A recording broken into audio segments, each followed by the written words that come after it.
The Maltese Falcon by Lantern Library. Chapter 1. Spade, an archer. Samuel Spade's jaw was long and bony, his chin a jutting V under the more flexible V of his mouth. His nostrils curved back to make another, smaller V. His yellow-grey eyes were horizontal.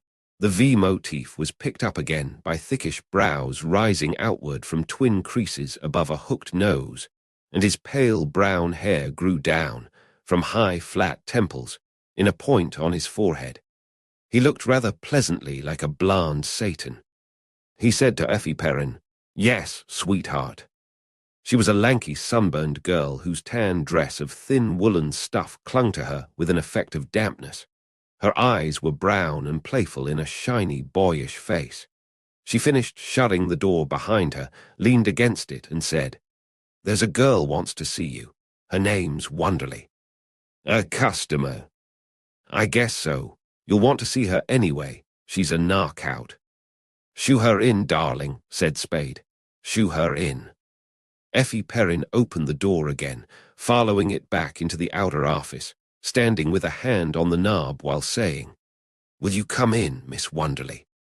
A voice said, "Thank you," so softly that only the purest articulation made the words intelligible, and a young woman came through the doorway. She advanced slowly, with tentative steps, looking at Spade with cobalt-blue eyes that were both shy and probing. She was tall and pliantly slender, without angularity anywhere. Her body was erect and high-breasted, her legs long, her hands and feet narrow. She wore 2 shades of blue that had been selected because of her eyes. The hair curling from under her blue hat was darkly red, her full lips more brightly red. White teeth glistened in the crescent her timid smile made. Spade rose, bowing and indicating with a thick-fingered hand the oaken armchair beside his desk. He was quite 6 feet tall. The steep, rounded slope of his shoulders made his body seem almost conical, no broader than it was thick, and kept his freshly pressed grey coat from fitting very well. Miss Wonderly murmured, "Thank you," softly as before, and sat down on the edge of the chair's wooden seat. Spade sank into his swivel chair, made a quarter turn to face her, smiled politely. He smiled without separating his lips. All the V's in his face grew longer. The tappity-tap-tap and the thin bell and muffled whir of Effie Perrin's typewriting came through the closed door. Somewhere in a neighboring office, a power-driven machine vibrated dully. On Spade's desk, a limp cigarette smoldered in a brass tray filled with the remains of limp cigarettes. Ragged grey flakes of cigarette ash dotted the yellow top of the desk and the green bladder and the papers that were there. A buff-curtained window, 8 or 10 inches open, let in from the court a current of air faintly scented with ammonia. The ashes on the desk twitched and crawled in the current. Miss Wonderly watched the grey flakes twitch and crawl. Her eyes were uneasy. She sat on the very edge of the chair. Her feet were flat on the floor, as if she were about to rise. Her hands in dark gloves clasped a flat, dark handbag in her lap. Spade rocked back in his chair and asked, "Now what can I do for you, Miss Wonderly?" She caught her breath and looked at him. She swallowed and said hurriedly, "Could you? I thought, aye, that is." Then she tortured her lower lip with glistening teeth and said nothing. Only her dark eyes spoke now, pleading. Spade smiled and nodded as if he understood her, but pleasantly, as if nothing serious were involved. He said, "Suppose you tell me about it from the beginning, and then we'll know what needs doing. Better begin as far back as you can." "That was in New York." "Yes." "I don't know where she met him. I don't know where in New York. She's 5 years younger than I, only 17, and we didn't have the same friends. I don't suppose we've ever been as close as sisters should be. Mama and Papa are in Europe. It would kill them. I've got to get her back before they come home." "Yes," he said. "They're coming home, the 1st of the month." Spade's eyes brightened. "Then we've 2 weeks," he said. I didn't know what she had done until her letter came. I was frantic. Her lips trembled. Her hands mashed the dark handbag in her lap. I was too afraid she had done something like this to go to the police, and the fear that something had happened to her kept urging me to go. There wasn't anyone I could go to for advice. I didn't know what to do. What could I do? Nothing, of course, Spade said. But then her letter came. Yes, and I sent her a telegram asking her to come home. I sent it to general delivery here. That was the only address she gave me. I waited a whole week, but no answer came, not another word from her. And Mama and Papa's return was drawing nearer and nearer. So I came to San Francisco to get her. I wrote her I was coming. I shouldn't have done that, should I? Maybe not. It's not always easy to know what to do. You haven't found her. No, I haven't. I wrote her that I would go to the St. Mark, and I begged her to come and let me talk to her even if she didn't intend to go home with me. But she didn't come. I waited 3 days, and she didn't come, didn't even send me a message of any sort. Spade nodded his blond Satan's head, frowned sympathetically, and tightened his lips together. It was horrible, Miss Wonderly said, trying to smile. I couldn't sit there like that, waiting, not knowing what had happened to her, what might be happening to her. She stopped trying to smile. She shuddered. The only address I had was general delivery. I wrote her another letter, and yesterday afternoon I went to the post office. I stayed there until after dark, but I didn't see her. I went there again this morning and still didn't see Corinne, but I saw Floyd Thursby. Spade nodded again. His frown went away. In its place came a look of sharp attentiveness. He wouldn't tell me where Corinne was, she went on hopelessly. He wouldn't tell me anything except that she was well and happy. But how can I believe that? That is what he would tell me anyhow, isn't it? Sure, Spade agreed, but it might be true. I hope it is. I do hope it is, she exclaimed. But I can't go back home like this, without having seen her, without even having talked to her on the phone. He wouldn't take me to her. He said she didn't want to see me. I can't believe that. He promised to tell her he had seen me, and to bring her to see me, if she would come, this evening at the hotel. He said he knew she wouldn't. He promised to come himself if she wouldn't. She broke off with a startled hand to her mouth as the door opened. The man who had opened the door came in a step, said, "Oh, excuse me," hastily took his brown hat from his head and backed out. "It's all right, Miles," Spade told him. "Come in. Miss Wonderly, this is Mr. Archer, my partner." Miles Archer came into the office again, shutting the door behind him, ducking his head and smiling at Miss Wonderly, making a vaguely polite gesture with the hat in his hand. He was of medium height, solidly built, wide in the shoulders, thick in the neck, with a jovial, heavy-jawed red face and some grey in his close-trimmed hair. He was apparently as many years past 40 as Spade was past 30. Spade said, "Miss Wonderly's sister ran away from New York with a fellow named Floyd Thursby.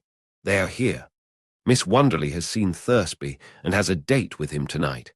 Maybe he'll bring the sister with him. The chances are he won't. Miss Wonderly wants us to find the sister and get her away from him and back home." He looked at Miss Wonderly. "Right." "Yes," she said indistinctly. The embarrassment that had gradually been driven away by Spade's ingratiating smiles and nods and assurances was pinkening her face again. She looked at the bag in her lap and picked nervously at it with a gloved finger. Spade winked at his partner. Miles Archer came forward to stand at a corner of the desk. While the girl looked at her bag, he looked at her. His little brown eyes ran their bold, appraising gaze from her lowered face to her feet and up to her face again. Then he looked at Spade and made a silent, whistling mouth of appreciation. Spade lifted 2 fingers from the arm of his chair in a brief warning gesture and said, "We shouldn't have any trouble with it. It's simply a matter of having a man at the hotel this evening to shadow him away when he leaves, and shadow him until he leads us to your sister. If she comes with him, and you persuade her to return with you, so much the better. Otherwise, if she doesn't want to leave him after we've found her, well, we'll find a way of managing that." Archer said, "Yay." His voice was heavy, coarse. Miss Wonderly looked up at Spade, quickly, puckering her forehead between her eyebrows. "Oh, but you must be careful." Her voice shook a little, and her lips shaped the words with nervous jerkiness. "I'm deathly afraid of him, of what he might do. She's so young, and his bringing her here from New York is such a serious. Mightn't he do something to her?" Spade smiled and patted the arms of his chair. "Just leave that to us," he said. "We'll know how to handle him." "But mightn't he?" she insisted. "There's always a chance." Spade nodded judicially. "But you can trust us to take care of that." "I do trust you," she said earnestly, "but I want you to know that he's a dangerous man. I honestly don't think he'd stop at anything. I don't believe he'd hesitate to kill Corinne if he thought it would save him. Mightn't he do that?" "You didn't threaten him, did you?" "I told him that all I wanted was to get her home before Mama and Papa came so they'd never know what she had done. I promised him I'd never say a word to them about it if he helped me, but if he didn't, Papa would certainly see that he was punished. I don't suppose he believed me altogether." "Can he cover up by marrying her?" Archer asked. The girl blushed and replied in a confused voice. "He has a wife and 3 children in England. Corinne wrote me that to explain why she had gone off with him." "They usually do," Spade said, "though not always in England." He leaned forward to reach for pencil and pad of paper. "What does he look like?" "Oh, he's 35 years old, perhaps, and as tall as you, and either naturally dark or quite sunburned. His hair is dark, too, and he has thick eyebrows. He talks in a rather loud, blustery way and has a nervous, irritable manner. He gives the impression of violence." Spade, scribbling on the pad, asked without looking up, "What color eyes?" "They're blue-gray and watery, though not in a weak way. And oh, yes, he has a marked cleft in his chin. Thin, medium, or heavy build. Quite athletic. He's broad-shouldered and carries himself erect, has what could be called a decidedly military carriage. He was wearing a light gray suit and a gray hat when I saw him this morning." "What does he do for a living?" Spade asked as he laid down his pencil.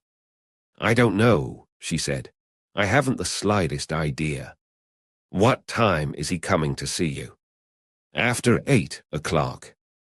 "All right, Miss Wonderly, we'll have a man there. It'll help if—" "Mr. Spade, could either you or Mr. Archer—" She made an appealing gesture with both hands. "Could either of you look after it personally? I don't mean that the man you'd send wouldn't be capable, but, oh, I'm so afraid of what might happen to Corinne. I'm afraid of him. Could you?" I'd expect to be charged more, of course." She opened her handbag with nervous fingers and put $200 bills on Spade's desk. "Would that be enough?" "Yay," Archer said, "and I'll look after it myself." Miss Wonderly stood up, impulsively holding a hand out to him. Thank you," she exclaimed, and then gave Spade her hand, repeating, "Thank you." "Not at all," Spade said over it. "Glad to. It'll help some if you either meet Thursby downstairs or let yourself be seen in the lobby with him at some time." "I will," she promised, and thanked the partners again. "And don't look for me," Archer cautioned her. "I'll see you all right." Spade went to the corridor door with Miss Wonderly. When he returned to his desk, Archer nodded at the $100 bills there, growled complacently, "They're right enough," picked one up, folded it, and tucked it into a vest pocket. And they had brothers in her bag. Spade pocketed the other bill before he sat down. Then he said, "Well, don't dynamite her too much. What do you think of her?" "Sweet, and you telling me not to dynamite her." Archer guffawed suddenly without merriment. "Maybe you saw her first, Sam, but I spoke first." He put his hands in his trousers pockets and teetered on his heels.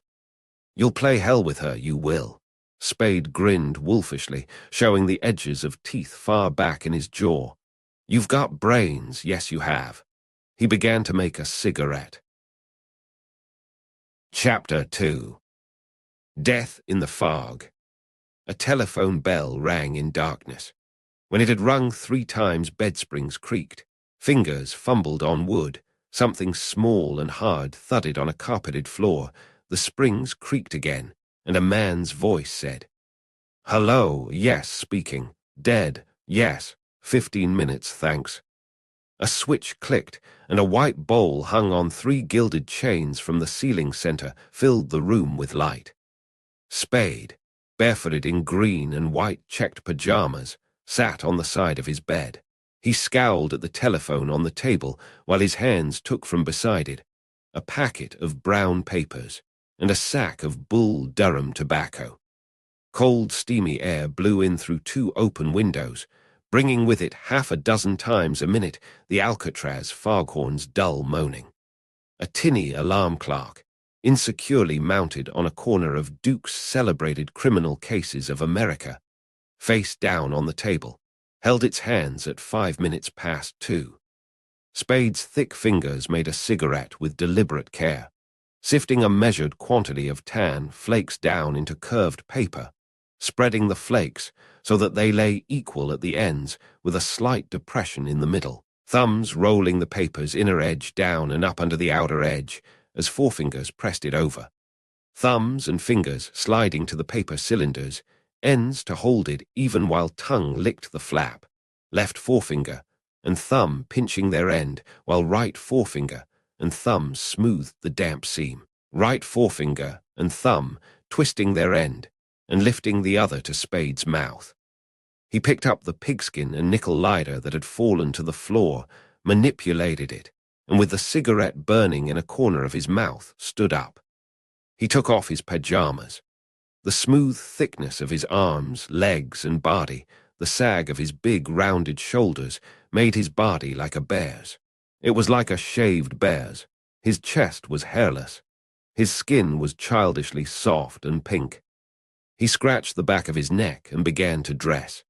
He put on a thin white union suit, grey socks, black garters, and dark brown shoes. When he had fastened his shoes, he picked up the telephone, called Greystone 4500, and ordered a taxicab. He put on a green-striped white shirt, a soft white collar, a green necktie, the grey suit he had worn that day, a loose tweed overcoat, and a dark grey hat. The street doorbell rang as he stuffed tobacco, keys, and money into his pockets. Where Bush Street roofed Stockton before slipping downhill to Chinatown, Spade paid his fare and left the taxicab. San Francisco's night fog, thin, clammy, and penetrant, blurred the street. A few yards from where Spade had dismissed the taxicab, a small group of men stood looking up an alley. 2 women stood with a man on the other side of Bush Street, looking at the alley. There were faces at windows. Spade crossed the sidewalk between iron-railed hatchways that opened above bare, ugly stairs, went to the parapet, and resting his hands on the damp coping, looked down into Stockton Street. An automobile popped out of the tunnel beneath him with a roaring swish, as if it had been blown out, and ran away. Not far from the tunnel's mouth, a man was hunkered on his heels before a billboard that held advertisements of a moving picture and a gasoline across the front of a gap between 2 store buildings. The hunkered man's head was bent almost to the sidewalk, so he could look under the billboard.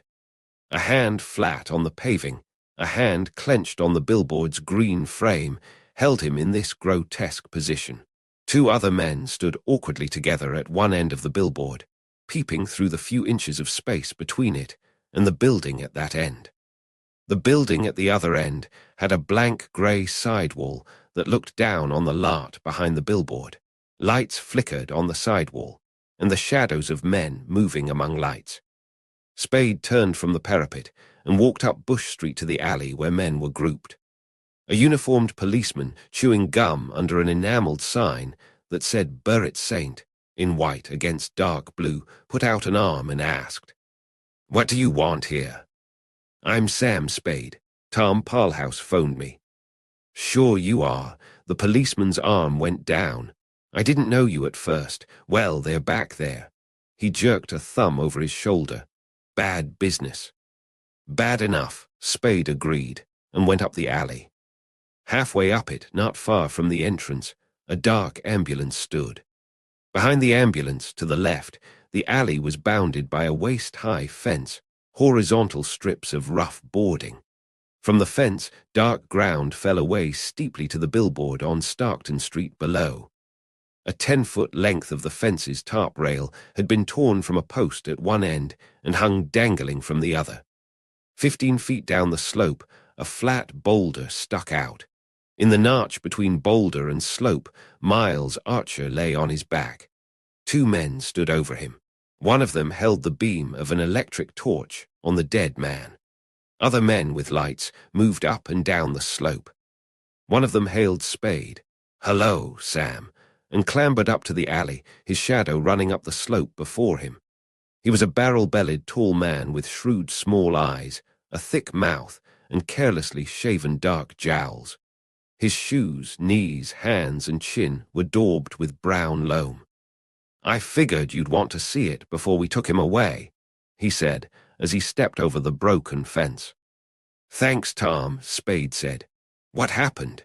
He put an elbow on a fence post and looked down at the men below, nodding to those who nodded to him.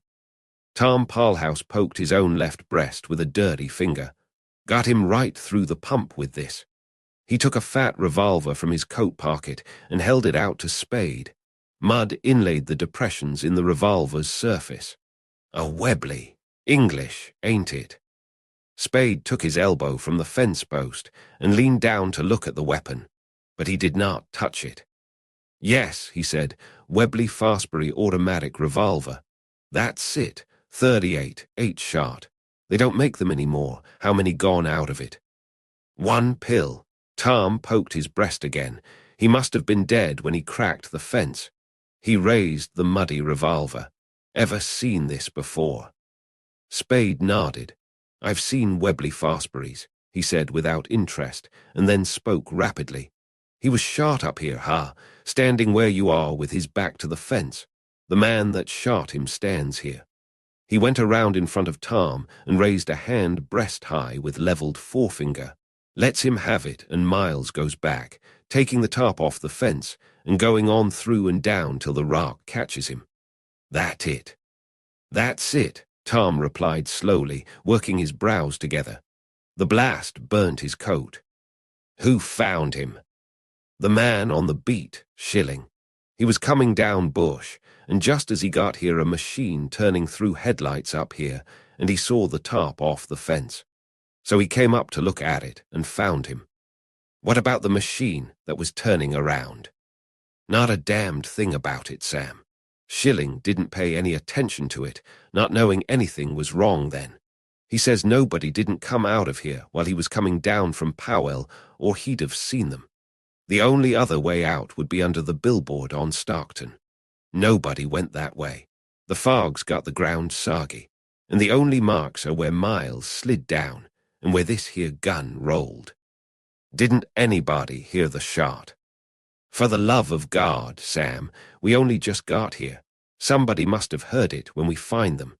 He turned and put a leg over the fence, coming down for a look at him before he's moved. Spade said, "No." Tom halted astride the fence and looked back at Spade with surprised small eyes. Spade said, "You've seen him. You'd see everything I could." Tom, still looking at Spade, nodded doubtfully and withdrew his leg over the fence.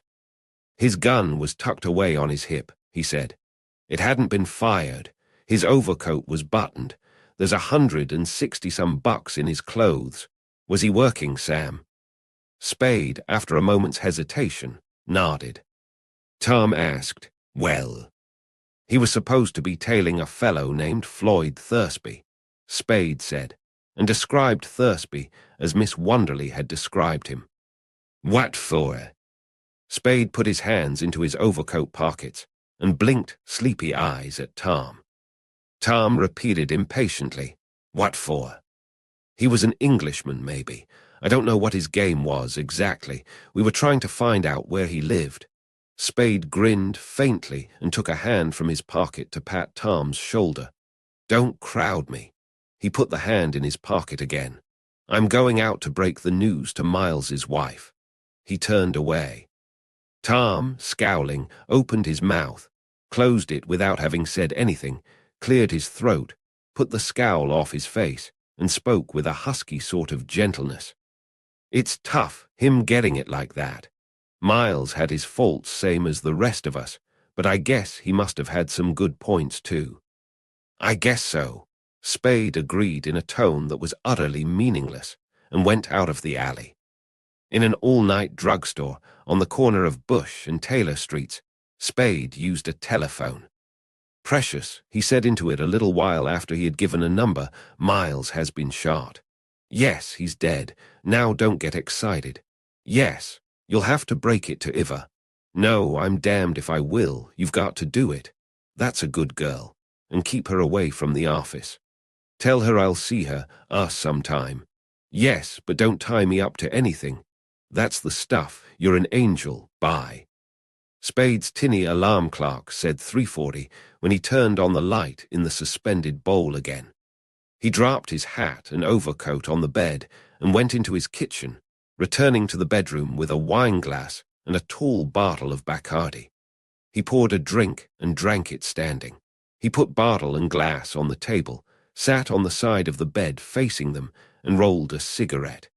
He had drunk his third glass of Bacardi and was lighting his fifth cigarette when the street doorbell rang. The hands of the alarm clock registered 4:30. Spade sighed, rose from the bed, and went to the telephone box beside his bathroom door. He pressed the button that released the street door lock. He muttered, "Damn her," and stood scowling at the black telephone box, breathing irregularly while a dull flush grew in his cheeks.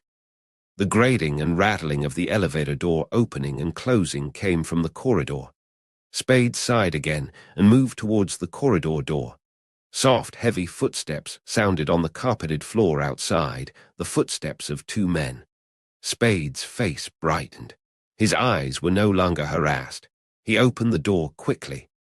"Hello, Tom," he said to the barrel-bellied tall detective with whom he had talked in Burritt Street, and "Hello, Lieutenant," to the man beside Tom. "Come in." They nodded together, neither saying anything, and came in. Spade shut the door and ushered them into his bedroom. Tom sat on an end of the sofa by the windows. The lieutenant sat on a chair beside the table. The lieutenant was a compactly built man, with a round head under short-cut grizzled hair, and a square face behind a short-cut grizzled mustache. A $5 gold piece was pinned to his necktie, and there was a small, elaborate, diamond-set secret society emblem on his lapel. Spade brought 2 wineglasses in from the kitchen, filled them and his own with Bacardi, gave one to each of his visitors, and sat down with his on the side of the bed. His face was placid and uncurious. He raised his glass and said, "Success to crime," and drank it down. Tom emptied his glass, set it on the floor beside his feet, and wiped his mouth with a muddy forefinger. He stared at the foot of the bed as if trying to remember something of which it vaguely reminded him. The lieutenant looked at his glass for a dozen seconds, took a very small sip of its contents, and put the glass on the table at his elbow. He examined the room with hard, deliberate eyes, and then looked at Tom. Tom moved uncomfortably on the sofa, and not looking up, asked, "Did you break the news to Miles's wife, Sam?" Spade said, "Aha." "How'd she take it?" Spade shook his head. "I don't know anything about women." Tom said softly, "The hell you don't." The lieutenant put his hands on his knees and leaned forward. His greenish eyes were fixed on Spade in a peculiarly rigid stare, as if their focus were a matter of mechanics, to be changed only by pulling a lever or pressing a button. "What kind of gun do you carry?" he asked. "None. I don't like them much. Of course, there are some in the office." "I'd like to see one of them," the lieutenant said. You don't happen to have one here? No. You sure of that? Look around. Spade smiled and waved his empty glass a little. Turn the dump upside down if you want. I won't squawk if you've got a search warrant. Tom protested. Oh, hell, Sam. Spade set his glass on the table and stood up facing the lieutenant. What do you want, Dundee? He asked in a voice hard and cold as his eyes. Lieutenant Dundee's eyes had moved to maintain their focus on Spade's. Only his eyes had moved. Tom shifted his weight on the sofa again, blew a deep breath out through his nose, and growled plaintively. We're not wanting to make any trouble, Sam. Spade, ignoring Tom, said to Dundee, Well, what do you want? Talk turkey. Who in hell do you think you are, coming in here trying to rope me? All right, Dundee said in his chest. Sit down and listen. I'll sit or stand as I damned please, said Spade, not moving. For Christ's sake be reasonable, Tom begged. What's the use of us having a row? If you want to know why we didn't talk turkey, it's because when I asked you who this Thursby was, you as good as told me it was none of my business. You can't treat us that way, Sam. It ain't right, and it won't get you anywheres. We got our work to do. Lieutenant Dundee jumped up, stood close to Spade, and thrust his square face up at the taller man's. I've warned you your foot was going to slip one of these days, he said. Spade made a depreciative mouth, raising his eyebrows. Everybody's foot slips sometime, he replied with derisive mildness. And this is yours. Spade smiled and shook his head. No, I'll do nicely, thank you. He stopped smiling. His upper lip on the left side twitched over his eye tooth. His eyes became narrow and sultry. His voice came out deep as the lieutenant's. I don't like this. What are you sucking around for? Tell me or get out and let me go to bed. Who's Thursby? Dundee demanded. I told Tom what I knew about him. You told Tom damned little. I knew damned little. Why were you tailing him? I wasn't. Miles was, for the swell reason that we had a client who was paying good United States money to have him tailed. Who's the client? Placidity came back to Spade's face and voice. He said reprovingly, You know I can't tell you that until I've talked it over with the client. You'll tell it to me or you'll tell it in court, Dundee said heartily. This is murder, and don't you forget it. Maybe, and here's something for you to not forget, sweetheart. I'll tell it or not as I damned please. It's a long while since I burst out crying because policemen didn't like me. Tom left the sofa and sat on the foot of the bed. His carelessly shaven, mud-smeared face was tired and lined. Be reasonable, Sam, he pleaded. Give us a chance. How can we turn up anything on Miles's killing if you won't give us what you've got? You needn't get a headache over that, Spade told him. I'll bury my dead. Lieutenant Dundee sat down and put his hands on his knees again. His eyes were warm green discs. I thought you would, he said. He smiled with grim content. That's just exactly why we came to see you, isn't it, Tom? Tom groaned, but said nothing articulate. Spade watched Dundee warily. That's just exactly what I said to Tom, the lieutenant went on. I said, Tom, I've got a hunch that Sam Spade's a man to keep the family troubles in the family. That's just what I said to him. The wariness went out of Spade's eyes. He made his eyes dull with boredom.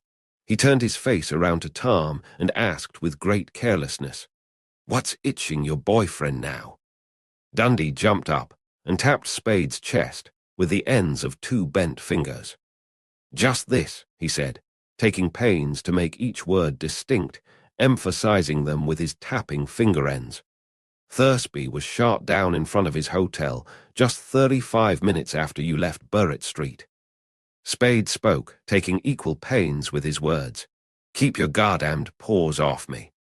Dundee withdrew the tapping fingers, but there was no change in his voice. Tom says you were in too much of a hurry to even stop for a look at your partner. Tom growled apologetically. Well, damn it, Sam, you did run off like that. And you didn't go to Archer's house to tell his wife, the lieutenant said. We called up, and that girl in your office was there, and she said you sent her. Spade nodded. His face was stupid in its calmness. Lieutenant Dundee raised his two bent fingers towards Spade's chest, quickly lowered them, and said, I give you 10 minutes to get to a phone and do your talking to the girl. I give you 10 minutes to get to Thursby's joint, Geary near Leavenworth.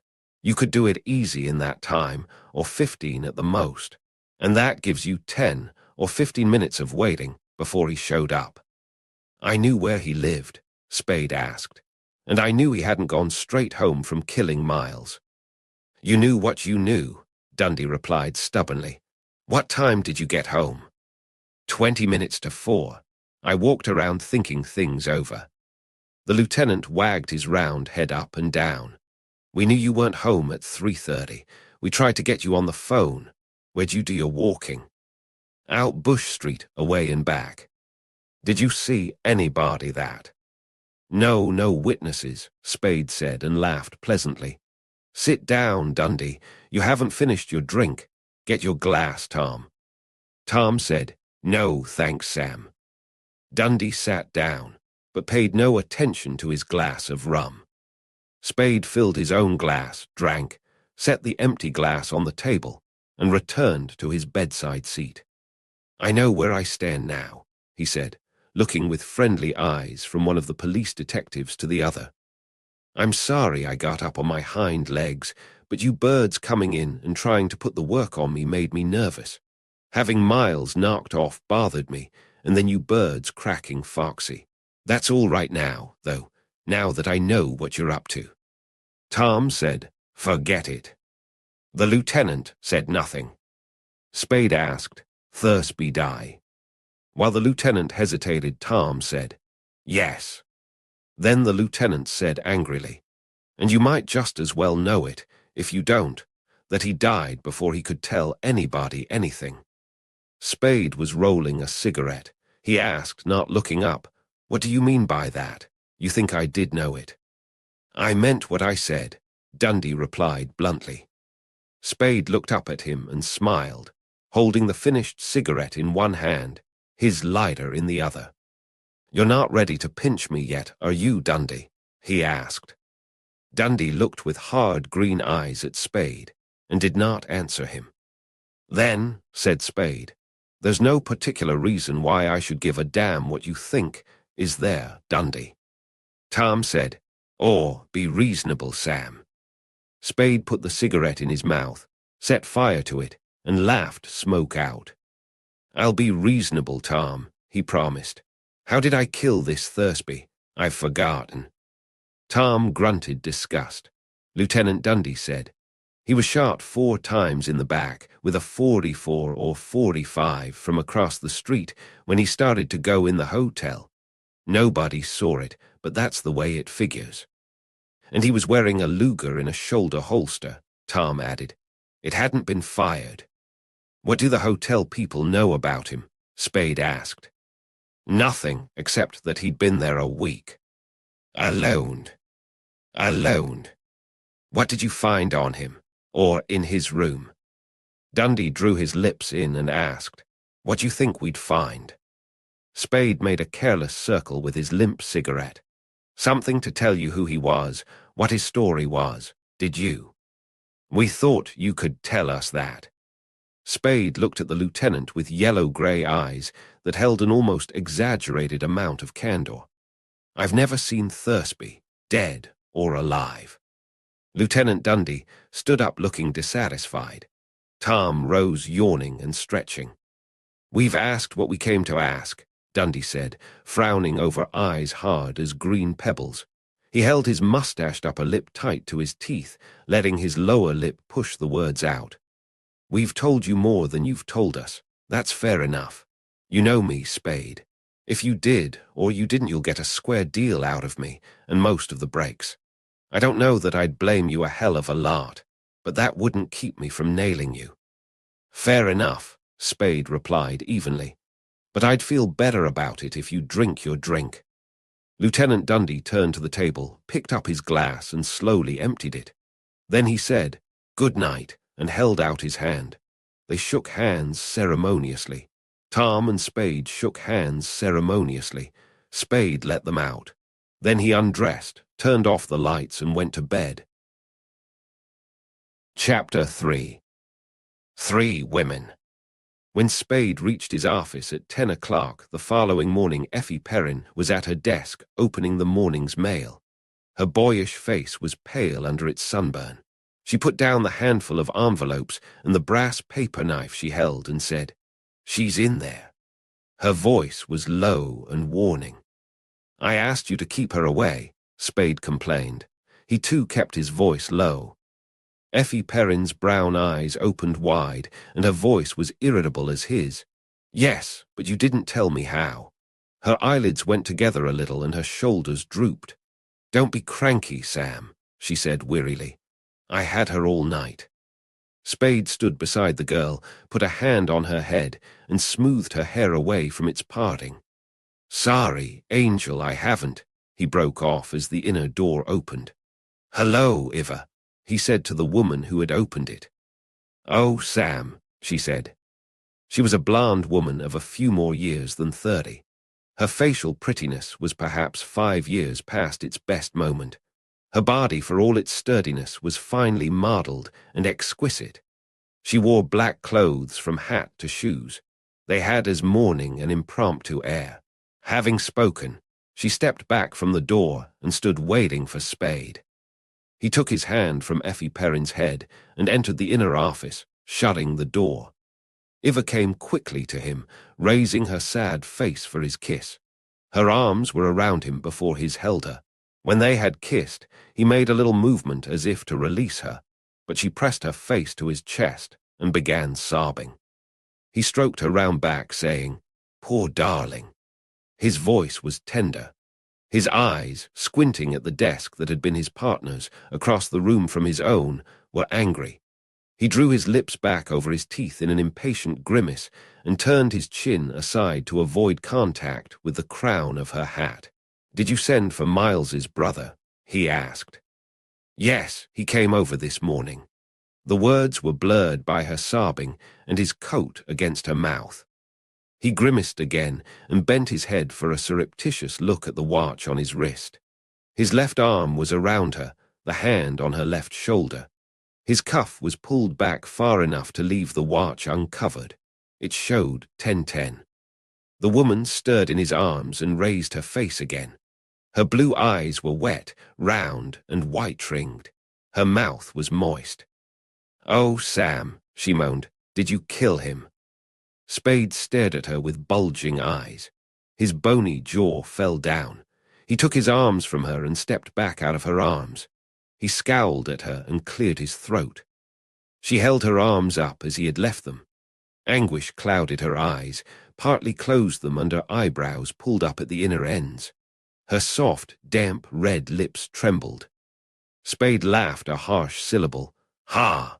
and went to the buff-curtained window. He stood there with his back to her, looking through the curtain into the court until she started towards him. Then he turned quickly and went to his desk. He sat down, put his elbows on the desk, his chin between his fists, and looked at her. His yellowish eyes glittered between narrowed lids. "Who," he asked coldly, "put that bright idea in your head?" "I thought." She lifted a hand to her mouth, and fresh tears came to her eyes. She came to stand beside the desk, moving with easy, sure-footed grace in black slippers whose smallness and heel height were extreme. "Be kind to me, Sam," she said humbly. He laughed at her, his eyes still glittering. "You killed my husband, Sam. Be kind to me." He clapped his palms together and said, "Jesus Christ." She began to cry audibly, holding a white handkerchief to her face. He got up and stood close behind her. He put his arms around her. He kissed her neck between ear and coat collar. He said, "Now, Iva, don't." His face was expressionless. When she had stopped crying, he put his mouth to her ear and murmured, You shouldn't have come here today, precious. It wasn't wise. You can't stay. You ought to be home. She turned around in his arms to face him and asked, You'll come tonight? He shook his head gently. Not tonight. Soon. Yes. How soon? As soon as I can. He kissed her mouth, led her to the door, opened it, said, Goodbye, Iva, bowed her out, shut the door and returned to his desk. He took tobacco and cigarette papers from his vest pockets, but did not roll a cigarette. He sat holding the papers in one hand, the tobacco in the other, and looked with brooding eyes at his dead partner's desk. Effie Perrin opened the door and came in. Her brown eyes were uneasy. Her voice was careless. She asked, Well? Spade said nothing. His brooding gaze did not move from his partner's desk. The girl frowned and came around to his side. Well, she asked in a louder voice, how did you and the widow make out? She thinks I shot Miles, he said. Only his lips moved. So you could marry her. Spade made no reply to that. The girl took his hat from his head and put it on the desk. Then she leaned over and took the tobacco sack and the papers from his inert fingers. The police think I shot Thursby, he said. Who is he? She asked, separating a cigarette paper from the packet, sifting tobacco into it. Who do you think I shot? He asked. When she ignored that question, he said, Thursby's, the guy Miles was supposed to be tailing for the Wonderly girl. Her thin fingers finished shaping the cigarette. She licked it, smoothed it, twisted its ends, and placed it between Spade's lips. He said, Thanks, honey, put an arm around her slim waist, and rested his cheek wearily against her hip, shutting his eyes. Are you going to marry Iva? She asked, looking down at his pale brown hair. Don't be silly, he muttered. The unlighted cigarette bobbed up and down with the movement of his lips. She doesn't think it's silly. Why should she, the way you've played around with her? He sighed and said, I wish to Christ I'd never seen her. Maybe you do now. A trace of spitefulness came into the girl's voice, but there was a time. I never know what to do or say to women except that way, he grumbled. And then I didn't like Miles. That's a lie, Sam, the girl said. You know I think she's a louse, but I'd be a louse too if it would give me a body like hers.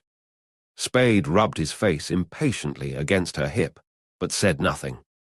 Effie Perrin bit her lip, wrinkled her forehead, and bending over for a better view of his face, asked, Do you suppose she could have killed him?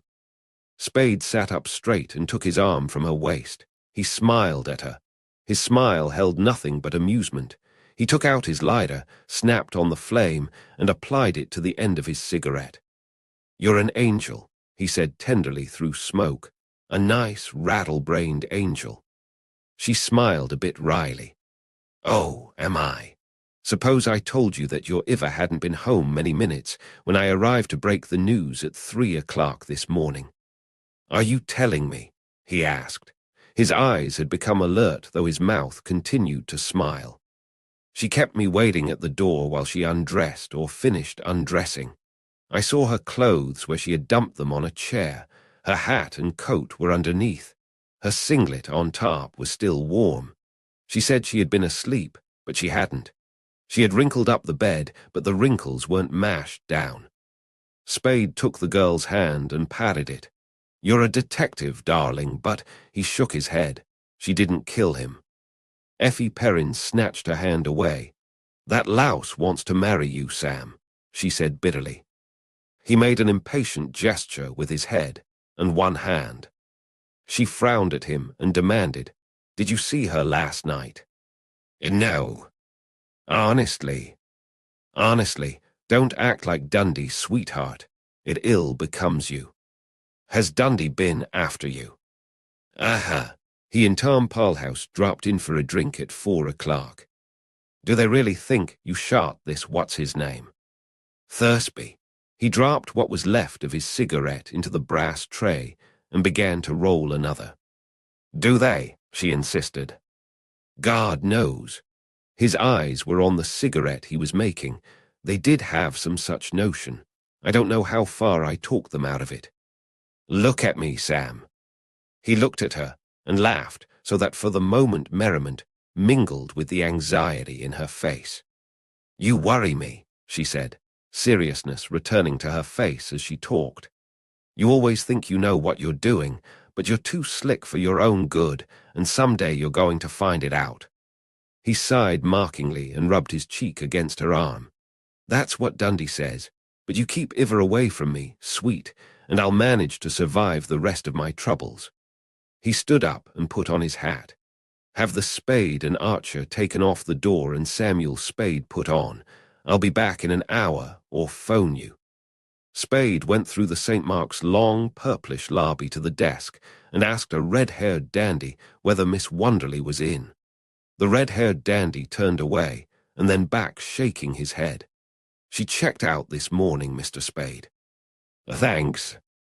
Spade walked past the desk to an alcove off the lobby where a plump young middle-aged man in dark clothes sat at a flat-topped mahogany desk.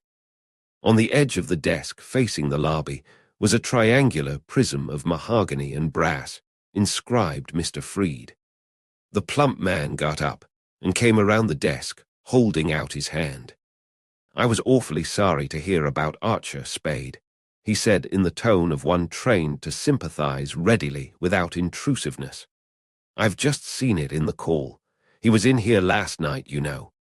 Thanks, Freed. Were you talking to him?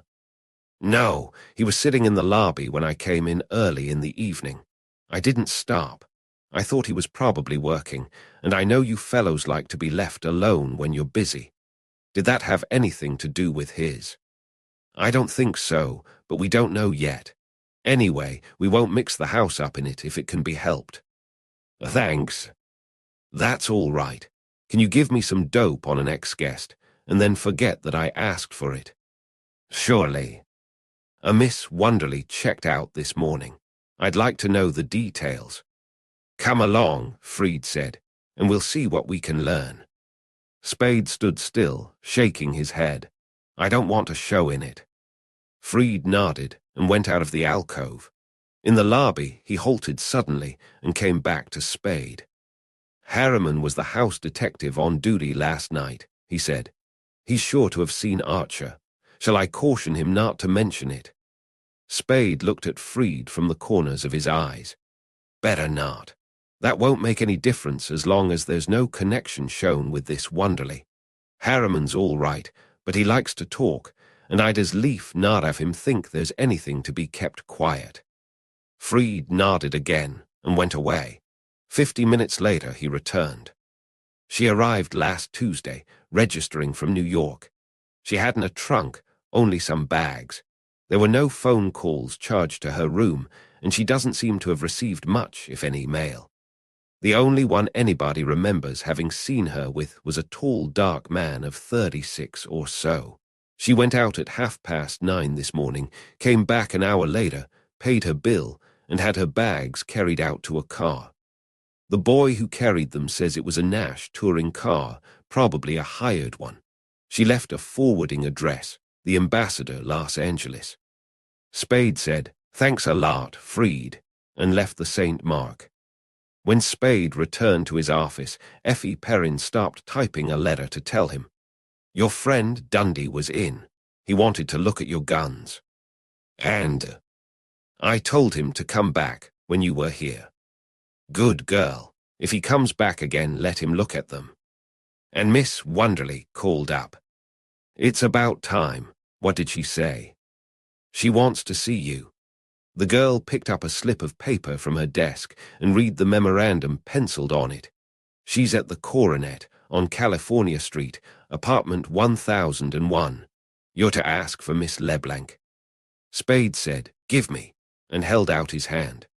When she had given him the memorandum, he took out his lighter, snapped on the flame, set it to the slip of paper, held the paper until all but one corner was curling black ash, dropped it on the linoleum floor, and mashed it under his shoe sole.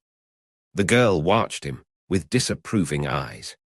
He grinned at her, said, "That's just the way it is, dear," and went out again. Chapter 4. The Blackbird. Miss Wonderly, in a belted green crepe silk dress, opened the door of apartment 1001 at the Coronet. Her face was flushed. Her dark red hair, parted on the left side, swept back in loose waves over her right temple, was somewhat tousled. Spade took off his hat and said, "Good morning." His smile brought a fainter smile to her face. Her eyes, of blue that was almost violet, did not lose their troubled look. She lowered her head and said in a hushed, timid voice, "Come in, Mr. Spade." She led him past open kitchen, bathroom, and bedroom doors into a cream and red living room, apologizing for its confusion. "Everything is upside down. I haven't even finished unpacking." She laid his hat on a table and sat down on a walnut settee. He sat on a brocaded oval-backed chair facing her. She looked at her fingers, working them together, and said, "Mr. Spade, I've a terrible, terrible confession to make." Spade smiled a polite smile, which she did not lift her eyes to see, and said nothing. That story I told you yesterday was all a story," she stammered, and looked up at him now with miserable, frightened eyes. "Oh, that," Spade said lightly. "We didn't exactly believe your story." Then perplexity was added to the misery and fright in her eyes. "We believed your $200. "You mean?" She seemed to not know what he meant. "I mean that you paid us more than if you'd been telling the truth," he explained blandly, "and enough more to make it all right." Her eyes suddenly lighted up. She lifted herself a few inches from the settee, settled down again, smoothed her skirt, leaned forward, and spoke eagerly. "And even now you'd be willing to." Spade stopped her with a palm-up motion of one hand. The upper part of his face frowned, the lower part smiled. "That depends," he said. "The hell of it is, miss, is your name Wonderly or Leblanc?" She blushed and murmured, "It's really O'Shaughnessy, Bridget O'Shaughnessy." "The hell of it is, Miss O'Shaughnessy, that a couple of murders," she winced, "coming together like this get everybody stirred up, make the police think they can go the limit, make everybody hard to handle and expensive. It's not." He stopped talking because she had stopped listening and was waiting for him to finish. "Mr. Spade, tell me the truth." Her voice quivered on the verge of hysteria. Her face had become haggard around desperate eyes. "Am I to blame for last night?" Spade shook his head. "Not unless there are things I don't know about," he said. "You warned us that Thursby was dangerous. Of course you lied to us about your sister and all, but that doesn't count. We didn't believe you." He shrugged his sloping shoulders. "I wouldn't say it was your fault." She said, "Thank you," very softly, and then moved her head from side to side. "But I'll always blame myself." She put a hand to her throat. "Mr. Archer was so alive yesterday afternoon, so solid and hardy, and—" "Stop it," Spade commanded. "He knew what he was doing. They're the chances we take." Was he married?" "Yes, with 10,000 insurance, no children, and a wife who didn't like him." "Oh, please don't," she whispered. Spade shrugged again. That's the way it was. He glanced at his watch and moved from his chair to the settee beside her. "There's no time for worrying about that now." His voice was pleasant but firm. "Out there, a flock of policemen and assistant district attorneys and reporters are running around with their noses to the ground. What do you want to do?" "I want you to save me from it all," she replied in a thin, tremulous voice. She put a timid hand on his sleeve. "Mr. Spade, do they know about me?" "Not yet. I wanted to see you first." What would they think if they knew about the way I came to you, with those lies?" "It would make them suspicious. That's why I've been stalling them till I could see you. I thought maybe we wouldn't have to let them know all of it. We ought to be able to fake a story that will rock them to sleep, if necessary. You don't think I had anything to do with the murders, do you?" Spade grinned at her and said, I forgot to ask you that, did you? No. That's good. Now what are we going to tell the police? She squirmed on her end of the settee, and her eyes wavered between heavy lashes, as if trying and failing to free their gaze from his. She seemed smaller and very young and oppressed. Must they know about me at all? She asked. I think I'd rather die than that, Mr. Spade. I can't explain now, but can't you somehow manage so that you can shield me from them, so I won't have to answer their questions? I don't think I could stand being questioned now. I think I would rather die. Can't you, Mr. Spade? Maybe, he said, but I'll have to know what it's all about. She went down on her knees at his knees. She held her face up to him. Her face was wan, taut, and fearful over tight-clasped hands. I haven't lived a good life, she cried. I've been bad, worse than you could know, but I'm not all bad. Look at me, Mr. Spade. You know I'm not all bad, don't you? You can see that, can't you? Then can't you trust me a little? Oh, I'm so alone and afraid, and I've got nobody to help me if you won't help me. I know I've no right to ask you to trust me if I won't trust you. I do trust you, but I can't tell you. I can't tell you now. Later I will when I can. I'm afraid, Mr. Spade. I'm afraid of trusting you. I don't mean that. I do trust you, but I trusted Floyd, and I've nobody else, Mr. Spade. You can help me. You've said you can help me. If I hadn't believed you could save me, I would have run away today instead of sending for you. If I thought anybody else could save me, would I be down on my knees like this? I know this isn't fair of me. But be generous, Mr. Spade.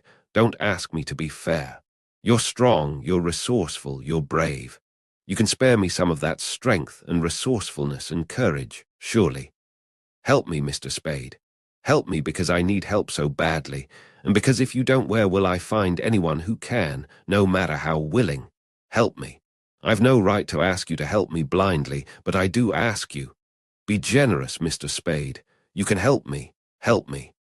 Spade, who had held his breath through much of this speech, now emptied his lungs with a long, sighing exhalation between pursed lips and said, You won't need much of anybody's help. You're good. You're very good. It's chiefly your eyes, I think, and that throb you get into your voice when you say things like be generous, Mr. Spade. She jumped up on her feet. Her face crimsoned painfully, but she held her head erect, and she looked Spade straight in the eyes. I deserve that, she said.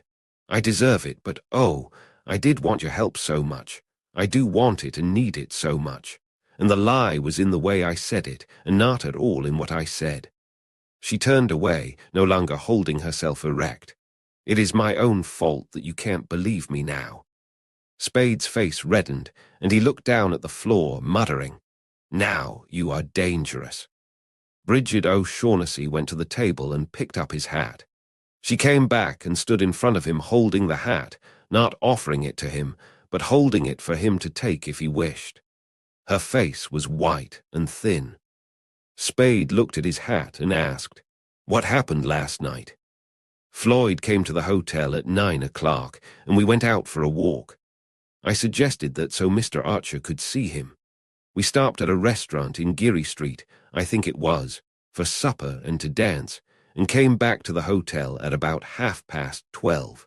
Floyd left me at the door, and I stood inside and watched Mr. Archer follow him down the street on the other side. Down, you mean towards Market Street? Yes. Do you know what they'd be doing in the neighborhood of Bush and Stockton, where Archer was shot? Isn't that near where Floyd lived? No, it would be nearly a dozen blocks out of his way if he was going from your hotel to his. Well, what did you do after they had gone?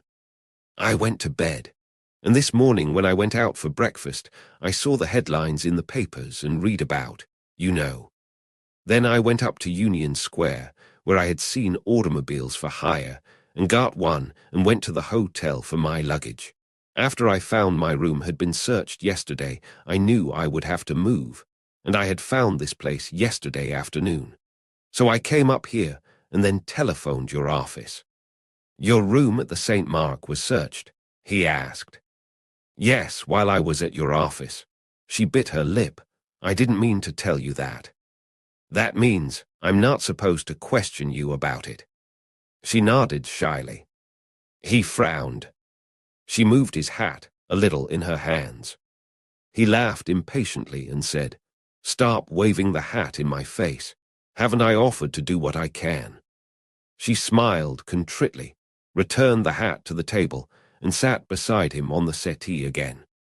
He said, I've got nothing against trusting you blindly, except that I won't be able to do you much good if I haven't some idea of what it's all about. For instance, I've got to have some sort of a line on your Floyd Thursby. I met him in the Orient.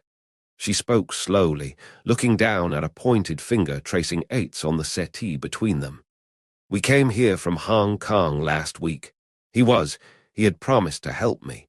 He took advantage of my helplessness and dependence on him to betray me. Betray you how?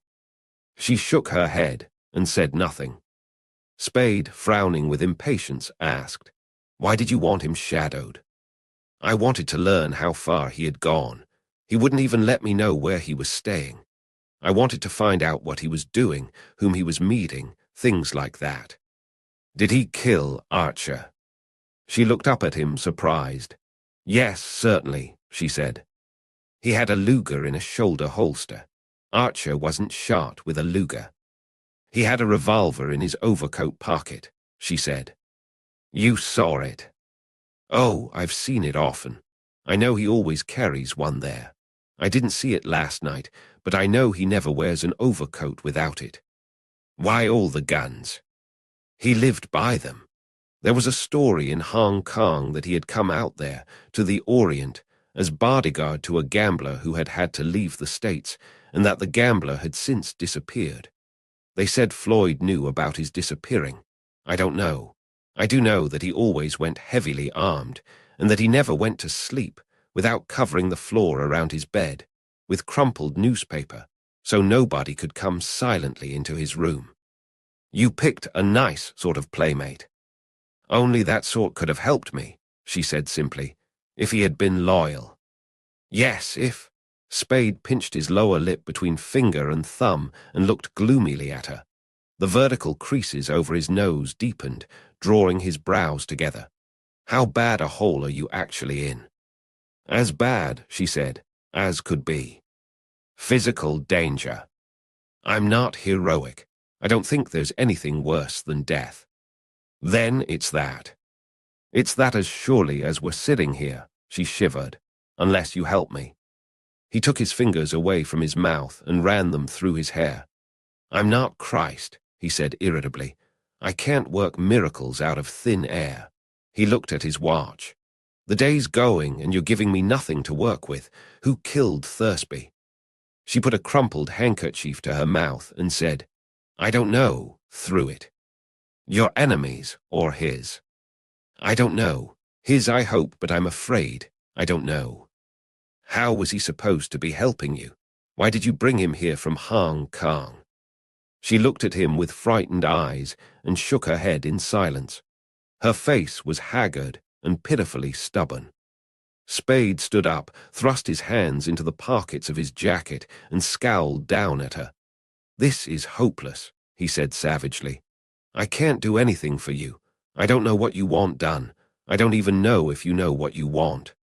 She hung her head and wept. He made a growling animal noise in his throat and went to the table for his hat. You won't, she begged in a small choked voice, not looking up. Go to the police. Go to them, he exclaimed, his voice loud with rage. They've been running me ragged since 4 o'clock this morning. I've made myself God knows how much trouble standing them off. For what? For some crazy notion that I could help you. I can't. I won't try. He put his hat on his head and pulled it down tight. Go to them. All I've got to do is stand still, and they'll be swarming all over me. Well, I'll tell them what I know, and you'll have to take your chances. She rose from the settee and held herself straight in front of him, though her knees were trembling, and she held her white, panic-stricken face up high, though she couldn't hold the twitching muscles of mouth and chin still. She said, You've been patient. You've tried to help me. It is hopeless and useless, I suppose. She stretched out her right hand. I thank you for what you have done. I'll have to take my chances. Spade made the growling animal noise in his throat again and sat down on the settee. How much money have you got? He asked. The question startled her. Then she pinched her lower lip between her teeth and answered reluctantly, I've about $500 left. Give it to me. She hesitated, looking timidly at him. He made angry gestures with mouth, eyebrows, hands, and shoulders. She went into her bedroom, returning almost immediately with a sheaf of paper money in one hand. He took the money from her, counted it, and said, There's only 400 here. I had to keep some to live on, she explained meekly, putting a hand to her breast. Can't you get any more? No. You must have something you can raise money on, he insisted. I've some rings, a little jewelry. You'll have to hawk them, he said, and held out his hand. The Remedial's the best place, Mission and Fifth. She looked pleadingly at him. His yellow-grey eyes were hard and implacable. Slowly, she put her hand inside the neck of her dress, brought out a slender roll of bills, and put them in his wading hand. He smoothed the bills out and counted them, 4 20s, 4 10s, and a 5. He returned 2 of the 10s and the 5 to her. The others he put in his pocket. Then he stood up and said, I'm going out and see what I can do for you. I'll be back as soon as I can with the best news I can manage. I'll ring 4 times. Long, short, so you'll know it's me. You needn't go to the door with me. I can let myself out. He left her standing in the center of the floor, looking after him with dazed blue eyes. Spade went into a reception room whose door bore the legend Wise, American and Wise. The red-haired girl at the switchboard said, Oh, hello, Mr. Spade. Hello, darling, he replied. Is Sid in? He stood beside her with a hand on her plump shoulder while she manipulated a plug and spoke into the mouthpiece. Mr. Spade to see you, Mr. Wise. She looked up at Spade. Go right in. He squeezed her shoulder by way of acknowledgement, crossed the reception room to a dully lighted inner corridor, and passed down the corridor to a frosted glass door at its far end. He opened the frosted glass door and went into an office where a small olive-skinned man with a tired oval face, under thin dark hair dotted with dandruff, sat behind an immense desk on which bales of paper were heaped. The small man flourished a cold cigar stub at Spade and said, Pull a chair around. So Miles got the big one last night. Neither his tired face nor his rather shrill voice held any emotion. Aha, that's what I came in about. Spade frowned and cleared his throat. I think I'm going to have to tell a coroner to go to hell, Sid. Can I hide behind the sanctity of my client's secrets and identities and whatnot, all the same priest or lawyer? Sid Wise lifted his shoulders and lowered the ends of his mouth. Why not? An inquest is not a court trial. You can try anyway. You've gotten away with more than that before this. I know, but Dundee's getting snarty, and maybe it is a little bit thick this time. Get your hat, Sid, and we'll go see the right people. I want to be safe. Sid Wise looked at the papers massed on his desk and groaned, but he got up from his chair and went to the closet by the window. You're a son of a gun, Sammy, he said as he took his hat from its hook. Spade returned to his office at 10 minutes past 5 that evening. Effie Perrin was sitting at his desk reading time. Spade sat on the desk and asked, Anything stirring? Not here. You look like you'd swallowed the canary. He grinned contentedly. I think we've got a future. I always had an idea that if Miles would go off and die somewhere, we'd stand a better chance of thriving. Will you take care of sending flowers for me? I did. You're an invaluable angel. How's your woman's intuition today? Why? What do you think of Wonderly? I'm for her, the girl replied without hesitation. She's got too many names, Spade mused. Wonderly, LeBlanc, and she says the right one's O'Shaughnessy. I don't care if she's got all the names in the phone book. That girl is all right, and you know it. I wonder. Spade blinked sleepily at Effie Perrin. He chuckled. Anyway, she's given up 700 smacks in 2 days, and that's all right. Effie Perrin sat up straight and said, Sam, if that girl's in trouble and you let her down, or take advantage of it to bleed her, I'll never forgive you, never have any respect for you, as long as I live. Spade smiled unnaturally. Then he frowned. The frown was unnatural. He opened his mouth to speak, but the sound of someone's entrance through the corridor door stopped him. Effie Perrin rose and went into the outer office. Spade took off his hat and sat in his chair. The girl returned with an engraved card, Mr. Joel Cairo. This guy is queer, she said. In with him then, darling, said Spade. Mr. Joel Cairo was a small-boned dark man of medium height. His hair was black and smooth and very glossy. His features were levantine. A square-cut ruby, its sides paralleled by 4 baguette diamonds, gleamed against the deep green of his cravat. His black coat, cut tight to narrow shoulders, flared a little over slightly plump hips. His trousers fitted his round legs more snugly than was the current fashion. The uppers of his patent leather shoes were hidden by fawn spats. He held a black derby hat in a chamois-gloved hand and came towards Spade with short, mincing, barbing steps. The fragrance of chiper came with him. Spade inclined his head at his visitor and then at a chair, saying, Sit down, Mr. Cairo. Cairo bowed elaborately over his hat, said, I thank you, in a high-pitched, thin voice, and sat down.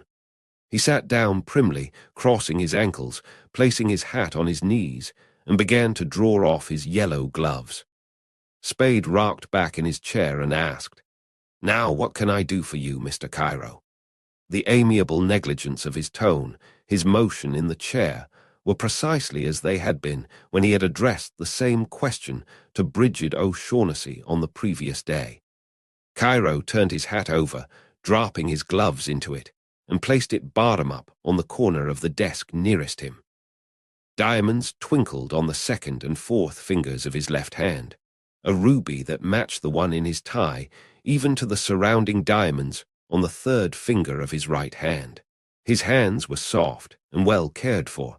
Though they were not large, their flaccid bluntness made them seem clumsy. He rubbed his palms together and said over the whispering sound they made, May a stranger offer condolences for your partner's unfortunate death. Thanks.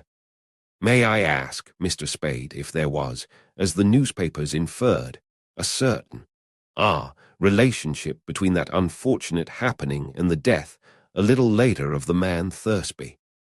Spade said nothing, in a blank-faced, definite way. Cairo rose and bowed. I beg your pardon. He sat down and placed his hands side by side, palms down on the corner of the desk. More than idle curiosity made me ask that, Mr. Spade. I am trying to recover an ornament that has been, shall we say, mislaid. I thought and hoped you could assist me. Spade nodded with eyebrows lifted to indicate attentiveness. The ornament is a statuette, Cairo went on, selecting and mouthing his words carefully. The black figure of a bird. Spade nodded again, with courteous interest. I am prepared to pay, on behalf of the figure's rightful owner, the sum of $5,000 for its recovery. Cairo raised one hand from the desk corner and touched a spot in the air with the broad-nailed tip of an ugly forefinger. I am prepared to promise that. What is the phrase? No questions will be asked. He put his hand on the desk again beside the other and smiled blandly over them at the private detective. 5,000 is a lot of money, Spade commented, looking thoughtfully at Cairo. Fingers drummed lightly on the door. When Spade had called, Come in, the door opened far enough to admit Effie Perrin's head and shoulders. She had put on a small dark felt hat and a dark coat with a grey fur collar. Is there anything else? She asked. No, good night. Lock the door when you go, will you?" Spade turned in his chair to face Cairo again, saying, "It's an interesting figure."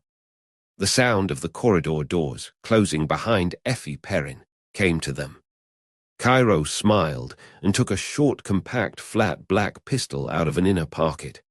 "You will please," he said, "clasp your hands together at the back of your neck." Chapter 5. The Levantine. Spade did not look at the pistol. He raised his arms and, leaning back in his chair, intertwined the fingers of his two hands behind his head. His eyes, holding no particular expression, remained focused on Cairo's dark face. Cairo coughed a little apologetic cough and smiled nervously with lips that had lost some of their redness. His dark eyes were humid and bashful and very earnest. "I intend to search your offices, Mr. Spade. I warn you that if you attempt to prevent me, I shall certainly shoot you." "Go ahead." Spade's voice was as empty of expression as his face. "You will please stand." The man with the pistol instructed him at whose thick chest the pistol was aimed. "I shall have to make sure that you are not armed." Spade stood up, pushing his chair back with his calves as he straightened his legs. Cairo went around behind him. He transferred the pistol from his right hand to his left. He lifted Spade's coat tail and looked under it. Holding the pistol close to Spade's back, he put his right hand around Spade's side and patted his chest. The Levantine face was then no more than 6 inches below and behind Spade's right elbow. Spade's elbow dropped as Spade spun to the right. Cairo's face jerked back not far enough. Spade's right heel on the patent-leathered toes anchored the smaller man in the elbow's path.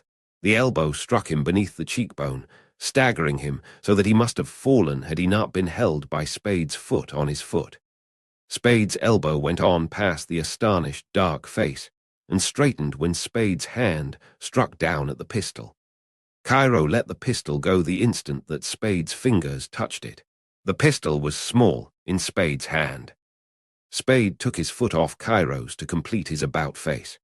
With his left hand, Spade gathered together the smaller man's coat lapels, the ruby-set green tie bunching out over his knuckles, while his right hand stowed the captured weapon away in a coat pocket. Spade's yellow-gray eyes were Sama. His face was wooden, with a trace of sullenness around the mouth. Cairo's face was twisted by pain and chagrin. There were tears in his dark eyes. His skin was the complexion of polished lead, except where the elbow had reddened his cheek. Spade, by means of his grip on the Levantine's lapels, turned him slowly and pushed him back until he was standing close in front of the chair he had lately occupied. A puzzled look replaced the look of pain in the lead-colored face. Then Spade smiled. His smile was gentle, even dreamy. His right shoulder raised a few inches. His bent right arm was driven up by the shoulder's lift. Fist, wrist, forearm, crooked elbow, and upper arm seemed all one rigid piece, with only the limber shoulder giving them motion. The fist struck Cairo's face, covering for a moment one side of his chin, a corner of his mouth, and most of his cheek between cheekbone and jawbone. Cairo shut his eyes and was unconscious. Spade lowered the limp body into the chair, where it lay with sprawled arms and legs, the head lolling back against the chair's back, the mouth open. Spade emptied the unconscious man's pockets one by one, working methodically, moving the lax body when necessary, making a pile of the pocket's contents on the desk. When the last pocket had been turned out, he returned to his own chair, rolled and lighted a cigarette, and began to examine his spoils. He examined them with grave, unhurried thoroughness. There was a large wallet of dark, soft leather. The wallet contained $365 in United States bills of several sizes, 3 5-pound notes, a much-visaed Greek passport bearing Cairo's name and portrait, 5 folded sheets of pinkish onion skin paper covered with what seemed to be Arabic writing, a raggedly clipped newspaper account of the finding of Archer's and Thursby's bodies, a postcard photograph of a dusky woman with bold, cruel eyes and a tender, drooping mouth, a large silk handkerchief, yellow with age and somewhat cracked along its folds, a thin sheaf of Mr. Joel Cairo's engraved cards, and a ticket for an orchestra seat at the Geary Theatre that evening. Besides the wallet and its contents, there were 3 gaily colored silk handkerchiefs fragrant of chypre, a platinum Longines watch on a platinum and red gold chain, attached at the other end to a small pear-shaped pendant of some white metal, a handful of United States, British, French, and Chinese coins, a ring holding half a dozen keys, a silver and onyx fountain pen, a metal comb in a leatherette case, a nail file in a leatherette case, a small street guide to San Francisco, a Southern Pacific baggage check, a half-filled package of violet pastels, a Shanghai insurance broker's business card, and 4 sheets of Hotel Belvedere writing paper, on one of which was written in small, precise letters Samuel Spade's name and the addresses of his office and his apartment. Having examined these articles carefully, he even opened the back of the watch case to see that nothing was hidden inside. Spade leaned over and took the unconscious man's wrist between finger and thumb, feeling his pulse. Then he dropped the wrist, settled back in his chair, and rolled and lighted another cigarette. His face while he smoked was, except for occasional slight and aimless movements of his lower lip, so still and reflective that it seemed stupid.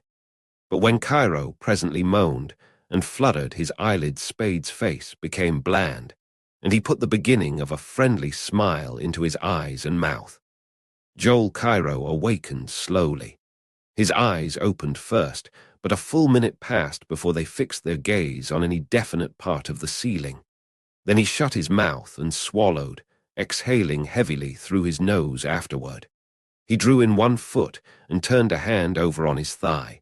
Then he raised his head from the chair back, looked around the office in confusion, saw Spade, and sat up. He opened his mouth to speak, started, clapped a hand to his face where Spade's fist had struck and where there was now a florid bruise. Cairo said through his teeth, painfully, "I could have shot you, Mr. Spade." "You could have tried," Spade conceded. "I did not try." "I know." "Then why did you strike me after I was disarmed?" "Sorry," Spade said, and grinned wolfishly, showing his jaw teeth. "But imagine my embarrassment when I found that $5,000 offer was just hooey." "You are mistaken, Mr. Spade. That was and is a genuine offer." "What the hell?" Spade's surprise was genuine. "I am prepared to pay $5,000 for the figure's return." Cairo took his hand away from his bruised face and sat up prim and businesslike again. "You have it." "No." "If it is not here," Cairo was very politely skeptical, "why should you have risked serious injury to prevent my searching for it?" "I should sit around and let people come in and stick me up." Spade flicked a finger at Cairo's possessions on the desk. "You've got my apartment address. Been up there yet?" "Yes, Mr. Spade. I am ready to pay $5,000 for the figure's return, but surely it is natural enough that I should try first to spare the owner that expense if possible." "Who is he?" Cairo shook his head and smiled. "You will have to forgive my not answering that question." "Will I?" Spade leaned forward, smiling with tight lips. "I've got you by the neck, Cairo. You've walked in and tied yourself up, plenty strong enough to suit the police, with last night's killings. Well, now you'll have to play with me or else." Cairo's smile was demure and not in any way alarmed. "I made somewhat extensive inquiries about you before taking any action," he said, "and was assured that you were far too reasonable to allow other considerations to interfere with profitable business relations." Spade shrugged. "Where are they?" he asked. "I have offered you $5,000 for." Spade thumped Cairo's wallet with the backs of his fingers and said, "There's nothing like $5,000 here. You're betting your eyes. You could come in and say you'd pay me $1 million for a purple elephant, but what in hell would that mean? I see, Cairo said thoughtfully, screwing up his eyes. You wish some assurance of my sincerity. He brushed his red lower lip with a fingertip. A retainer, would that serve? It might. Cairo put his hand out towards his wallet, hesitated, withdrew the hand, and said, You will take, say, $100. Spade picked up the wallet and took out $100. Then he frowned, said, Better make it 200, and did. Cairo said nothing. Your first guess was that I had the bird, Spade said in a crisp voice when he had put the $200 into his pocket and had dropped the wallet on the desk again. There's nothing in that. What's your second? That you know where it is, or, if not exactly that you know it is where you can get it. Spade neither denied nor affirmed that. He seemed hardly to have heard it. He asked, What sort of proof can you give me that your man is the owner? Very little, unfortunately. There is this, though. Nobody else can give you any authentic evidence of ownership at all. And if you know as much about the affair as I suppose, or I should not be here, you know that the means by which it was taken from him shows that his right to it was more valid than anyone else's, certainly more valid than Thursby's. What about his daughter? Spade asked. Excitement opened Cairo's eyes and mouth, turned his face red, made his voice shrill. He is not the owner. Spade said, Oh, mildly and ambiguously. Is he here in San Francisco now? Cairo asked in a less shrill, but still excited voice. Spade blinked his eyes sleepily and suggested, It might be better all around if we put our cards on the table. Cairo recovered composure with a little jerk. I do not think it would be better. His voice was suave now. If you know more than I shall profit by your knowledge, and so will you to the extent of $5,000. If you do not, then I have made a mistake in coming to you, and to do as you suggest would be simply to make that mistake worse. Spade nodded indifferently and waved his hand at the articles on the desk, saying, There's your stuff. And then, when Cairo was returning them to his pockets, It's understood that you're to pay my expenses while I'm getting this black bird for you, and $5,000 when it's done. Yes, Mr. Spade. That is, $5,000 less whatever monies have been advanced to you, $5,000 in all. Right, and it's a legitimate proposition. Spade's face was solemn, except for wrinkles at the corners of his eyes. You're not hiring me to do any murders or burglaries for you, but simply to get it back if possible in an honest and lawful way. If possible, Cairo agreed. His face also was solemn except for the eyes, and in any event with discretion. He rose and picked up his hat. I am at the Hotel Belvedere when you wish to communicate with me, room 635. I confidently expect the greatest mutual benefit from our association, Mr. Spade. He hesitated. May I have my pistol? Sure, I'd forgotten it. Spade took the pistol out of his coat pocket and handed it to Cairo. Cairo pointed the pistol at Spade's chest. You will please keep your hands on the top of the desk, Cairo said earnestly. I intend to search your offices. Spade said, I'll be damned. Then he laughed in his throat and said, All right, go ahead, I won't stop you. Chapter 6. The Undersized Shadow. For half an hour after Joel Cairo had gone, Spade sat alone, still and frowning, at his desk. Then he said aloud in the tone of one dismissing a problem, Well, they're paying for it, and took a bottle of Manhattan cocktail and a paper drinking cup from a desk drawer. He filled the cup 2/3 full, drank, returned the bottle to the drawer, tossed the cup into the wastebasket, put on his hat and overcoat, turned off the lights, and went down to the night-lit street. An undersized youth of 20 or 21, in neat grey cap and overcoat, was standing idly on the corner below Spade's building. Spade walked up Sutter Street to Kearny, where he entered a cigar store to buy 2 sacks of Bull Durham.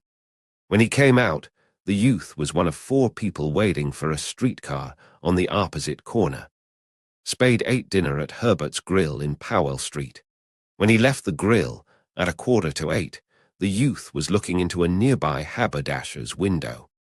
Spade went to the Hotel Belvedere, asking at the desk for Mr. Cairo. He was told that Cairo was not in. The youth sat in a chair in a far corner of the lobby.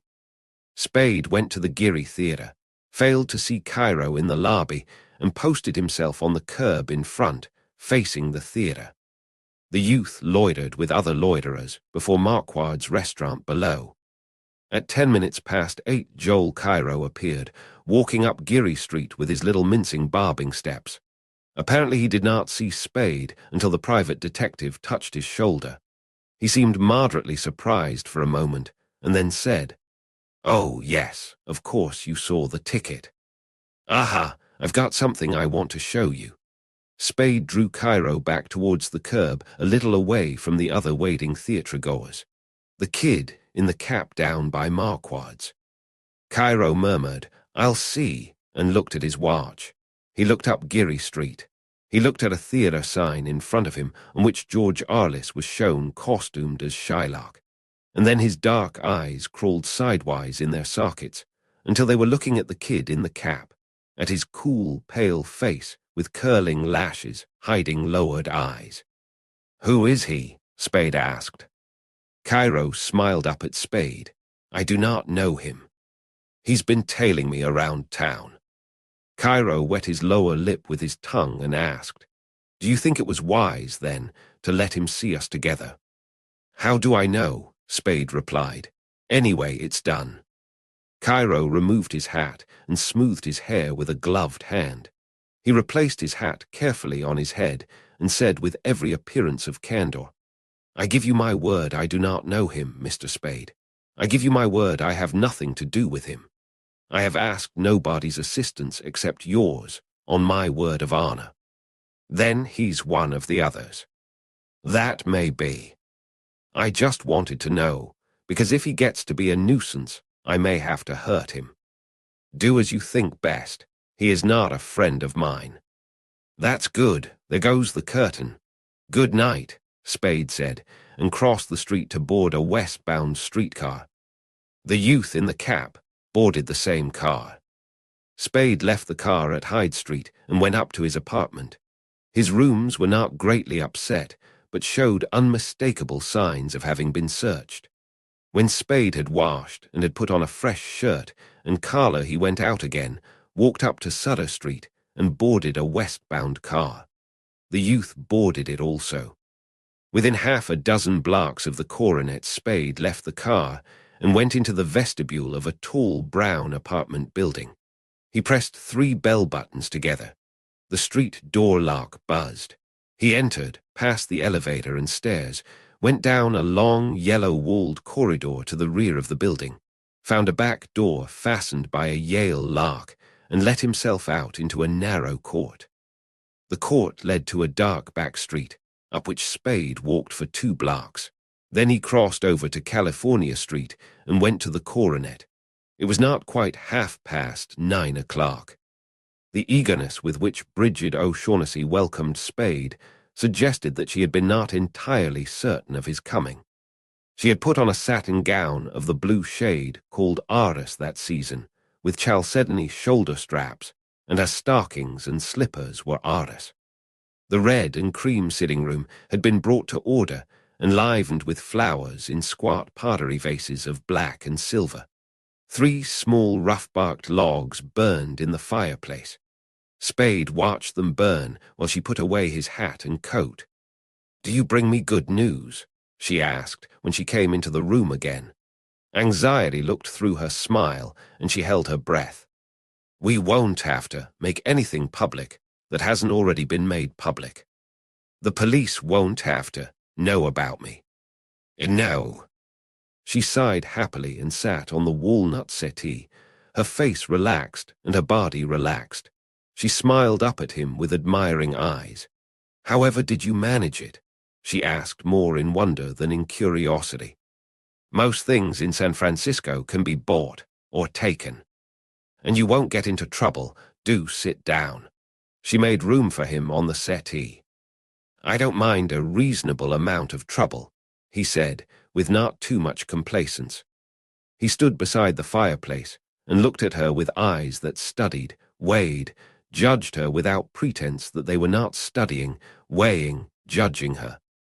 She flushed slightly under the frankness of his scrutiny, but she seemed more sure of herself than before, though a becoming shyness had not left her eyes.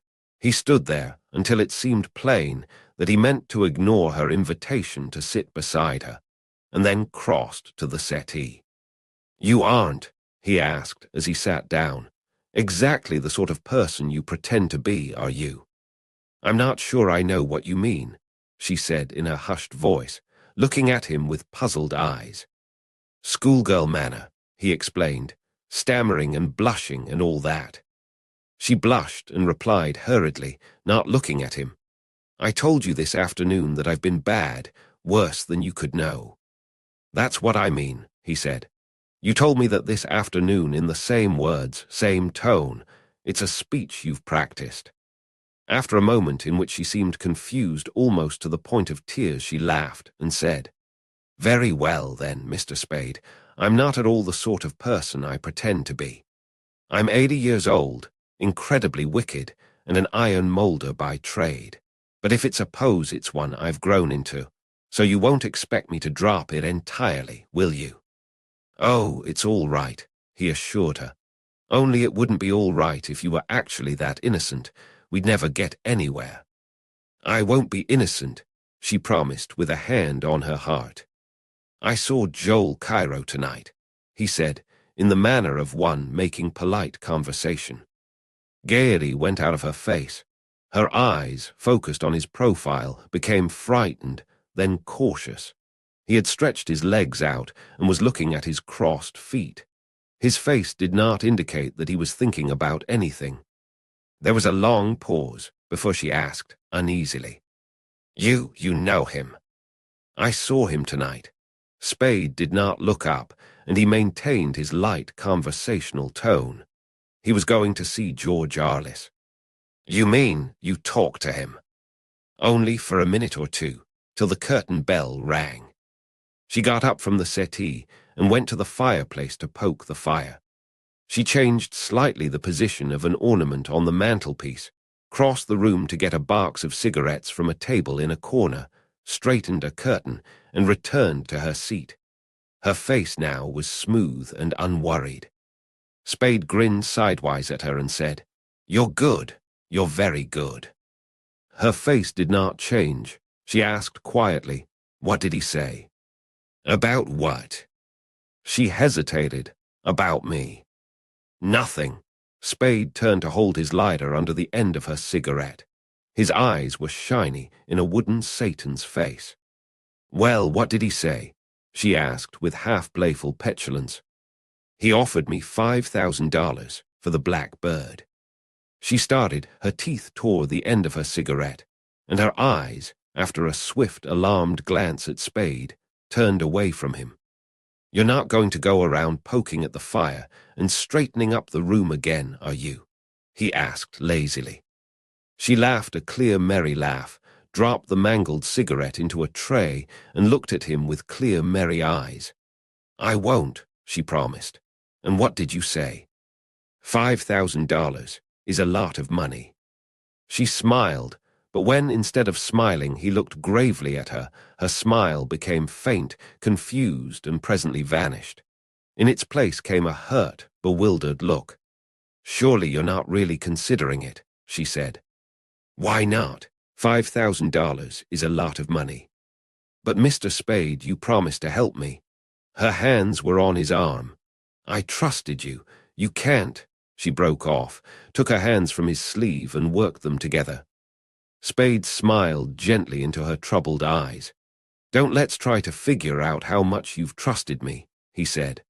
"I promised to help you, sure, but you didn't say anything about any black birds. But you must have known, or you wouldn't have mentioned it to me. You do know now. You won't, you can't treat me like that." Her eyes were cobalt blue prayers. $5,000 is, he said for the third time. A lot of money. She lifted her shoulders and hands and let them fall in a gesture that accepted defeat. It is, she agreed in a small, dull voice. It is far more than I could ever offer you if I must bid for your loyalty. Spade laughed. His laughter was brief and somewhat bitter. That is good, he said, coming from you. What have you given me besides money? Have you given me any of your confidence, any of the truth, any help in helping you? Haven't you tried to buy my loyalty with money and nothing else? Well, if I'm peddling it, why shouldn't I let it go to the highest bidder? I've given you all the money I have. Tears glistened in her white-ringed eyes. Her voice was hoarse, vibrant. I've thrown myself on your mercy, told you that without your help I'm utterly lost. What else is there? She suddenly moved close to him on the settee and cried angrily, Can I buy you with my body? Their faces were a few inches apart. Spade took her face between his hands, and he kissed her mouth roughly and contemptuously. Then he sat back and said, I'll think it over. His face was hard and furious. She sat still holding her numbed face, where his hands had left it. He stood up and said, Christ, there's no sense to this. He took 2 steps towards the fireplace and stopped, glowering at the burning logs, grinding his teeth together. She did not move. He turned to face her.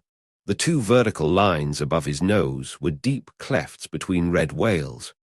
I don't give a damn about your honesty, he told her, trying to make himself speak calmly. I don't care what kind of tricks you're up to, what your secrets are, but I've got to have something to show that you know what you're doing. I do know. Please believe that I do, and that it's all for the best, and— Show me, he ordered. I'm willing to help you. I've done what I could so far. If necessary, I'll go ahead blindfolded, but I can't do it without more confidence in you than I've got now. You've got to convince me that you know what it's all about, that you're not simply fiddling around by guess and by God, hoping it'll come out all right somehow in the end. Can't you trust me just a little longer?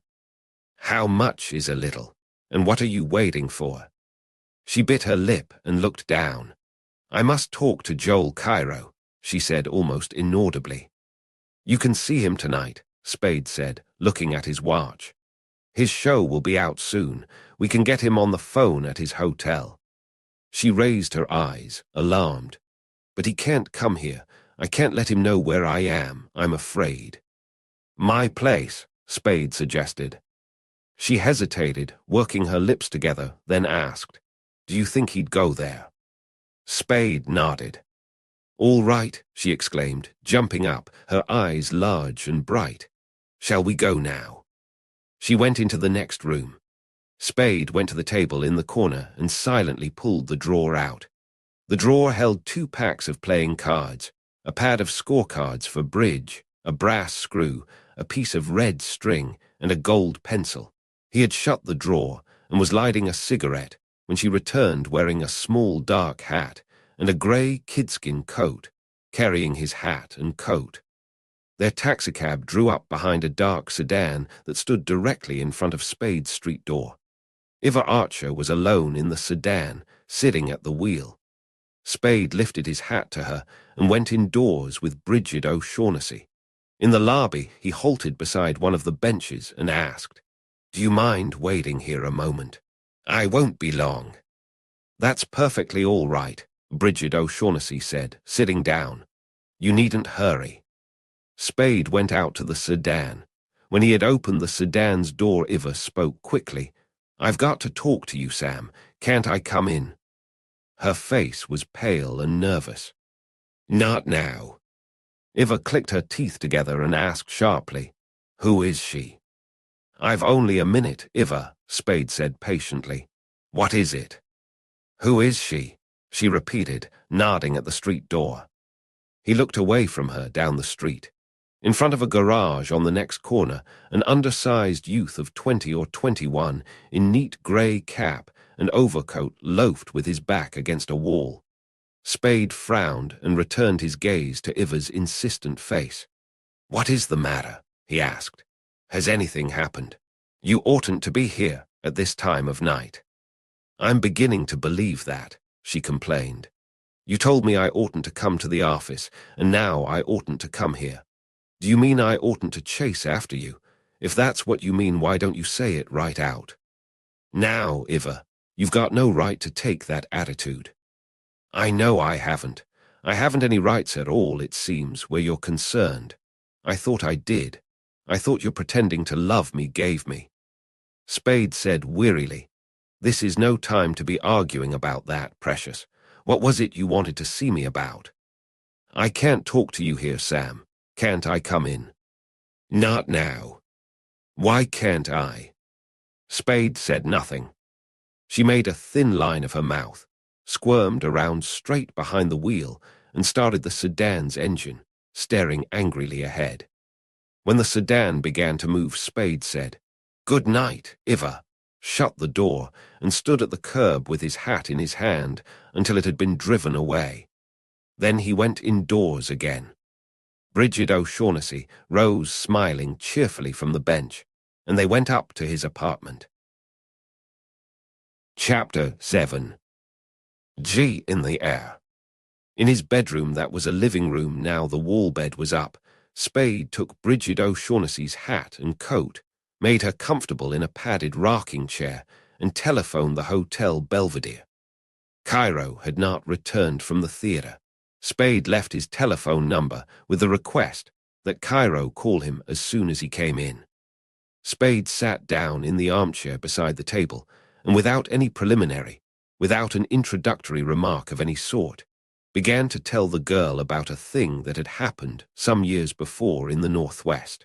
He talked in a steady, matter-of-fact voice that was devoid of emphasis or pauses, though now and then he repeated a sentence slightly rearranged, as if it were important that each detail be related exactly as it had happened. At the beginning, Bridget O'Shaughnessy listened with only partial attentiveness, obviously more surprised by his telling the story than interested in it, her curiosity more engaged with his purpose in telling the story than with the story he told. But presently, as the story went on, it caught her more and more fully, and she became still and receptive. A man named Flitcraft had left his real estate office in Tacoma to go to luncheon one day and had never returned. He did not keep an engagement to play golf after 4 that afternoon, though he had taken the initiative in making the engagement less than half an hour before he went out to luncheon. His wife and children never saw him again. His wife and he were supposed to be on the best of terms. He had 2 children, boys, one 5 and the other 3. He owned his house in a Tacoma suburb, a new Packard, and the rest of the appurtenances of successful American living. Flitcraft had inherited $70,000 from his father, and with his success in real estate, was worth something in the neighborhood of $200,000 at the time he vanished. His affairs were in order, though there were enough loose ends to indicate that he had not been setting them in order preparatory to vanishing. A deal that would have brought him an attractive profit, for instance, was to have been concluded the day after the one on which he disappeared. There was nothing to suggest that he had more than $50 or $60 in his immediate possession at the time of his going. His habits for months past could be accounted for too thoroughly to justify any suspicion of secret vices, or even of another woman in his life, though either was barely possible. He went like that, Spade said, like a fist when you open your hand. When he had reached this point in his story, the telephone bell rang. "Hello," Spade said into the instrument. "Mr. Cairo, this is Spade. Can you come up to my place, Post Street, now?" "Yes, I think it is." He looked at the girl, pursed his lips, and then said rapidly, "Miss O'Shaughnessy is here and wants to see you." Bridget O'Shaughnessy frowned and stirred in her chair, but did not say anything. Spade put the telephone down and told her, "He'll be up in a few minutes." Well, that was in 1922. In 1927, I was with one of the big detective agencies in Seattle. Mrs. Flitcraft came in and told us somebody had seen a man in Spokane who looked a lot like her husband. I went over there. It was Flitcraft, all right. He had been living in Spokane for a couple of years as Charles. That was his first name, Pierce. He had an automobile business that was netting him 20 or 25,000 a year. A wife, a baby son, owned his home in a Spokane suburb, and usually got away to play golf after 4 in the afternoon during the season. Spade had not been told very definitely what to do when he found Flitcraft. They talked in Spade's room at the Davenport. Flitcraft had no feeling of guilt. He had left his first family well provided for, and what he had done seemed to him perfectly reasonable. The only thing that bothered him was a doubt that he could make that reasonableness clear to Spade. He had never told anybody his story before, and thus had not had to attempt to make its reasonableness explicit. He tried now. "I got it all right," Spade told Bridget O'Shaughnessy, but Mrs. Flitcraft never did. She thought it was silly. Maybe it was. Anyway, it came out all right. She didn't want any scandal, and after the trick he had played on her, the way she looked at it, she didn't want him. So they were divorced on the quiet, and everything was swell all around. Here's what had happened to him. Going to lunch, he passed an office building that was being put up, just the skeleton. A beam or something fell 8 or 10 stories down and smacked the sidewalk alongside him. It brushed pretty close to him, but didn't touch him, though a piece of the sidewalk was chipped off and flew up and hit his cheek. It only took a piece of skin off, but he still had the scar when I saw him. He rubbed it with his finger, well, affectionately, when he told me about it. He was scared stiff, of course, he said, but he was more shocked than really frightened. He felt like somebody had taken the lid off life and let him look at the works. Flitcraft had been a good citizen and a good husband and father, not by any outer compulsion, but simply because he was a man who was most comfortable in step with his surroundings. He had been raised that way. The people he knew were like that. The life he knew was a clean, orderly, sane, responsible affair. Now a falling beam had shown him that life was fundamentally none of these things. He, the good citizen husband-father, could be wiped out between office and restaurant by the accident of a falling beam. He knew then that men died at haphazard like that, and lived only while blind chance spared them. It was not, primarily, the injustice of it that disturbed him. He accepted that after the first shock. What disturbed him was the discovery that in sensibly ordering his affairs he had got out of step, and not into step with life. He said he knew, before he had gone 20 feet from the fallen beam, that he would never know peace again, until he had adjusted himself to this new glimpse of life. By the time he had eaten his luncheon, he had found his means of adjustment. Life could be ended for him at random by a falling beam. He would change his life at random by simply going away. He loved his family, he said, as much as he supposed was usual, but he knew he was leaving them adequately provided for, and his love for them was not of the sort that would make absence painful. He went to Seattle that afternoon, Spade said, and from there by boat to San Francisco. For a couple of years, he wandered around and then drifted back to the Northwest and settled in Spokane and got married. His second wife didn't look like the first, but they were more alike than they were different. You know, the kind of women that play fair games of golf and bridge and like new salad recipes. He wasn't sorry for what he had done. It seemed reasonable enough to him. I don't think he even knew he had settled back naturally into the same groove he had jumped out of in Tacoma. But that's the part of it I always liked. He adjusted himself to beams falling, and then no more of them fell, and he adjusted himself to them not falling. How perfectly fascinating, Bridget O'Shaughnessy said. She left her chair and stood in front of him, close.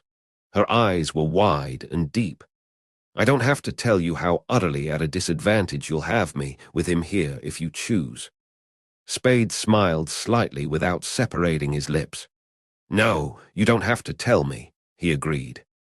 And you know I'd never have placed myself in this position if I hadn't trusted you completely. Her thumb and forefinger twisted a black button on his blue coat. Spade said, "That again," with mock resignation. "But you know it's so," she insisted. No, I don't know it. He patted the hand that was twisting the button. My asking for reasons why I should trust you brought us here. Don't let's confuse things. You don't have to trust me anyhow, as long as you can persuade me to trust you. She studied his face. Her nostrils quivered. Spade laughed. He patted her hand again and said, Don't worry about that now. He'll be here in a moment. Get your business with him over, and then we'll see how we'll stand. And you'll let me go about it, with him, in my own way. Sure. She turned her hand under his so that her fingers pressed his. She said softly, You're a godsend. Spade said, Don't overdo it. She looked reproachfully at him, though smiling, and returned to the padded rocker. Joel Cairo was excited. His dark eyes seemed all irises, and his high-pitched, thin-voiced words were tumbling out before Spade had the door half open. That boy is out there watching the house, Mr. Spade, that boy you showed me, or to whom you showed me, in front of the theatre. What am I to understand from that, Mr. Spade? I came here in good faith, with no thought of tricks or traps. You were asked in good faith. Spade frowned thoughtfully, but I ought to have guessed he might show up. He saw you come in. Naturally, I could have gone on, but that seemed useless, since you had already let him see us together. Bridget O'Shaughnessy came into the passageway behind Spade and asked anxiously, What boy? What is it? Cairo removed his black hat from his head, bowed stiffly, and said in a prim voice, If you do not know, ask Mr. Spade. I know nothing about it except through him. A kid who's been trying to tail me around town all evening, Spade said carelessly over his shoulder, not turning to face the girl. Come on in, Cairo.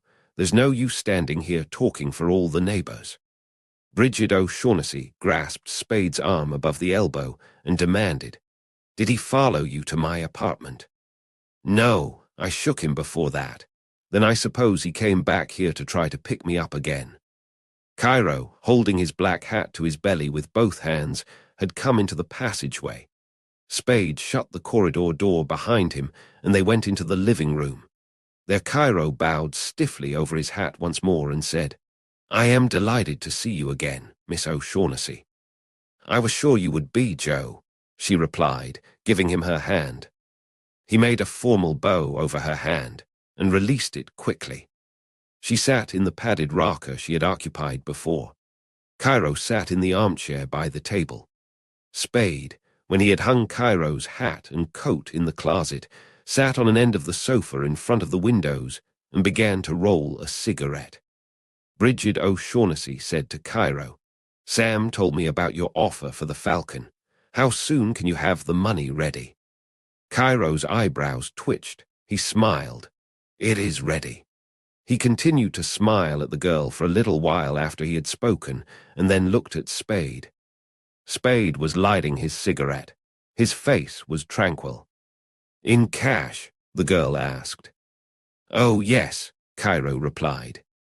She frowned, put her tongue between her lips, withdrew it, and asked, You are ready to give us $5,000 now if we give you the Falcon?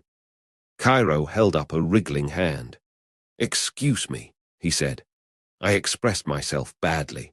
I did not mean to say that I have the money in my pockets, but that I am prepared to get it on a very few minutes' notice at any time during banking hours. Oh, she looked at Spade. Spade blew cigarette smoke down the front of his vest and said, That's probably right. He had only a few hundred in his pockets when I frisked him this afternoon.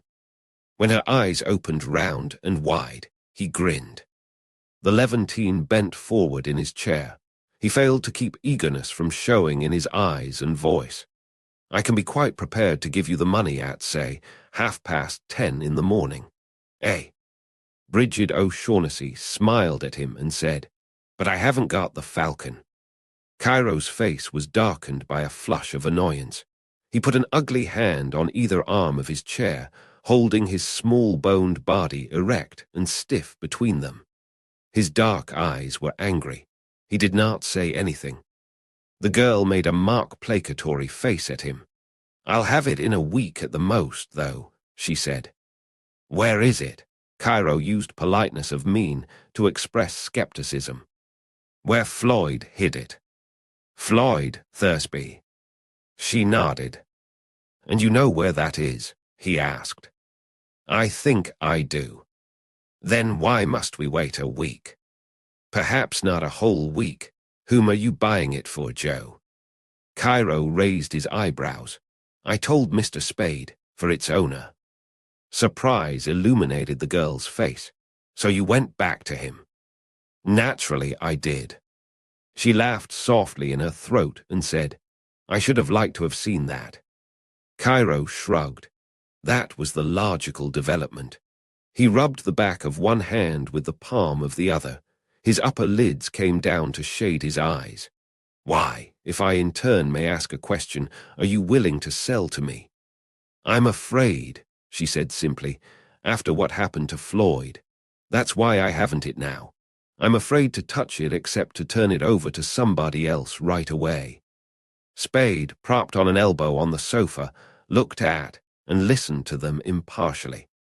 In the comfortable slackness of his body, in the easy stillness of his features, there was no indication of either curiosity or impatience.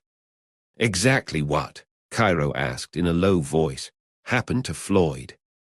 The tip of Bridget O'Shaughnessy's right forefinger traced a swift G in the air. Cairo said, I see, but there was something doubting in his smile. Is he here? I don't know, she spoke impatiently. What difference does it make? The doubt in Cairo's smile deepened. It might make a world of difference, he said, and rearranged his hands in his lap so that, intentionally or not, a blunt forefinger pointed at Spade. The girl glanced at the pointing finger and made an impatient motion with her head. Or me, she said, or you. Exactly, and shall we add more certainly the boy outside? Yes, she agreed and laughed. Yes, unless he's the one you had in Constantinople. Sudden blood martled Cairo's face. In a shrill, enraged voice he cried, the one you couldn't make. Bridget O'Shaughnessy jumped up from her chair. Her lower lip was between her teeth. Her eyes were dark and wide in a tense white face. She took 2 quick steps towards Cairo. He started to rise. Her right hand went out and cracked sharply against his cheek, leaving the imprint of fingers there. Cairo grunted and slapped her cheek, staggering her sidewise, bringing from her mouth a brief, muffled scream. Spade, wooden of face, was up from the sofa and close to them by then. He caught Cairo by the throat and shook him. Cairo gurgled and put a hand inside his coat. Spade grasped the Levantine's wrist, wrenched it away from the coat, forced it straight out to the side, and twisted it until the clumsy, flaccid fingers opened to let the black pistol fall down on the rug. Bridget O'Shaughnessy quickly picked up the pistol. Cairo, speaking with difficulty because of the fingers on his throat, said, This is the second time you've put your hands on me. His eyes, though the throttling pressure on his throat made them bulge, were cold and menacing. Yes, Spade growled, and when you're slapped you'll take it and like it. He released Cairo's wrist, and with a thick open hand struck the side of his face 3 times, savagely. Cairo tried to spit in Spade's face, but the dryness of the Levantine's mouth made it only an angry gesture. Spade slapped the mouth, cutting the lower lip. The doorbell rang. Cairo's eyes jerked into focus on the passageway that led to the corridor door. His eyes had become unangry and wary. The girl had gasped and turned to face the passageway. Her face was frightened. Spade stared gloomily for a moment at the blood trickling from Cairo's lip, and then stepped back, taking his hand from the Levantine's throat. Who is it? The girl whispered, coming close to Spade, and Cairo's eyes jerked back to ask the same question. Spade gave his answer irritably. I don't know. The bell rang again, more insistently. Well, keep quiet, Spade said, and went out of the room, shutting the door behind him. Spade turned on the light in the passageway and opened the door to the corridor. Lieutenant Dundee and Tom Parlhouse were there. "Hello, Sam," Tom said. "We thought maybe you wouldn't have gone to bed yet." Dundee nodded, but said nothing. Spade said good-naturedly, "Hello. You guys pick swell hours to do your visiting in. What is it this time?" Dundee spoke then, quietly. "We want to talk to you, Spade." "Well," Spade stood in the doorway, blocking it. "Go ahead and talk." Tom Parlhouse advanced, saying, "We don't have to do it standing here, do we?" Spade stood in the doorway and said, "You can't come in." His tone was very slightly apologetic. Tom's thick-featured face, even in height with Spade's, took on an expression of friendly scorn, though there was a bright gleam in his small, shrewd eyes. "What the hell, Sam?" he protested and put a big hand playfully on Spade's chest. Spade leaned against the pushing hand, grinned wolfishly, and asked, "Going to strong-arm me, Tom?" Tom grumbled, for God's sake, and took his hand away. Dundee clicked his teeth together and said through them, "Let us in." Spade's lip twitched over his eye tooth. He said, "You're not coming in. What do you want to do about it? Try to get in, or do your talking here, or go to hell?" Tom groaned. Dundee, still speaking through his teeth, said, "It'd pay you to play along with us a little, Spade. You've got away with this and you've got away with that, but you can't keep it up forever." "Stop me when you can," Spade replied arrogantly. "That's what I'll do." Dundee put his hands behind him and thrust his hard face up towards the private detectives. "There's talk going around that you and Archer's wife were cheating on him." Spade laughed. "That sounds like something you thought up yourself." "Then there's not anything to it." "Not anything. The talk is," Dundee said, "that she tried to get a divorce out of him so she could put in with you, but he wouldn't give it to her. Anything to that." "No. There's even talk," Dundee went on stolidly, "that's why he was put on the spot." Spade seemed mildly amused. "Don't be a hog," he said. "You oughtn't try to pin more than one murder at a time on me. Your first idea that I knocked Thursby off because he'd killed Miles falls apart if you blame me for killing Miles too." "You haven't heard me say you killed anybody," Dundee replied. "You're the one that keeps bringing that up, but suppose I did. You could have blipped them both. There's a way of figuring it." "Aha! I could have butchered Miles to get his wife, and then Thursby so I could hang Miles's killing on him. That's a hell of a swell system, or will be when I can give somebody else the bump and hang Thursby's on them. How long am I supposed to keep that up? Are you going to put your hand on my shoulder for all the killings in San Francisco from now on?" Tom said, "Cut the comedy, Sam. You know damned well we don't like this any more than you do, but we got our work to do. I hope you've got something to do besides pop in here early every morning with a lot of damned fool questions. And get damned lying answers," Dundee added deliberately. "Take it easy," Spade cautioned him. Dundee looked him up and down and then looked him straight in the eyes. "If you say there was nothing between you and Archer's wife," he said, "you're a liar, and I'm telling you so." A startled look came into Tom's small eyes. Spade moistened his lips with the tip of his tongue and asked, "Is that the heart tip that brought you here at this ungodly time of night?" "That's one of them." "And the others?" Dundee pulled down the corners of his mouth. "Let us in." He nodded significantly at the doorway in which Spade stood. Spade frowned and shook his head. Dundee's mouth corners lifted in a smile of grim satisfaction. "There must have been something to it," he told Tom.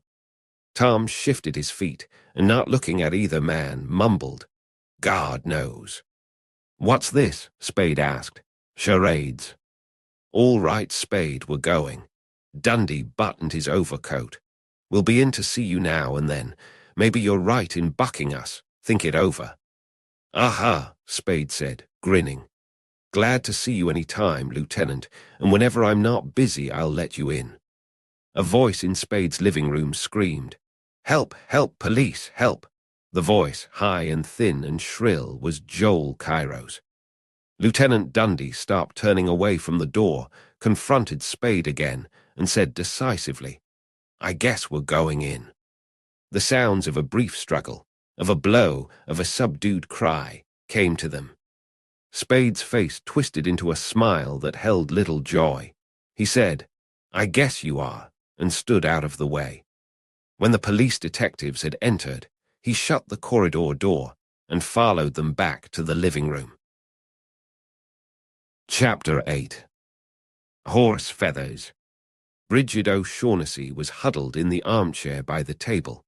Her forearms were up over her cheeks, her knees drawn up until they hid the lower part of her face. Her eyes were white-circled and terrified.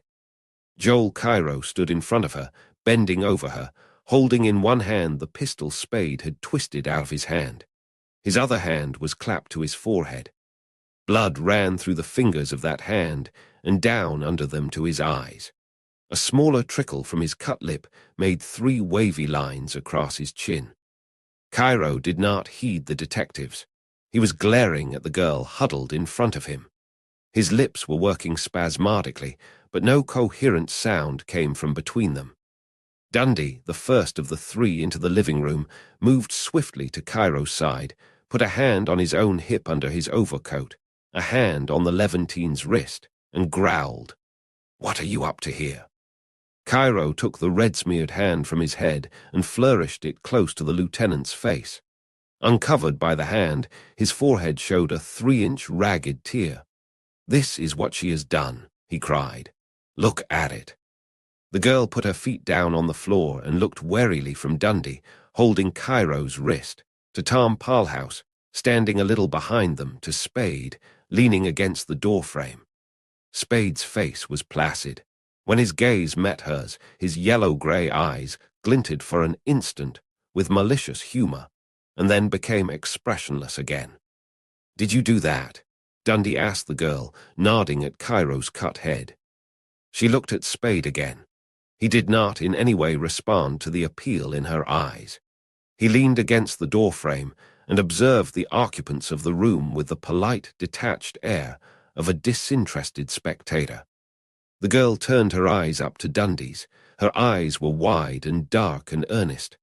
"I had to," she said in a low, throbbing voice. "I was all alone in here with him when he attacked me.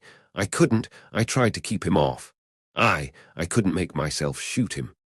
"Oh, you liar," Cairo cried, trying unsuccessfully to pull the arm that held his pistol out of Dundee's grip. "Oh, you dirty, filthy liar." He twisted himself around to face Dundee. "She's lying awfully. I came here in good faith and was attacked by both of them. And when you came, he went out to talk to you, leaving her here with this pistol. And then she said they were going to kill me after you left, and I called for help, so you wouldn't leave me here to be murdered. And then she struck me with the pistol." "Here, give me this thing," Dundee said, and took the pistol from Cairo's hand. "Now let's get this straight. What you come here for?" "He sent for me." Cairo twisted his head around to stare defiantly at Spade. "He called me up on the phone and asked me to come here." Spade blinked sleepily at the Levantine and said nothing. Dundee asked, "What he want you for?" Cairo withheld his reply until he had mopped his bloody forehead and chin with a lavender-barred silk handkerchief. By then, some of the indignation in his manner had been replaced by caution. "He said they wanted to see me. I didn't know what about." Tom Palhouse lowered his head, sniffed the odor of chiper that the mopping handkerchief had released in the air, and turned his head to scowl interrogatively at Spade. Spade winked at him and went on rolling a cigarette. Dundee asked, "Well, what happened then?" "Then they attacked me. She struck me first, and then he choked me and took the pistol out of my pocket. I don't know what they would have done next if you hadn't arrived at that moment. I dare say they would have murdered me then and there. When he went out to answer the bell, he left her here with the pistol to watch over me." Bridget O'Shaughnessy jumped out of the armchair crying, "Why don't you make him tell the truth?" and slapped Cairo on the cheek. Cairo yelled, inarticulately. Dundee pushed the girl back into the chair with the hand that was not holding the Levantine's arm and growled, "None of that now." Spade, lighting his cigarette, grinned softly through smoke and told Tom, "She's impulsive." "Yeah," Tom agreed. Dundee scowled down at the girl and asked, "What do you want us to think the truth is?" "Not what he said," she replied. "Not anything he said." She turned to Spade. "Is it?" "How do I know?" Spade responded. "I was out in the kitchen mixing an omelette when it all happened, wasn't I?" She wrinkled her forehead, studying him with eyes that perplexity clouded. Tom grunted in disgust. Dundee, still scowling at the girl, ignored Spade's speech and asked her, "If he's not telling the truth, how come he did the squawking for help, and not you?" "Oh, he was frightened to death when I struck him," she replied, looking contemptuously at the Levantine.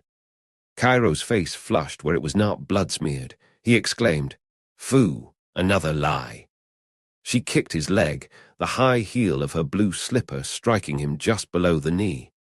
Dundee pulled him away from her while Big Tom came to stand close to her, rumbling, "Behave, sister. That's no way to act." "Then make him tell the truth," she said defiantly. "We'll do that all right," he promised. "Just don't get rough." Dundee, looking at Spade with green eyes hard and bright and satisfied, addressed his subordinate. "Well, Tom, I don't guess we'll go wrong pulling the lot of them in." Tom nodded gloomily. Spade left the door and advanced to the center of the room, dropping his cigarette into a tray on the table as he passed it. His smile and manner were amiably composed. "Don't be in a hurry," he said. "Everything can be explained." "I bet you," Dundee agreed, sneering. Spade bowed to the girl. "Miss O'Shaughnessy," he said, "may I present Lieutenant Dundee and Detective Sergeant Parlhouse?" He bowed to Dundee. "Miss O'Shaughnessy is an operative in my employ." Joel Cairo said indignantly, "That isn't so. She—" Spade interrupted him in a quite loud, but still genial voice. "I hired her just recently, yesterday. This is Mr. Joel Cairo, a friend, an acquaintance, at any rate, of Thursby's. He came to me this afternoon and tried to hire me to find something Thursby was supposed to have on him when he was bumped off. It looked funny, the way he put it to me, so I wouldn't touch it. Then he pulled a gun. Well, never mind that unless it comes to a point of laying charges against each other. Anyway, after talking it over with Miss O'Shaughnessy, I thought maybe I could get something out of him about Miles's and Thursby's killings, so I asked him to come up here. Maybe we put the questions to him a little rough, but he wasn't hurt any, not enough to have to cry for help. I'd already had to take his gun away from him again." As Spade talked, anxiety came into Cairo's reddened face. His eyes moved jerkily up and down, shifting their focus uneasily between the floor and Spade's bland face. Dundee confronted Cairo and brusquely demanded, "Well, what have you got to say to that?" Cairo had nothing to say for nearly a minute while he stared at the lieutenant's chest. When he lifted his eyes, they were shy and wary. "I don't know what I should say," he murmured. His embarrassment seemed genuine. "Try telling the facts," Dundee suggested. "The facts?" Cairo's eyes fidgeted, though their gaze did not actually leave the lieutenant's. "What assurance have I that the facts will be believed?" "Quit stalling. All you've got to do is swear to a complaint that they took a poke at you, and the warrant clerk will believe you enough to issue a warrant that'll let us throw them in the can." Spade spoke in an amused tone. "Go ahead, Cairo. Make him happy. Tell him you'll do it, and then we'll swear to one against you, and he'll have the lot of us." Cairo cleared his throat and looked nervously around the room, not into the eyes of anyone there. Dundee blew breath through his nose in a puff that was not quite a snort and said, "Get your hats." Cairo's eyes, holding worry and a question, met Spade's marking gaze. Spade winked at him and sat on the arm of the padded rocker. "Well, boys and girls," he said, grinning at the Levantine and at the girl with nothing but delight in his voice and grin. We put it over nicely. Dundee's hard, square face darkened the least of shades. He repeated peremptorily, "Get your hats." Spade turned his grin on the lieutenant, squirmed into a more comfortable position on the chair arm, and asked lazily, "Don't you know when you're being kidded?" Tom Parlhouse's face became red and shiny. Dundee's face, still darkening, was immobile except for lips moving stiffly to say, "No, but we'll let that wait till we get down to the hall." Spade rose and put his hands in his trousers pockets. He stood erect so he might look that much farther down at the lieutenant. His grin was a taunt, and self-certainty spoke in every line of his posture. "I dare you to take us in, Dundee," he said. "We'll laugh at you in every newspaper in San Francisco. You don't think any of us is going to swear to any complaints against the others, do you? Wake up. You've been kidded." When the bell rang, I said to Miss O'Shaughnessy and Cairo, "It's those damned bulls again. They're getting to be nuisances. Let's play a joke on them. When you hear them going, one of you scream, and then we'll see how far we can string them along before they tumble." And Bridget O'Shaughnessy bent forward in her chair and began to laugh hysterically. Cairo started and smiled. There was no vitality in his smile, but he held it fixed on his face. Tom, glowering, grumbled, "Cut it out, Sam." Spade chuckled and said, "But that's the way it was. And the cut on his head and mouth, Dundee asked scornfully, "Where'd they come from?" "Ask him," Spade suggested. "Maybe he cut himself shaving." Cairo spoke quickly before he could be questioned, and the muscles of his face quivered under the strain of holding his smile in place while he spoke. "I fell. We intended to be struggling for the pistol when you came in, but I fell. I tripped on the end of the rug and fell while we were pretending to struggle." Dundee said, "Horse feathers." Spade said, "That's all right, Dundee, believe it or not. The point is that that's our story and we'll stick to it. The newspapers will print it whether they believe it or not, and it'll be just as funny one way as the other, or more so. What are you going to do about it? It's no crime to kid a copper, is it? You haven't got anything on anybody here. Everything we told you was part of the joke. What are you going to do about it?" Dundee put his back to Spade and gripped Cairo by the shoulders. "You can't get away with that," he snarled, shaking the Levantine. "You belched for help and you've got to take it." "No, sir," Cairo sputtered. "It was a joke. He said you were friends of his and would understand." Spade laughed. Dundee pulled Cairo roughly around, holding him now by one wrist and the nape of his neck. "I'll take you along for packing the gun, anyway," he said, "and I'll take the rest of you along to see who laughs at the joke." Cairo's alarmed eyes jerked sidewise to focus on Spade's face. Spade said, "Don't be a sap, Dundee. The gun was part of the plant. It's one of mine." He laughed. "Too bad it's only a 32, or maybe you could find it was the one Thursby and Miles were shot with." Dundee released Cairo, spun on his heel, and his right fist clicked on Spade's chin. Bridget O'Shaughnessy uttered a short cry. Spade's smile flickered out at the instant of the impact, but returned immediately with a dreamy quality added. He steadied himself with a short backward step, and his thick sloping shoulders writhed under his coat. Before his fist could come up, Tom Parlhouse had pushed himself between the two men, facing Spade, encumbering Spade's arms with the closeness of his barrel-like belly and his own arms. "No, no, for Christ's sake," Tom begged. After a long moment of motionlessness, Spade's muscles relaxed. "Then get him out of here quick," he said.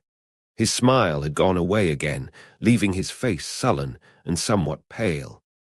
Tom, staying close to Spade, keeping his arms on Spade's arms, turned his head to look over his shoulder at Lieutenant Dundee. Tom's small eyes were reproachful. Dundee's fists were clenched in front of his body, and his feet were planted firm and a little apart on the floor.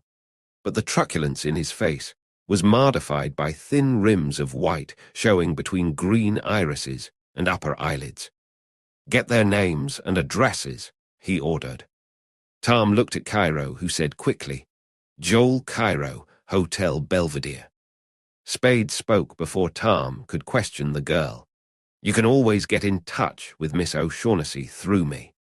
Tom looked at Dundee. Dundee growled, "Get her address."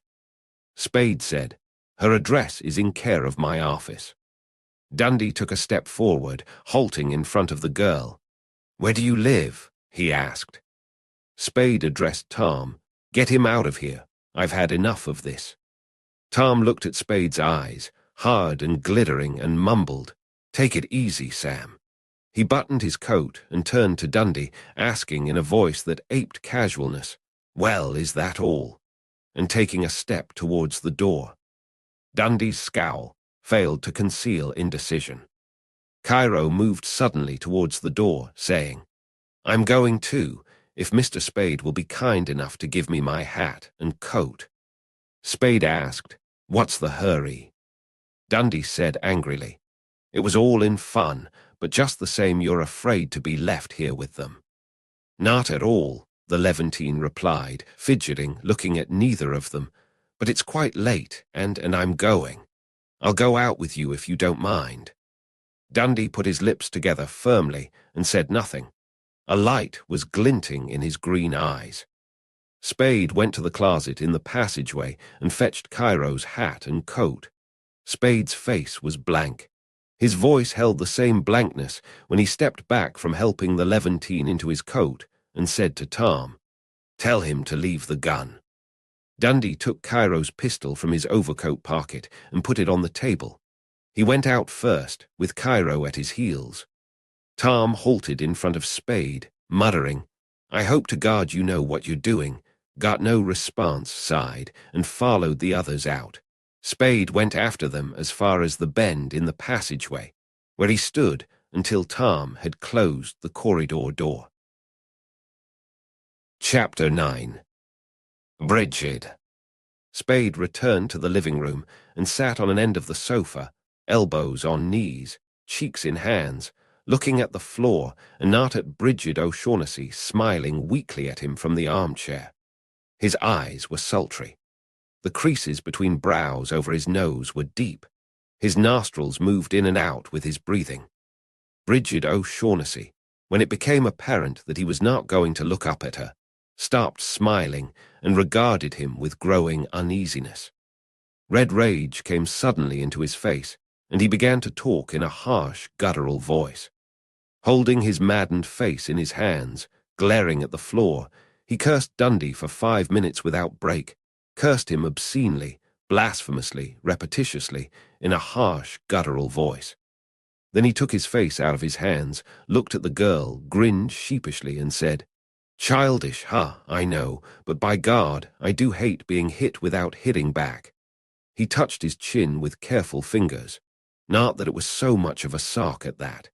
He laughed and lounged back on the sofa, crossing his legs. A cheap enough price to pay for winning.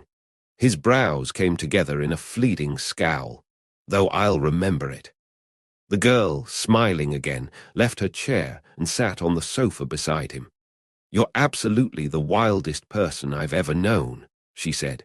"Do you always carry on so high-handed?" "I let him hit me, didn't I?" "Oh, yes, but a police official." "It wasn't that," Spade explained. "It was that in losing his head and slugging me, he overplayed his hand. If I'd mixed it with him, then he couldn't have backed down. He'd have had to go through with it, and we'd have had to tell that goofy story at headquarters." He stared thoughtfully at the girl and asked, "What did you do to Cairo?"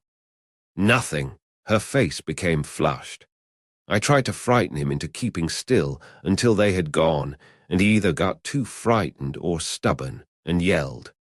And then you smacked him with the gun." "I had to. He attacked me." "You don't know what you're doing." Spade's smile did not hide his annoyance. "It's just what I told you. You're fumbling along by guess and by God." "I'm sorry," she said, face and voice soft with contrition. "Sam." "Sure you are." He took tobacco and papers from his pockets and began to make a cigarette. "Now you've had your talk with Cairo. Now you can talk to me." She put a fingertip to her mouth, staring across the room at nothing with widened eyes, and then, with narrower eyes, glanced quickly at Spade. He was engrossed in the making of his cigarette. "Oh, yes," she began. "Of course." She took the finger away from her mouth and smoothed her blue dress over her knees. She frowned at her knees. Spade licked his cigarette, sealed it, and asked, "Well?" while he felt for his lighter. "But I didn't," she said, pausing between words as if she were selecting them with great care, "have time to finish talking to him." She stopped frowning at her knees and looked at Spade with clear, candid eyes. We were interrupted almost before we had begun. Spade lighted his cigarette and laughed, his mouth empty of smoke. "Want me to phone him and ask him to come back?" She shook her head, not smiling. Her eyes moved back and forth between her lids as she shook her head, maintaining their focus on Spade's eyes. Her eyes were inquisitive. Spade put an arm across her back, cupping his hand over the smooth, bare white shoulder farthest from him. She leaned back into the bend of his arm. He said, "Well, I'm listening." She twisted her head around to smile up at him with playful insolence, asking, "Do you need your arm there for that?" "No." He removed his hand from her shoulder and let his arm drop down behind her. "You're altogether unpredictable," she murmured. He nodded and said amiably, "I'm still listening." "Look at the time," she exclaimed, wriggling a finger at the alarm clock perched atop the book saying 2:50 with its clumsily shaped hands. "Aha, it's been a busy evening. I must go." She rose from the sofa. "This is terrible." Spade did not rise. He shook his head and said, "Not until you've told me about it." "But look at the time," she protested, "and it would take hours to tell you." "It'll have to take them then." "Am I a prisoner?" she asked gaily. "Besides, there's the kid outside. Maybe he hasn't gone home to sleep yet." Her gaiety vanished. "Do you think he's still there?" "It's likely." She shivered. "Could you find out?" "I could go down and see." "Oh, will you?" Spade studied her anxious face for a moment and then got up from the sofa saying, "Sure." He got a hat and overcoat from the closet. "I'll be gone about 10 minutes. "Do be careful," she begged as she followed him to the corridor door. He said, "I will," and went out. Post Street was empty when Spade issued into it. He walked east a block, crossed the street, walked west 2 blocks on the other side, recrossed it, and returned to his building without having seen anyone except 2 mechanics working on a car in a garage. When he opened his apartment door, Bridget O'Shaughnessy was standing at the bend in the passageway, holding Cairo's pistol straight down at her side. "He's still there," Spade said. She bit the inside of her lip and turned slowly, going back into the living room. Spade followed her in, put his hat and overcoat on a chair, said, "So we'll have time to talk," and went into the kitchen. He had put the coffee pot on the stove when she came to the door and was slicing a slender loaf of French bread. She stood in the doorway and watched him with preoccupied eyes. The fingers of her left hand idly caressed the body and barrel of the pistol her right hand still held. "The tablecloth's in there," he said, pointing the bread knife at a cupboard that was one breakfast nook partition. She set the table while he spread liverwurst on or put cold corned beef between the small ovals of bread he had sliced. Then he poured the coffee, added brandy to it from a squat bottle, and they sat at the table. They sat side by side on one of the benches. She put the pistol down on the end of the bench nearer her. "You can start now, between bites," he said. She made a face at him, complained, "You're the most insistent person," and bit a sandwich. "Yes, and wild and unpredictable. What's this bird, this falcon, that everybody's all steamed up about?" She chewed the beef and bread in her mouth, swallowed it, looked attentively at the small crescent its removal had made in the sandwich's rim, and asked, "Suppose I wouldn't tell you. Suppose I wouldn't tell you anything at all about it. What would you do?" "You mean about the bird?" "I mean about the whole thing." "I wouldn't be too surprised," he told her, grinning so that the edges of his jaw teeth were visible, "to know what to do next." "And that would be," she transferred her attention from the sandwich to his face. "That's what I wanted to know. What would you do next?" He shook his head. Mockery rippled in a smile on her face. Something wild and unpredictable. "Maybe, but I don't see what you've got to gain by covering up now. It's coming out bit by bit anyhow. There's a lot of it I don't know, but there's some of it I do, and some more that I can guess at. And give me another day like this, I'll soon be knowing things about it that you don't know." "I suppose you do now," she said, looking at her sandwich again, her face serious. "But, oh, I'm so tired of it, and I do so hate having to talk about it. Wouldn't it be just as well to wait and let you learn about it as you say you will?" Spade laughed. "I don't know. You'll have to figure that out for yourself. My way of learning is to heave a wild and unpredictable monkey wrench into the machinery. It's all right with me if you're sure none of the flying pieces will hurt you." She moved her bare shoulders uneasily, but said nothing. For several minutes they ate in silence, he phlegmatically, she thoughtfully. Then she said in a hushed voice, "I'm afraid of you, and that's the truth." He said, "That's not the truth." "It is," she insisted in the same low voice. "I know two men I'm afraid of, and I've seen both of them tonight." "I can understand your being afraid of Cairo," Spade said. "He's out of your reach." "And you aren't." "Not that way," he said, and grinned. She blushed. She picked up a slice of bread encrusted with grey liverwurst.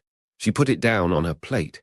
She wrinkled her white forehead and she said, "It's a black figure, as you know, smooth and shiny, of a bird, a hawk or falcon about that high." She held her hands a foot apart. "What makes it important?" She sipped coffee and brandy before she shook her head. "I don't know," she said. "They'd never tell me. They promised me £500 if I helped them get it. Then Floyd said afterward, after we'd left Joe, that he'd give me $750. So it must be worth more than $7,500. "Oh, much more than that," she said. "They didn't pretend that they were sharing equally with me. They were simply hiring me to help them." "To help them how?" She lifted her cup to her lips again. Spade, not moving the domineering stare of his yellow-grey eyes from her face, began to make a cigarette. Behind them, the percolator bubbled on the stove. "To help them get it from the man who had it," she said slowly when she had lowered her cup. "A Russian named Kemidov." "How?" "Oh, but that's not important," she objected, "and wouldn't help you." She smiled impudently. "And is certainly none of your business." This was in Constantinople. She hesitated, nodded, and said, "Marmora." He waved his cigarette at her, saying, "Go ahead, what happened then?" "But that's all. I've told you. They promised me £500 to help them, and I did, and then we found that Joe Cairo meant to desert us, taking the Falcon with him and leaving us nothing. So we did exactly that to him first. But then I wasn't any better off than I had been before, because Floyd hadn't any intention at all of paying me the £750 he had promised me. I had learned that by the time we got here. He said we would go to New York, where he would sell it and give me my share, but I could see he wasn't telling me the truth. Indignation had darkened her eyes to violet. "And that's why I came to you, to get you to help me learn where the Falcon was." "And suppose you'd got it, what then?" "Then I'd have been in a position to talk terms with Mr. Floyd Thursby." Spade squinted at her and suggested, "But you wouldn't have known where to take it to get more money than he'd give you, the larger sum that you knew he expected to sell it for." "I did not know," she said. Spade scowled at the ashes he had dumped on his plate. "What makes it worth all that money?" he demanded. "You must have some idea, at least be able to guess." "I haven't the slightest idea." He directed the scowl at her. "What's it made of?" "Porcelain or black stone. I don't know. I've never touched it. I've only seen it once for a few minutes. Floyd showed it to me when we'd first got hold of it." Spade mashed the end of his cigarette in his plate and made one draught of the coffee and brandy in his cup. His scowl had gone away. He wiped his lips with his napkin, dropped it crumpled on the table, and spoke casually. "You are a liar." She got up and stood at the end of the table, looking down at him with dark, abashed eyes in a pinkening face. "I am a liar," she said. "I have always been a liar. Don't brag about it. It's childish." His voice was good-humored. He came out from between table and bench. Was there any truth at all in that yarn? She hung her head. Dampness glistened on her dark lashes. "Some," she whispered. "How much?" Not very much." Spade put a hand under her chin and lifted her head. He laughed into her wet eyes and said, "We've got all night before us. I'll put some more brandy in some more coffee, and we'll try again." Her eyelids drooped. "Oh, I'm so tired," she said tremulously, "so tired of it all, of myself, of lying and thinking up lies, and of not knowing what is a lie and what is the truth. I wish I—" She put her hands up to Spade's cheeks, put her open mouth hard against his mouth, her body flat against his body. Spade's arms went around her, holding her to him, muscles bulging his blue sleeves, a hand cradling her head, its fingers half lost among red hair, a hand moving groping fingers over her slim back. His eyes burned yellowly. Chapter 10. The Belvedere Divan. Beginning day had reduced night to a thin smokiness when Spade sat up. At his side, Bridget O'Shaughnessy's soft breathing had the regularity of utter sleep. Spade was quiet leaving bed and bedroom and shutting the bedroom door. He dressed in the bathroom. Then he examined the sleeping girl's clothes, took a flat brass key from the pocket of her coat, and went out. He went to the coronet, letting himself into the building and into her apartment with the key. To the eye, there was nothing furtive about his going in. He entered boldly and directly. To the ear, his going in was almost unnoticeable. He made as little sound as might be. In the girl's apartment, he switched on all the lights. He searched the place from wall to wall. His eyes and thick fingers moved without apparent haste, and without ever lingering or fumbling or going back, from one inch of their fields to the next, probing, scrutinizing, testing with expert certainty. Every drawer, cupboard, cubbyhole, box, bag, trunk, locked or unlocked, was opened, and its contents subjected to examination by eyes and fingers. Every piece of clothing was tested by hands that felt for telltale bulges and ears that listened for the crinkle of paper between pressing fingers. He stripped the bed of bedclothes. He looked under rugs and at the underside of each piece of furniture. He pulled down blinds to see that nothing had been rolled up in them for concealment. He leaned through windows to see that nothing hung below them on the outside. He poked with a fork into powder and cream jars on the dressing table. He held atomizers and bottles up against the light. He examined dishes and pans and food containers. He emptied the garbage can on spread sheets of newspaper. He opened the top of the flush box in the bathroom, drained the box, and peered down into it. He examined and tested the metal screens over the drains of bathtub, wash bowl, sink, and laundry tub. He did not find the black bird. He found nothing that seemed to have any connection with a black bird. The only piece of writing he found was a week-old receipt for the month's apartment rent Bridget O'Shaughnessy had paid. The only thing he found that interested him enough to delay his search. While he looked at it was a double handful of rather fine jewelry in a parlor-chrome box in a locked dressing table drawer. When he had finished, he made and drank a cup of coffee.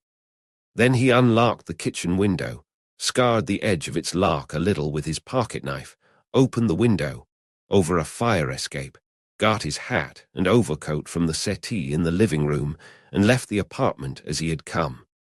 On his way home, he stopped at a store that was being opened by a puffy-eyed, shivering plump grocer and bought oranges, eggs, rolls, butter, and cream. Spade went quietly into his apartment, but before he had shut the corridor door behind him, Bridget O'Shaughnessy cried, "Who is that?" Young Spade bearing breakfast. "Oh, you frighten me."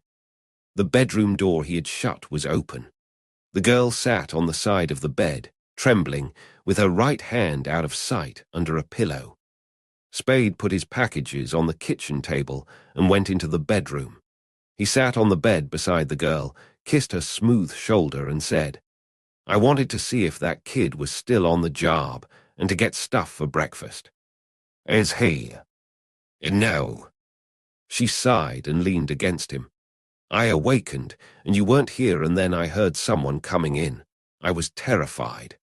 Spade combed her red hair back from her face with his fingers and said, "I'm sorry, Angel. I thought you'd sleep through it. Did you have that gun under your pillow all night?" "No, you know I didn't. I jumped up and got it when I was frightened." He cooked breakfast and slipped the flat brass key into her coat pocket again, while she bathed and dressed. She came out of the bathroom whistling En Cuba. "Shall I make the bed?" she asked. "That'd be swell. The eggs need a couple of minutes more."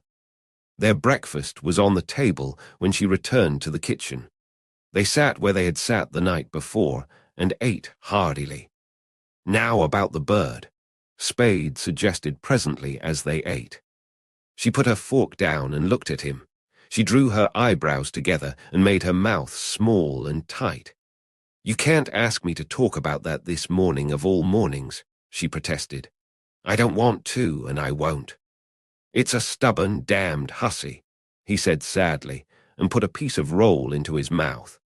The youth who had shadowed Spade was not in sight when Spade and Bridget O'Shaughnessy crossed the sidewalk to the waiting taxicab. The taxicab was not followed. Neither the youth nor another loiterer was visible in the vicinity of the coronet when the taxicab arrived there. Bridget O'Shaughnessy would not let Spade go in with her. "It's bad enough to be coming home in evening dress at this hour without bringing company. I hope I don't meet anybody." "Dinner tonight?" "Yes." They kissed. She went into the coronet. He told the chauffeur, "Hotel Belvedere." When he reached the Belvedere, he saw the youth who had shadowed him sitting in the lobby on a divan from which the elevators could be seen. Apparently the youth was reading a newspaper. At the desk, Spade learned that Cairo was not in. He frowned and pinched his lower lip. Points of yellow light began to dance in his eyes. "Thanks," he said softly to the clerk and turned away.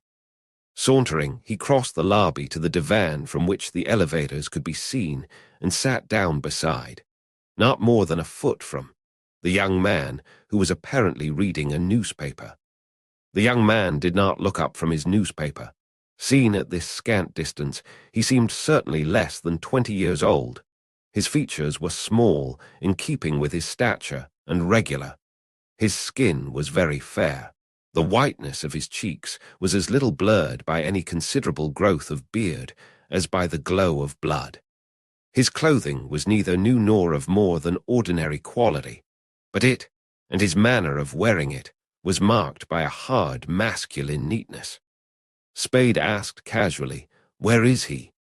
while shaking tobacco down into a brown paper curved to catch it. The boy lowered his paper and looked around, moving with a purposeful sort of slowness, as of a more natural swiftness restrained. He looked with small hazel eyes under somewhat long, curling lashes at Spade's chest. He said, in a voice as colorless and composed and cold as his young face, "What? Where is he?" Spade was busy with his cigarette. "Who?" "The fairy." The hazel eyes' gaze went up Spade's chest to the knot of his maroon tie and rested there. "What do you think you're doing, Jack?" the boy demanded. "Kidding me?" "I'll tell you when I am." Spade licked his cigarette and smiled amiably at the boy. "New York, aren't you?" The boy stared at Spade's tie and did not speak.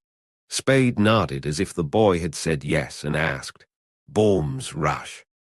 The boy stared at Spade's tie for a moment longer, then raised his newspaper and returned his attention to it. "Shove off," he said from the side of his mouth. Spade lighted his cigarette, leaned back comfortably on the divan, and spoke with good-natured carelessness. "You'll have to talk to me before you're through, Sonny. Some of you will, and you can tell G. I said so." The boy put his paper down quickly and faced Spade, staring at his necktie with bleak hazel eyes. The boy's small hands were spread flat over his belly. "Keep asking for it and you're going to get it," he said. "Plenty." His voice was low and flat and menacing. "I told you to shove off. Shove off." Spade waited until a bespectacled pudgy man and a thin-legged blonde girl had passed out of hearing. Then he chuckled and said, "That would go over Big Back on 7th Avenue, but you're not in Romeville now, you're in my Borg." He inhaled cigarette smoke and blew it out in a long, pale cloud. "Well, where is he?" The boy spoke 2 words, the first a short guttural verb, the second you. "People lose teeth talking like that." Spade's voice was still amiable, though his face had become wooden. "If you want to hang around, you'll be polite." The boy repeated his 2 words.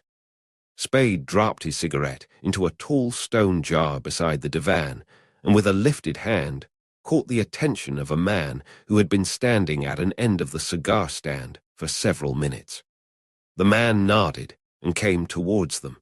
He was a middle-aged man of medium height, round and sallow of face, compactly built, tidily dressed in dark clothes. "Hello, Sam," he said as he came up. "Hello, Luke." They shook hands and Luke said, "Say, that's too bad about Miles." "Aha, a bad break." Spade jerked his head to indicate the boy on the divan beside him. "What do you let these cheap gunmen hang out in your lobby for, with their tools bulging their clothes?" "Yes." Luke examined the boy with crafty brown eyes set in a suddenly hard face. "What do you want here?" he asked. The boy stood up. Spade stood up. The boy looked at the 2 men at their neckties, from one to the other. Luke's necktie was black. The boy looked like a schoolboy standing in front of them. Luke said, "Well, if you don't want anything, beat it, and don't come back." The boy said, "I won't forget you guys," and went out. They watched him go out. Spade took off his hat and wiped his damp forehead with a handkerchief. The hotel detective asked, "What is it?" "Damned if I know," Spade replied. "I just happened to spot him. Know anything about Joel Cairo, 635. "Oh, that one," the hotel detective leered. "How long's he been here?" 4 days. This is the 5th. "What about him?" "Search me, Sam. I got nothing against him but his looks. Find out if he came in last night." "Try to," the hotel detective promised and went away. Spade sat on the divan until he returned. "No," Luke reported. "He didn't sleep in his room. What is it?" "Nothing." "Come clean. You know I'll keep my clams shut, but if there's anything wrong we ought to know about it so's we can collect our bill." "Nothing like that," Spade assured him. "As a matter of fact, I'm doing a little work for him. I'd tell you if he was wrong." "You'd better. Want me to kind of keep an eye on him?" "Thanks, Luke. It wouldn't hurt. You can't know too much about the men you're working for these days." It was 21 minutes past 11 by the clock over the elevator doors when Joel Cairo came in from the street. His forehead was bandaged. His clothes had the limp unfreshness of too many hours' consecutive wear. His face was pasty, with sagging mouth and eyelids. Spade met him in front of the desk. "Good morning," Spade said easily. Cairo drew his tired body up straight, and the drooping lines of his face tightened. "Good morning," he responded without enthusiasm. There was a pause. Spade said, "Let's go someplace where we can talk." Cairo raised his chin. "Please excuse me," he said. "Our conversations in private have not been such that I am anxious to continue them. Pardon my speaking bluntly, but it is the truth." "You mean last night?" Spade made an impatient gesture with head and hands. "What in hell else could I do? I thought you'd see that. If you pick a fight with her, or let her pick one with you, I've got to throw in with her. I don't know where that damned bird is. You don't. She does. How in hell are we going to get it if I don't play along with her?" Cairo hesitated, said dubiously, "You have always, I must say, a smooth explanation ready." Spade scowled. "What do you want me to do? Learn to stutter? Well, we can talk over here." He led the way to the divan. When they were seated, he asked, "Dundee take you down to the hall?" "Yes." "How long did they work on you?" "Until a very little while ago, and very much against my will." Pain and indignation were mixed in Cairo's face and voice. "I shall certainly take the matter up with the Consulate General of Greece and with an attorney." "Go ahead and see what it gets you. What did you let the police shake out of you?" There was prim satisfaction in Cairo's smile. "Not a single thing. I adhered to the course you indicated earlier in your rooms." His smile went away. "Though I certainly wished you had devised a more reasonable story. I felt decidedly ridiculous repeating it." Spade grinned mockingly. "Sure," he said, "but its goofiness is what makes it good. You sure you didn't give them anything?" "You may rely upon it, Mr. Spade, I did not." Spade drummed with his fingers on the leather seat between them. "You'll be hearing from Dundee again. Stay dummed up on him and you'll be all right. Don't worry about the story's goofiness. A sensible one would have had us all in the cooler." He rose to his feet. "You'll want sleep if you've been standing up under a police storm all night. See you later." Effie Perrin was saying, "No, not yet," into the telephone when Spade entered his outer office. She looked around at him and her lips shaped a silent word. "Iva." He shook his head. "Yes, I'll have him call you as soon as he comes in," she said aloud and replaced the receiver on its prong. "That's the third time she's called up this morning," she told Spade. He made an impatient, growling noise. The girl moved her brown eyes to indicate the inner office. "Your Miss O'Shaughnessy's in there. She's been waiting since a few minutes after 9. Spade nodded as if he had expected that and asked, "What else?" "Sergeant Parlhouse called up. He didn't leave any message." "Get him for me." "And G called up." Spade's eyes brightened. He asked, "Who?" "G, that's what he said." Her air of personal indifference to the subject was flawless. "When I told him you weren't in, he said, 'When he comes in, will you please tell him that G, who got his message, phoned and will phone again.'" Spade worked his lips together as if tasting something he liked. "Thanks, darling," he said. "See if you can get Tom Parlhouse." He opened the inner door and went into his private office, pulling the door to behind him. Bridget O'Shaughnessy, dressed as on her first visit to the office, rose from a chair beside his desk and came quickly towards him. "Somebody has been in my apartment," she explained. "It is all upside down, every which way." He seemed moderately surprised. "Anything taken?" "I don't think so. I don't know. I was afraid to stay. I changed as fast as I could and came down here. Oh, you must have let that boy follow you there." Spade shook his head. "No, Angel." He took an early copy of an afternoon paper from his pocket, opened it, and showed her a quarter column headed "Scream Routes Burglar." A young woman named Caroline Beale, who lived alone in a Sutter Street apartment, had been awakened at 4 that morning by the sound of somebody moving in her bedroom. She had screamed. The mover had run away. 2 other women who lived alone in the same building had discovered, later in the morning, signs of the burglars having visited their apartments. Nothing had been taken from any of the 3. "That's where I shook him," Spade explained. "I went into that building and ducked out the back door. That's why all 3 were women who lived alone. He tried the apartments that had women's names in the vestibule register, hunting for you under an alias. But he was watching your place when we were there, she objected. Spade shrugged. There's no reason to think he's working alone, or maybe he went to Sutter Street after he had begun to think you were going to stay all night in my place. There are a lot of maybes, but I didn't lead him to the coronet.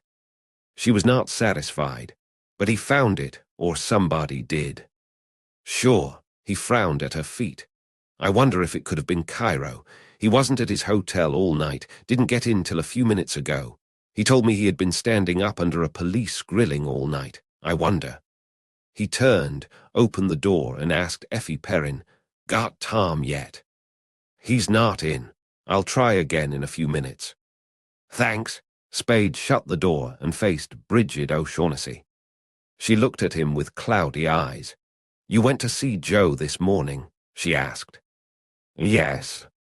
She hesitated. "Why?" "Why?" He smiled down at her. "Because my own true love, I've got to keep in some sort of touch with all the loose ends of this dizzy affair if I'm ever going to make heads or tails of it." He put an arm around her shoulders and led her over to his swivel chair. He kissed the tip of her nose lightly and set her down in the chair. He sat on the desk in front of her. He said, "Now we've got to find a new home for you, haven't we?" She nodded with emphasis. "I won't go back there."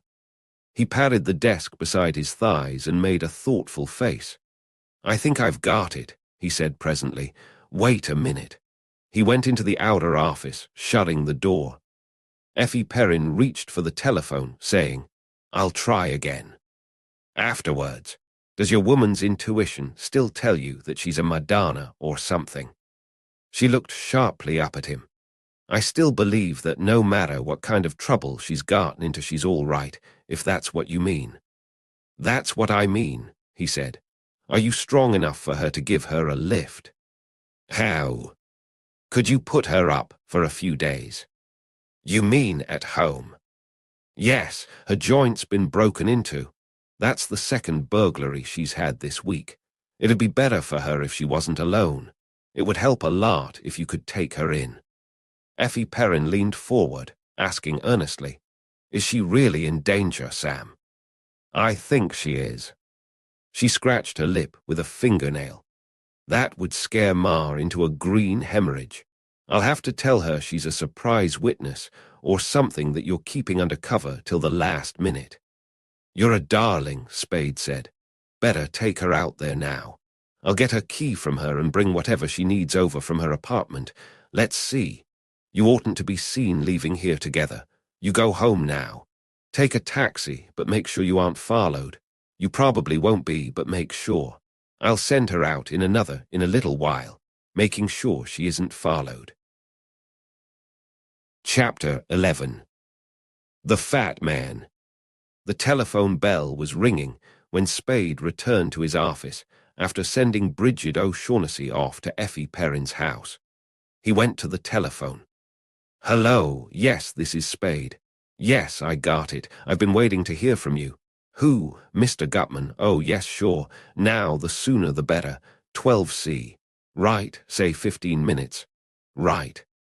Spade sat on the corner of his desk beside the telephone and rolled a cigarette. His mouth was a hard, complacent V. His eyes, watching his fingers make the cigarette, smoldered over lower lids drawn up straight. The door opened, and Eva Archer came in. Spade said, "Hello, honey," in a voice as lightly amiable as his face had suddenly become. "Oh, Sam, forgive me, she cried in a choked voice. She stood just inside the door, warding a black-bordered handkerchief in her small gloved hands, peering into his face with frightened red and swollen eyes. He did not get up from his seat on the desk corner. He said, "Sure, that's all right, forget it." "But Sam," she wailed, "I sent those policemen there. I was mad, crazy with jealousy, and I phoned them that if they'd go there, they'd learn something about Miles's murder." "What made you think that?" "Oh, I didn't, but I was mad, Sam, and I wanted to hurt you." It made things damned awkward. He put his arm around her and drew her nearer. But it's all right now, only don't get any more crazy notions like that. I won't, she promised, ever. But you weren't nice to me last night. You were cold and distant and wanted to get rid of me when I had come down there and waited so long to warn you and you. Warn me about what? About Phil. He's found out about you being in love with me, and Miles had told him about my wanting a divorce, though of course he never knew what for, and now Phil thinks you killed his brother because he wouldn't give me the divorce so we could get married. He told me he believed that, and yesterday he went and told the police. That's nice, Spade said softly. And you came to warn me, and because I was busy you got up on your ear and helped this damned Phil Archer stir things up. I'm sorry, she whimpered. I know you won't forgive me. I'm sorry. You ought to be, he agreed, on your own account as well as mine. Has Dundee been to see you since Phil did his talking, or anybody from the bureau? No. Alarm opened her eyes and mouth. They will, he said, and it'd be just as well to not let them find you here. Did you tell them who you were when you phoned?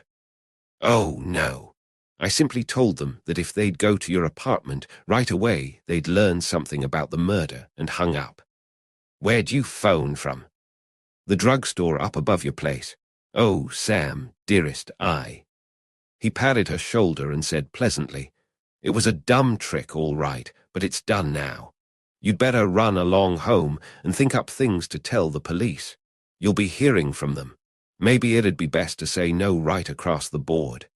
He frowned at something distant. Or maybe you'd better see Sid Wise first. He removed his arm from around her, took a card out of his pocket, scribbled 3 lines on its back, and gave it to her. You can tell Sid everything. He frowned. Or almost everything. Where were you the night Miles was shot? Home, she replied, without hesitating. He shook his head, grinning at her. I was, she insisted. No, he said, but if that's your story, it's all right with me. Go see Sid. It's up on the next corner, the pinkish building, room 827. Her blue eyes tried to probe his yellow-grey ones. What makes you think I wasn't home? She asked slowly. Nothing, except that I know you weren't. But I was. Her lips twisted and anger darkened her eyes. Effie Perrin told you that, she said indignantly. I saw her looking at my clothes and snooping around. You know she doesn't like me, Sam. Why do you believe things she tells you when you know she'd do anything to make trouble for me? Jesus, you women, Spade said mildly. He looked at the watch on his wrist. You'll have to trot along, precious. I'm late for an appointment now. You do what you want, but if I were you, I'd tell Sid the truth or nothing. I mean, leave out the parts you don't want to tell him, but don't make up anything to take its place. I'm not lying to you, Sam, she protested. Like hell you're not, he said and stood up. She strained on tiptoe to hold her face nearer his. You don't believe me, she whispered. I don't believe you. And you won't forgive me for what I did. Sure I do. He bent his head and kissed her mouth. That's all right. Now run along. She put her arms around him. Won't you go with me to see Mr. Wise? I can't, and I'd only be in the way. He patted her arms, took them from around his body, and kissed her left wrist between glove and sleeve. He put his hands on her shoulders, turned her to face the door, and released her with a little push. Beat it, he ordered. The mahogany door of Suite 12C at the Alexandria Hotel was opened by the boy Spade had talked to in the Belvedere lobby. Spade said, "Hello," good-naturedly. The boy did not say anything. He stood aside, holding the door open. Spade went in. A fat man came to meet him. The fat man was flabbily fat, with bulbous pink cheeks and lips and chins and neck, with a great soft egg of a belly that was all his torso, and pendant cones for arms and legs. As he advanced to meet Spade, all his bulbs rose and shook and fell separately with each step. in the manner of clustered soap bubbles not yet released from the pipe through which they had been blown. His eyes, made small by fat puffs around them, were dark and sleek. Dark ringlets thinly covered his broad scalp. He wore a black cutaway coat, black vest, black satin escart tie holding a pinkish pearl, striped grey worsted trousers, and patent leather shoes. His voice was a throaty purr. "Ah, Mr. Spade," he said with enthusiasm and held out a hand like a fat pink star. Spade took the hand and smiled and said, "How do you do, Mr. Gutman?"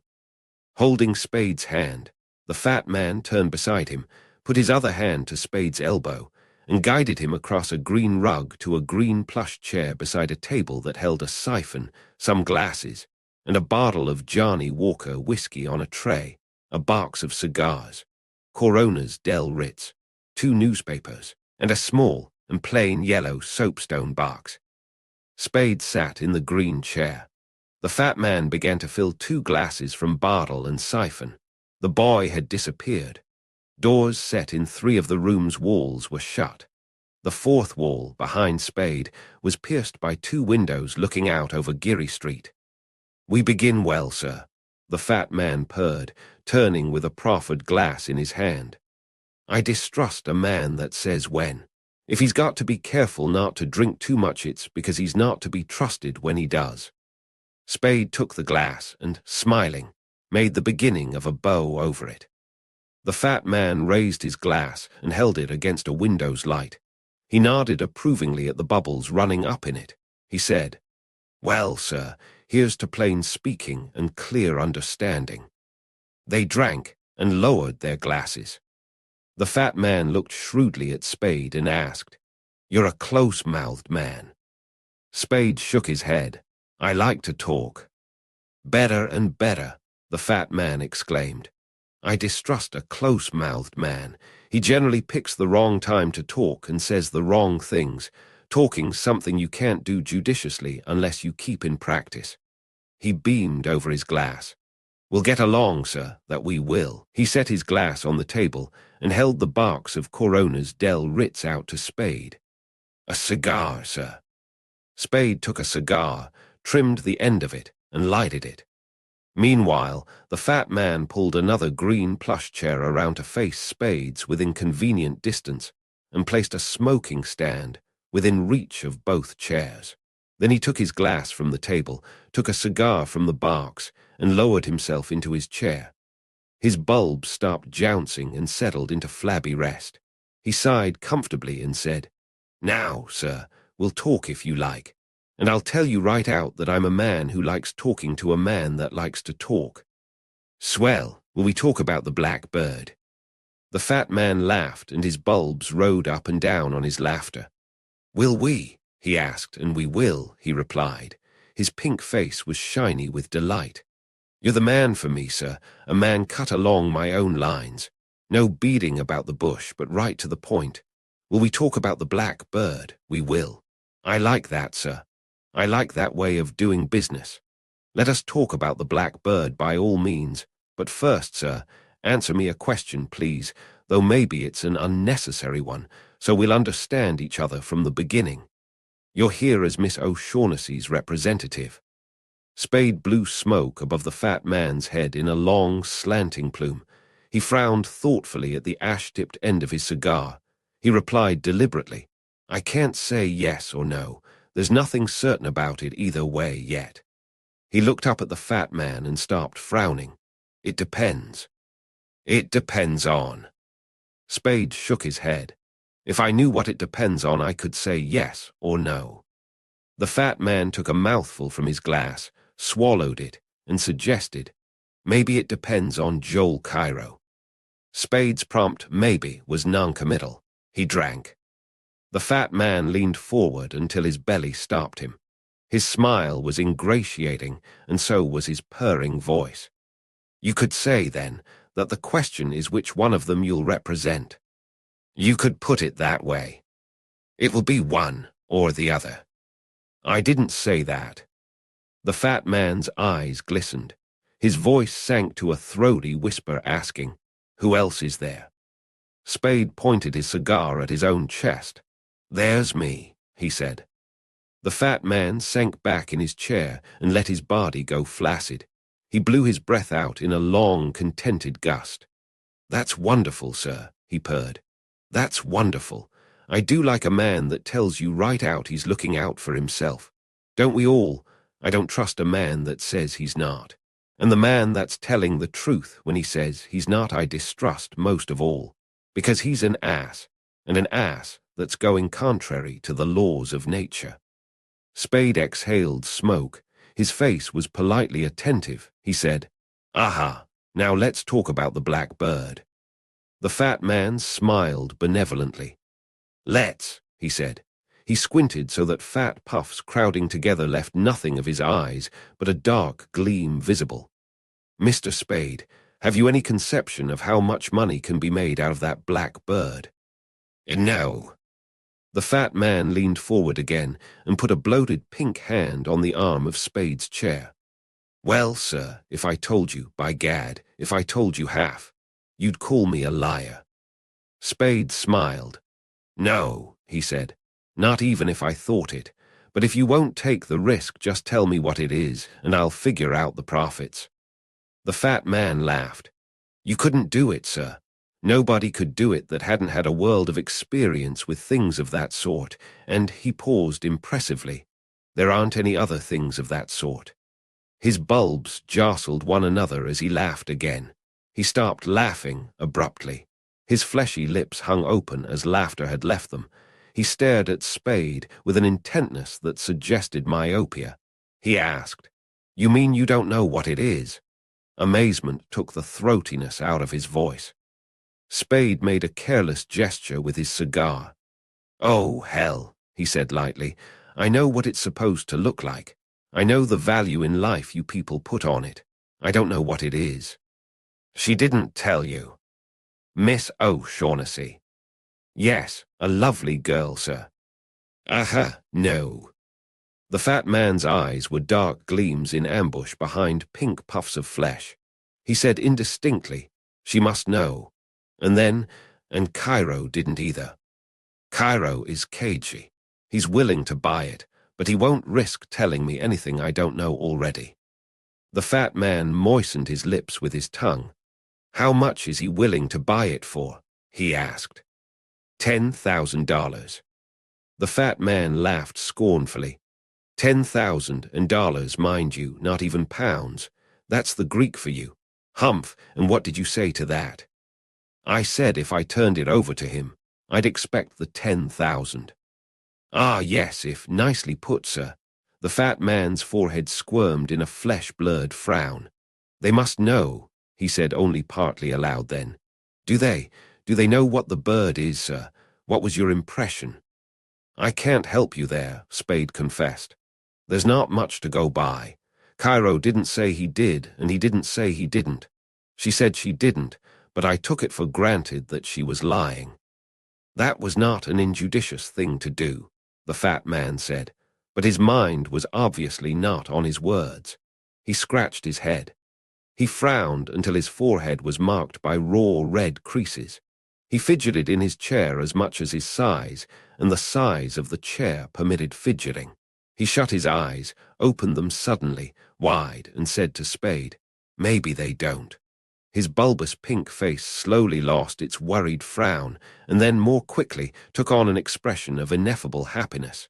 "If they don't," he cried, and again, "if they don't, I'm the only one in the whole wide, sweet world who does." Spade drew his lips back in a tight smile. "I'm glad I came to the right place," he said. The fat man smiled too, but somewhat vaguely.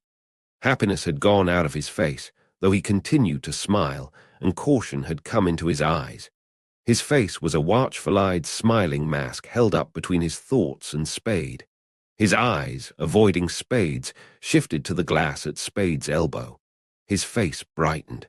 "By gad, sir," he said, "your glass is empty." He got up and went to the table and clattered glasses and siphon and bottle, mixing 2 drinks.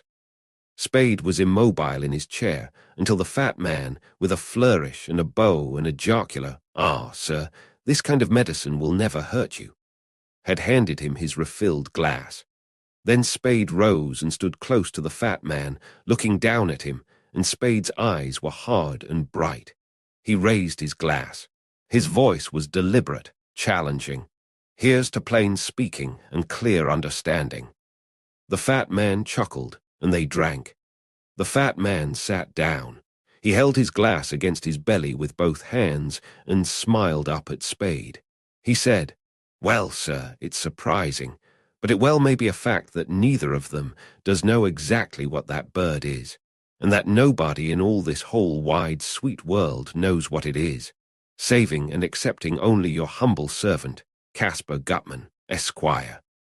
Swell. Spade stood with legs apart, one hand in his trousers pocket, the other holding his glass. "When you've told me there'll only be two of us who know." "Mathematically correct, sir." The fat man's eyes twinkled, but his smile spread. "I don't know for certain that I'm going to tell you." "Don't be a damned fool," Spade said patiently. "You know what it is. I know where it is. That's why we're here." "Well, sir, where is it?" Spade ignored the question. The fat man bunched his lips, raised his eyebrows, and cocked his head a little to the left. "You see," he said blandly, "I must tell you what I know, but you will not tell me what you know. That is hardly equitable, sir. No, no, I do not think we can do business along those lines." Spade's face became pale and hard. He spoke rapidly in a low, furious voice. "Think again, and think fast. I told that punk of yours that you'd have to talk to me before you got through. I'll tell you now that you'll do your talking today, or you are through. What are you wasting my time for? You and your lousy secret. Christ, I know exactly what that stuff is that they keep in the sub-treasury vaults, but what good does that do me? I can get along without you. God damn you. Maybe you could have got along without me if you'd kept clear of me. You can't now, not in San Francisco. You'll come in or you'll get out, and you'll do it today." He turned and with angry heedlessness tossed his glass at the table. The glass struck the wood, burst apart, and splashed its contents and glittering fragments over table and floor. Spade, deaf and blind to the crash, wheeled to confront the fat man again. The fat man paid no more attention to the glass's fate than Spade did. Lips pursed, eyebrows raised, head cocked a little to the left, he had maintained his pink-faced blandness throughout Spade's angry speech, and he maintained it now.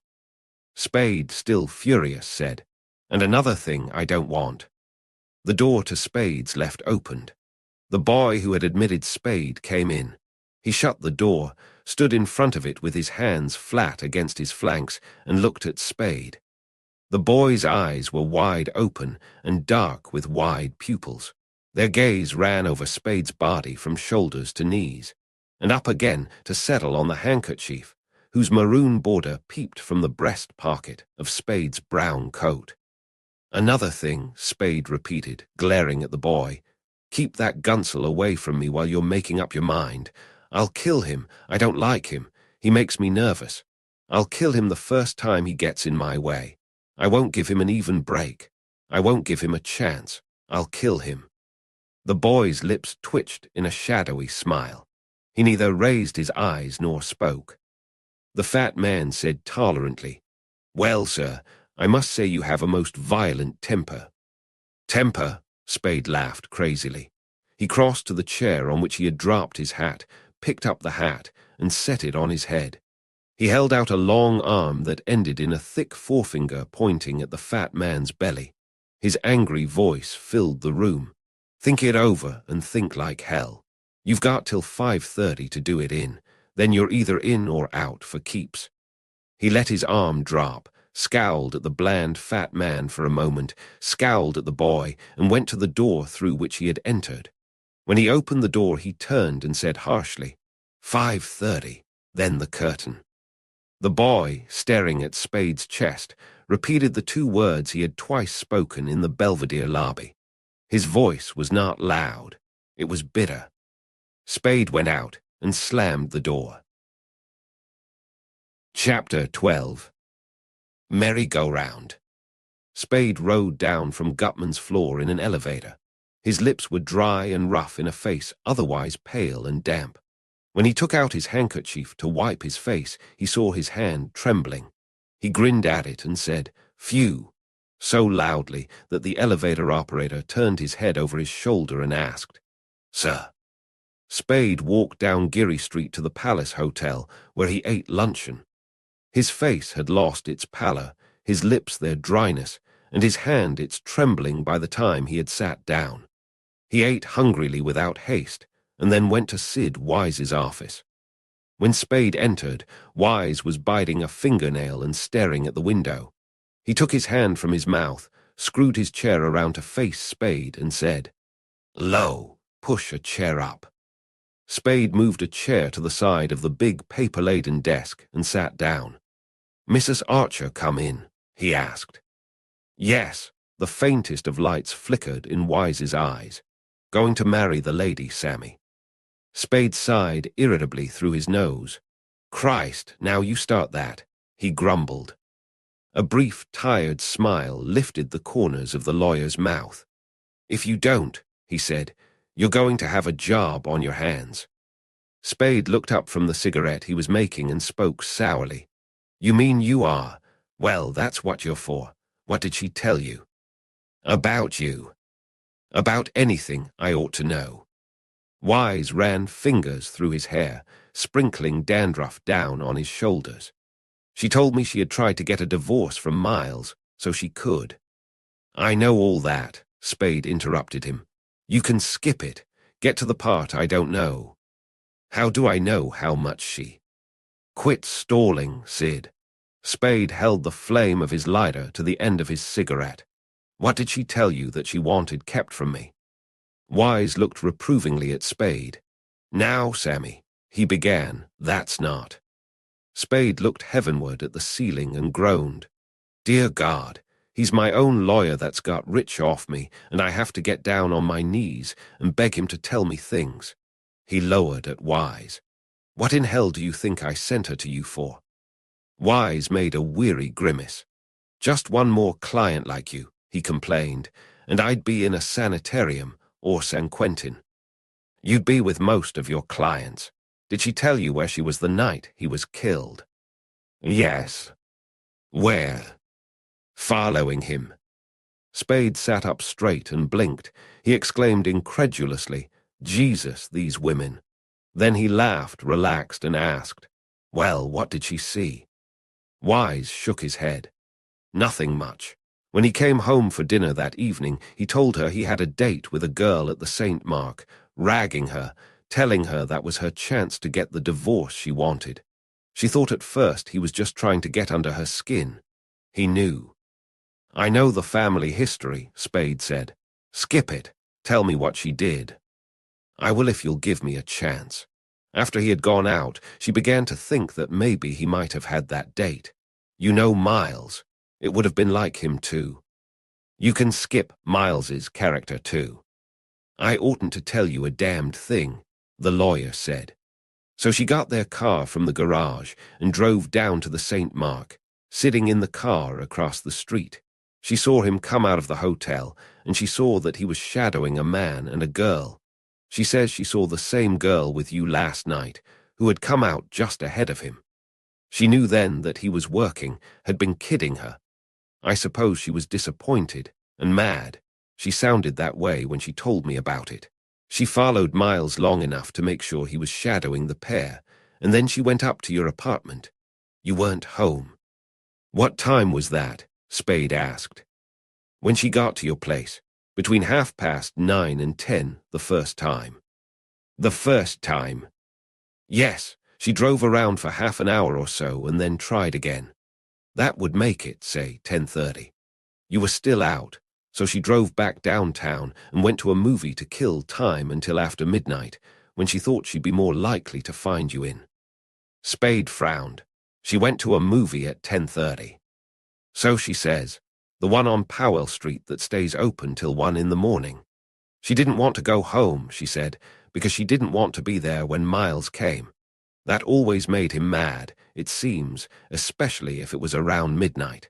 She stayed in the movie till it closed. Wise's words came out slower now, and there was a sardonic glint in his eye. She says she had decided by then not to go back to your place again. She says she didn't know whether you'd like having her drop in that late. So she went to Tate's, the one on Ellis Street, had something to eat, and then went home. Alone. Wise rocked back in his chair and waited for Spade to speak. Spade's face was expressionless. He asked, "You believe her?" "Don't you?" Wise replied. "How do I know? How do I know it isn't something you fixed up between you to tell me?" Wise smiled. "You don't cash many checks for strangers, do you, Sammy?" "Not basketfuls." "Well, what then?" Miles wasn't home. It was at least 2 o'clock by then, must have been, and he was dead. Miles wasn't home, Wise said. That seems to have made her mad again. His not being home first to be made mad by her not being home. So she took the car out of the garage again and went back to your place. And I wasn't home. I was down looking at Miles's corpse. Jesus, what a swell lot of merry-go-round riding. Then what? She went home, and her husband still wasn't there. And while she was undressing, your messenger came with the news of his death. Spade didn't speak until he had with great care rolled and lighted another cigarette. Then he said, "I think that's an all-right spread. It seems to click with most of the known facts. It ought to hold." Wise's fingers, running through his hair again, combed more dandruff down on his shoulders. He studied Spade's face with curious eyes and asked, "But you don't believe it?" Spade plucked his cigarette from between his lips. "I don't believe it or disbelieve it, Sid. I don't know a damned thing about it." A wry smile twisted the lawyer's mouth. He moved his shoulders wearily and said, "That's right. I'm selling you out. Why don't you get an honest lawyer when you can trust?" "That fellow's dead." Spade stood up. He sneered at Wise. "Getting touchy, huh? I haven't got enough to think about. Now I've got to remember to be polite to you. What did I do? Forget to genuflect when I came in?" Sid Wise smiled sheepishly. "You're a son of a gun, Sammy," he said. Effie Perrin was standing in the center of Spade's outer office when he entered. She looked at him with worried brown eyes and asked, "What happened?" Spade's face grew stiff. "What happened where?" he demanded. "Why didn't she come?" Spade took 2 long steps and caught Effie Perrin by the shoulders. "She didn't get there," he bawled into her frightened face. She shook her head violently from side to side. "I waited, and she didn't come, and I couldn't get you on the phone, so I came down." Spade jerked his hands away from her shoulders, thrust them far down in his trousers pockets, said, "Another merry-go-round," in a loud, enraged voice, and strode into his private office. He came out again. "Phone your mother," he commanded. "See if she's come yet." He walked up and down the office while the girl used the telephone. "No," she said when she had finished. Did you send her out in a taxi?" His grunt probably meant yes. "Are you sure somebody must have followed her?" Spade stopped pacing the floor.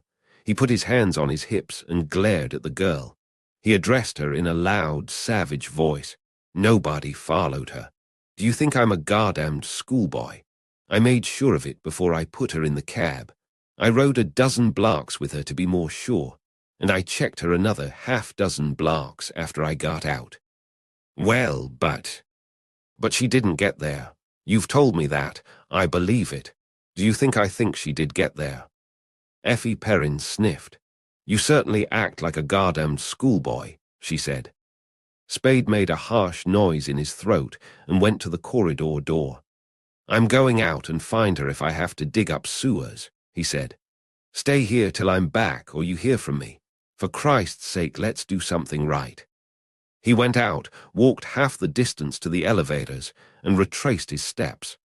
Effie Perrin was sitting at her desk when he opened the door. He said, "You ought to know better than to pay any attention to me when I talk like that." "If you think I pay any attention to you, you're crazy," she replied. "Only," she crossed her arms and felt her shoulders, and her mouth twitched uncertainly. I won't be able to wear an evening gown for 2 weeks, you big brute. He grinned humbly, said, I'm no damned good, darling, made an exaggerated bow, and went out again. 2 yellow taxicabs were at the corner stand to which Spade went. Their chauffeurs were standing together talking. Spade asked, Where's the red-faced blonde driver that was here at noon? Got a load, one of the chauffeurs said. Will he be back here? I guess so. The other chauffeur ducked his head to the east. Here he comes now. Spade walked down to the corner and stood by the curb until the red-faced blonde chauffeur had parked his cab and got out. Then Spade went up to him and said, I got into your cab with a lady at noontime. We went out Stockton Street and up Sacramento to Jones, where I got out. Sure, the red-faced man said. I remember that. I told you to take her to a 9th Avenue number. You didn't take her there. Where did you take her?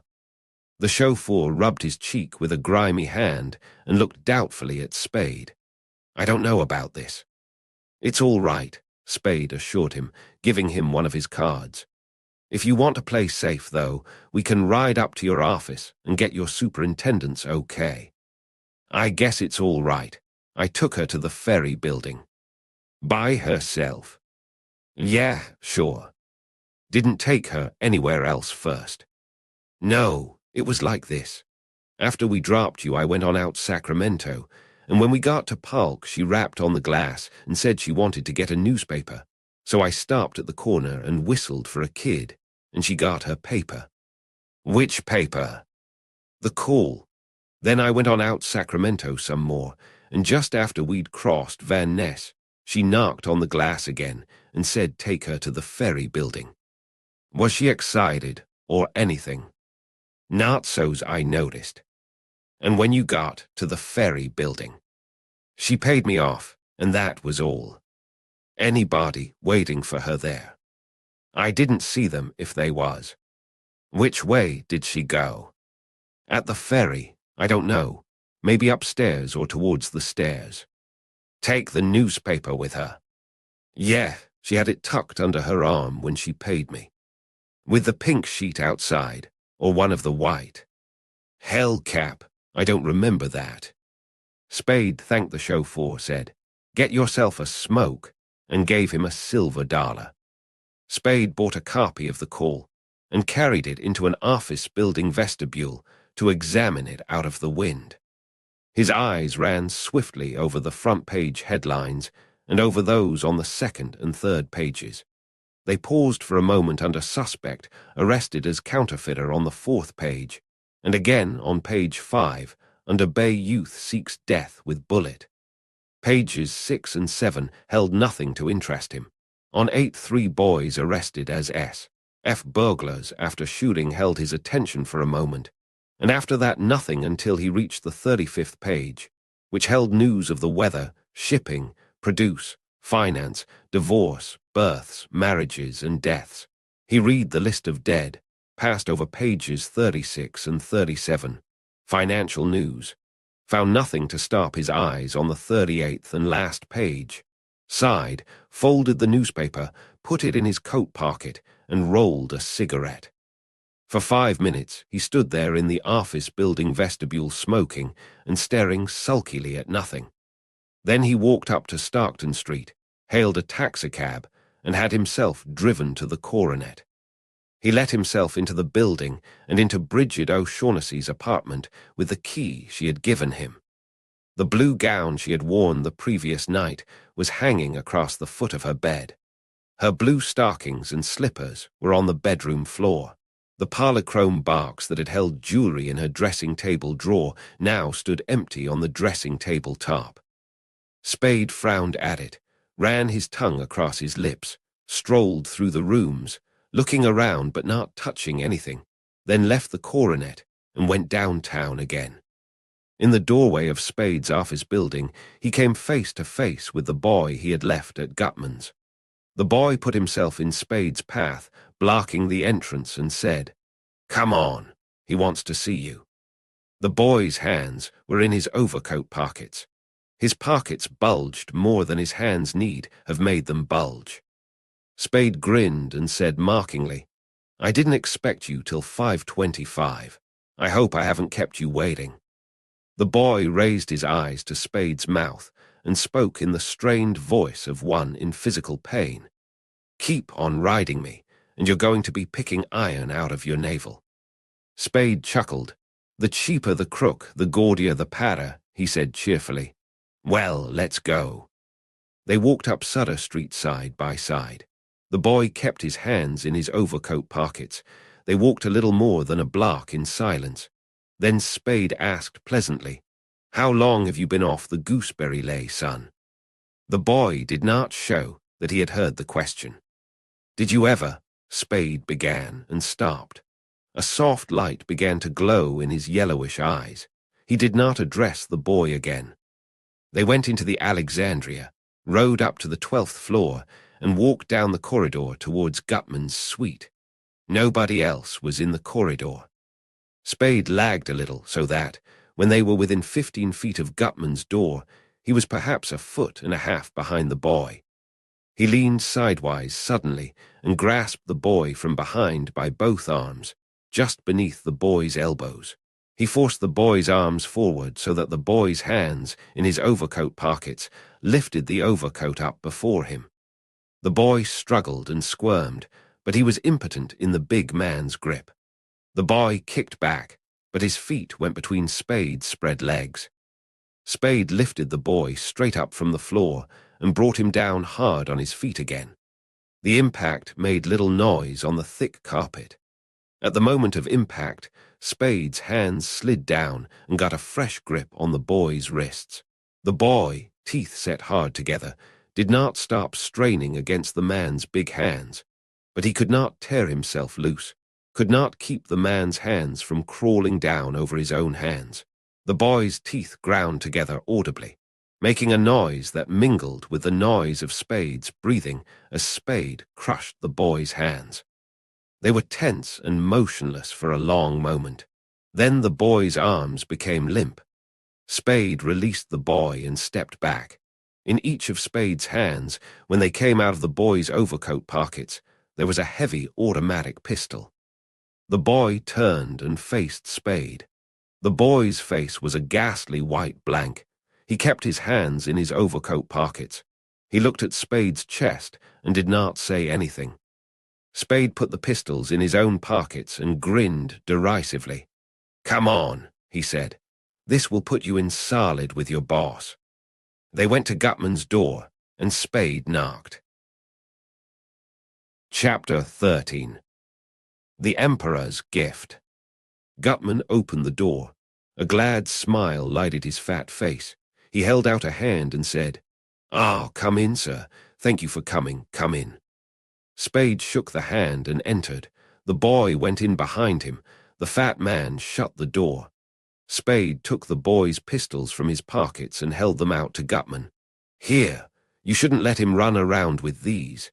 He'll get himself hurt." The fat man laughed merrily and took the pistols. "Well, well," he said, "what's this?" He looked from Spade to the boy. Spade said, "A crippled Nuzai took them away from him, but I made him give them back." The white-faced boy took the pistols out of Gutman's hands and pocketed them. The boy did not speak. Gutman laughed again. "By gad, sir," he told Spade, "you're a chap worth knowing, an amazing character. Come in, sit down. Give me your hat." The boy left the room by the door, to the right of the entrance. The fat man installed Spade in a green plush chair by the table, pressed a cigar upon him, held a light to it, mixed whiskey and carbonated water, put one glass in Spade's hand, and holding the other, sat down facing Spade. "Now, sir," he said, "I hope you'll let me apologize for—" "Never mind that," Spade said. "Let's talk about the black bird." The fat man cocked his head to the left and regarded Spade with fond eyes. "All right, sir," he agreed.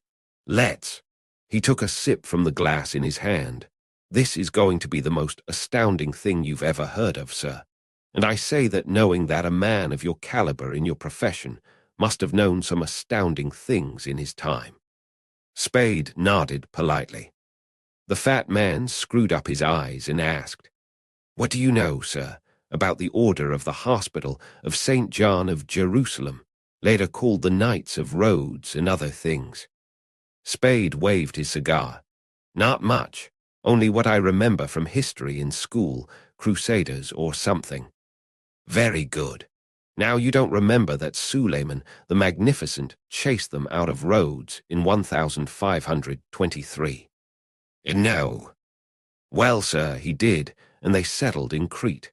And they stayed there for 7 years, until 1530, when they persuaded the Emperor Charles V to give them. Gutman held up 3 puffy fingers and counted them: Malta, Gozo, and Tripoli. Yes. Yes, sir, but with these conditions. They were to pay the Emperor each year the tribute of one. He held up a finger. Falcon, in acknowledgement that Malta was still under Spain, and if they ever left the island, it was to revert to Spain. Understand? He was giving it to them, but not unless they used it, and they couldn't give or sell it to anybody else. Yes.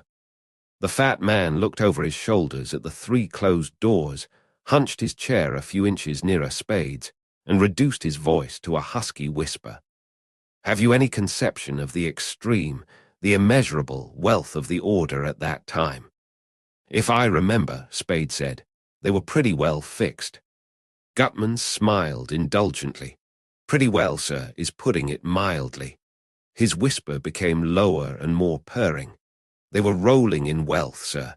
You've no idea. None of us has any idea.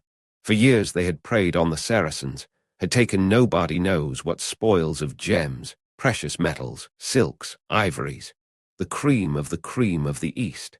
That is history, sir. We all know that the holy wars to them, as to the Templars, were largely a matter of loot.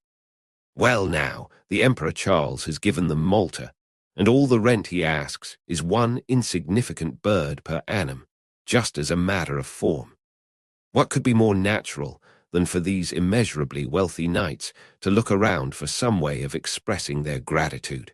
Well, sir, that's exactly what they did, and they hit on the happy thought of sending Charles for the first year's tribute, not an insignificant live bird, but a glorious golden falcon encrusted from head to foot with the finest jewels in their coffers. And remember, sir, they had fine ones, the finest out of Asia." Gutman stopped whispering. His sleek dark eyes examined Spade's face, which was placid. The fat man asked, "Well, sir, what do you think of that?" "I don't know." The fat man smiled complacently. "These are facts, historical facts, not schoolbook history, not Mr. Wells's history, but history nevertheless." He leaned forward. "The archives of the order from the 12th century on are still at Malta. They are not intact, but what is there holds no less than 3. He held up 3 fingers. References that can't be to anything else but this jeweled falcon. In J. De Laval Laraux's Les Archives de l'Ordre de Saint-Jean, there is a reference to it, oblique to be sure, but a reference still, and the unpublished, because unfinished at the time of his death, supplement to Pauli's Del Origin, ed Instituto del Sacro Militar Ordine, has a clear and unmistakable statement of the facts I am telling you." "All right," Spade said. "All right, sir. Grand Master Villiers de l'Isle d'Adam had this foot-high jeweled bird made by Turkish slaves in the castle of St. Angelo and sent it to Charles, who was in Spain. He sent it in a galley commanded by a French knight named Cormier or Corva, a member of the order." His voice dropped to a whisper again. "It never reached Spain." He smiled with compressed lips and asked, "You know of Barbarossa, Redbeard, Khar ed-Din?" "No. A famous admiral of buccaneers sailing out of Algiers then. Well, sir, he took the knight's galley and he took the bird. The bird went to Algiers. That's a fact. That's a fact that the French historian Pierre Dan put in one of his letters from Algiers. He wrote that the bird had been there for more than 100 years, until it was carried away by Sir Francis Verney, the English adventurer who was with the Algerian buccaneers for a while. Maybe it wasn't, but Pierre Dan believed it was, and that's good enough for me. There's nothing said about the bird in Lady Frances Verney's memoirs of the Verney family during the 17th century, to be sure. I looked, and it's pretty certain that Sir Francis didn't have the bird when he died in a Messina hospital in 1615. He was stony broke. But, sir, there's no denying that the bird did go to Sicily. It was there, and it came into the possession there of Victor Amadeus Roman II some time after he became king in 1713, and it was one of his gifts to his wife when he married in Chambéry after abdicating. That is a fact, sir. Carruddy, the author of Storia del Regno di Vittorio Amadeo Roman II, himself vouched for it. Maybe they, Amadeo and his wife, took it along with them to Turin when he tried to revoke his abdication. Be that as it may, it turned up next in the possession of a Spaniard who had been with the army that took Naples in 1734. The father of Don José Menino y Redondo, Count of Florida Blanca, who was Charles Roman III chief minister. There's nothing to show that it didn't stay in that family until at least the end of the Carlist War in 40. Then it appeared in Paris, at just about the time that Paris was full of Carlists who had had to get out of Spain. One of them must have brought it with him, but whoever he was, it's likely he knew nothing about its real value. It had been, no doubt as a precaution during the Carlist trouble in Spain, painted or enameled over to look like nothing more than a fairly interesting black statuette. And in that disguise, sir, it was, you might say, kicked around Paris for 70 years by private owners and dealers too stupid to see what it was under the skin. The fat man paused to smile and shake his head regretfully. Then he went on. For 70 years, sir, this marvelous item was, as you might say, a football in the gutters of Paris, until 1911, when a Greek dealer named Charilaos Constantinides found it in an obscure shop. It didn't take Charilaos long to learn what it was and to acquire it. No thickness of enamel could conceal value from his eyes and nose. Well, sir, Charilaos was the man who traced most of its history and who identified it as what it actually was. I got wind of it and finally forced most of the history out of him, though I've been able to add a few details since. Charilaos was in no hurry to convert his find into money at once. He knew that, enormous as its intrinsic value was, a far higher, a terrific price could be obtained for it once its authenticity was established beyond doubt. Possibly he planned to do business with one of the modern descendants of the old order, the English Order of St. John of Jerusalem, the Prussian Johanniterorden, or the Italian or German Langs of the Sovereign Order of Malta, all wealthy orders. The fat man raised his glass, smiled at its emptiness, and rose to fill it and Spade's. "You begin to believe me a little?" he asked as he worked the siphon. "I haven't said I didn't." "No," Gutman chuckled, "but how you looked." He sat down, drank generously, and patted his mouth with a white handkerchief. Well, sir, to hold it safe while pursuing his researches into its history, Charilaos had re-enameled the bird, apparently just as it is now. 1 year to the very day after he had acquired it, that was possibly 3 months after I'd made him confess to me. I picked up the Times in London and read that his establishment had been burglarized and him murdered. I was in Paris the next day. He shook his head sadly. The bird was gone. By gad, sir, I was wild. I didn't believe anybody else knew what it was. I didn't believe he had told anybody but me. A great quantity of stuff had been stolen. That made me think that the thief had simply taken the bird along with the rest of his plunder, not knowing what it was. Because I assure you that a thief who knew its value would not burden himself with anything else. No, sir. At least not anything less than crown jewels. He shut his eyes and smiled complacently at an inner thought. He opened his eyes and said, "That was 17 years ago. Well, sir, it took me 17 years to locate that bird, but I did it. I wanted it, and I'm not a man that's easily discouraged when he wants something." His smile grew broad. I wanted it and I found it. I want it and I'm going to have it. He drained his glass, dried his lips again, and returned his handkerchief to his pocket.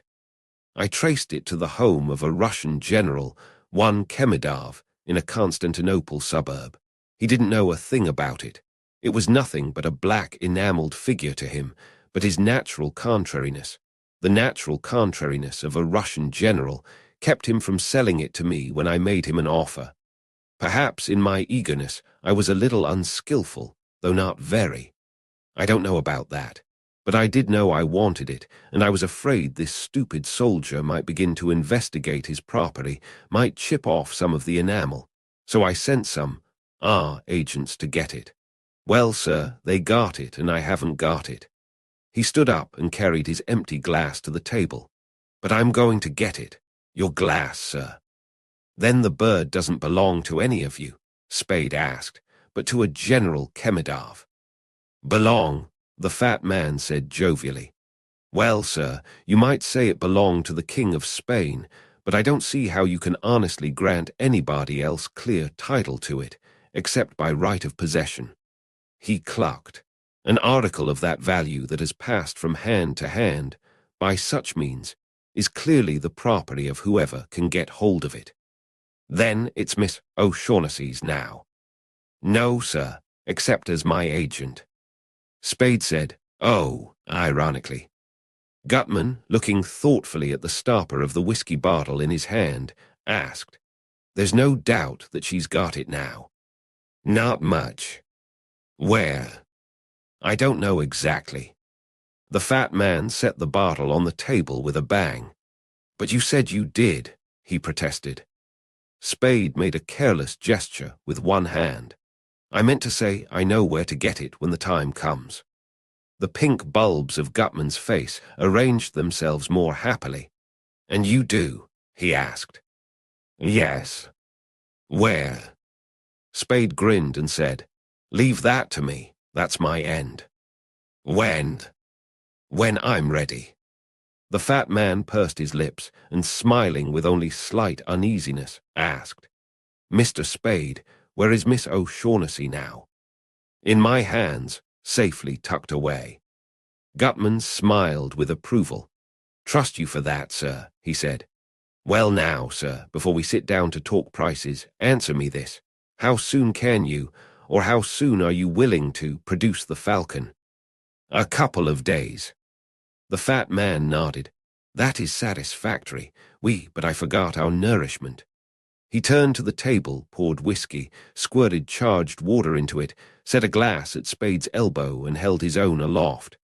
Well, sir, here's to a fair bargain and profits large enough for both of us. They drank. The fat man sat down. Spade asked, what's your idea of a fair bargain? Gutman held his glass up to the light, looked affectionately at it, took another long drink and said, I have two proposals to make, sir, and either is fair. Take your choice. I will give you $25,000 when you deliver the Falcon to me, and another $25,000 as soon as I get to New York. Or I will give you 1/4, 25%, of what I realize on the Falcon. There you are, sir. An almost immediate $50,000, or a vastly greater sum within, say, a couple of months. Spade drank and asked, how much greater? Vastly, the fat man repeated. Who knows how much greater?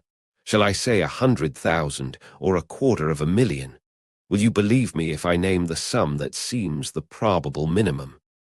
Why not? The fat man smacked his lips and lowered his voice to a purring murmur. What would you say, sir, to 500,000? Spade narrowed his eyes. Then you think the dingus is worth 2 million? Gutman smiled serenely. In your own words, why not? He asked. Spade emptied his glass and set it on the table. He put his cigar in his mouth, took it out, looked at it, and put it back in. His yellow-gray eyes were faintly muddy. He said, that's a hell of a lot of dough. The fat man agreed. That's a hell of a lot of dough. He leaned forward and patted Spade's knee. That is the absolute rock-bottom minimum, or Charilaos Constantinides was a blithering idiot, and he wasn't. Spade removed the cigar from his mouth again, frowned at it with distaste, and put it on the smoking stand. He shut his eyes hard, opened them again. Their muddiness had thickened. He said, the minimum, ha, and the maximum. An unmistakable SH followed the X in maximum as he said it. The maximum. Gutman held his empty hand out, palm up. I refuse to guess. You think me crazy. I don't know. There's no telling how high it could go, sir, and that's the one and only truth about it. Spade pulled his sagging lower lip tight against the upper. He shook his head impatiently. A sharp, frightened gleam awoke in his eyes and was smothered by the deepening muddiness. He stood up, helping himself up with his hands on the arms of his chair.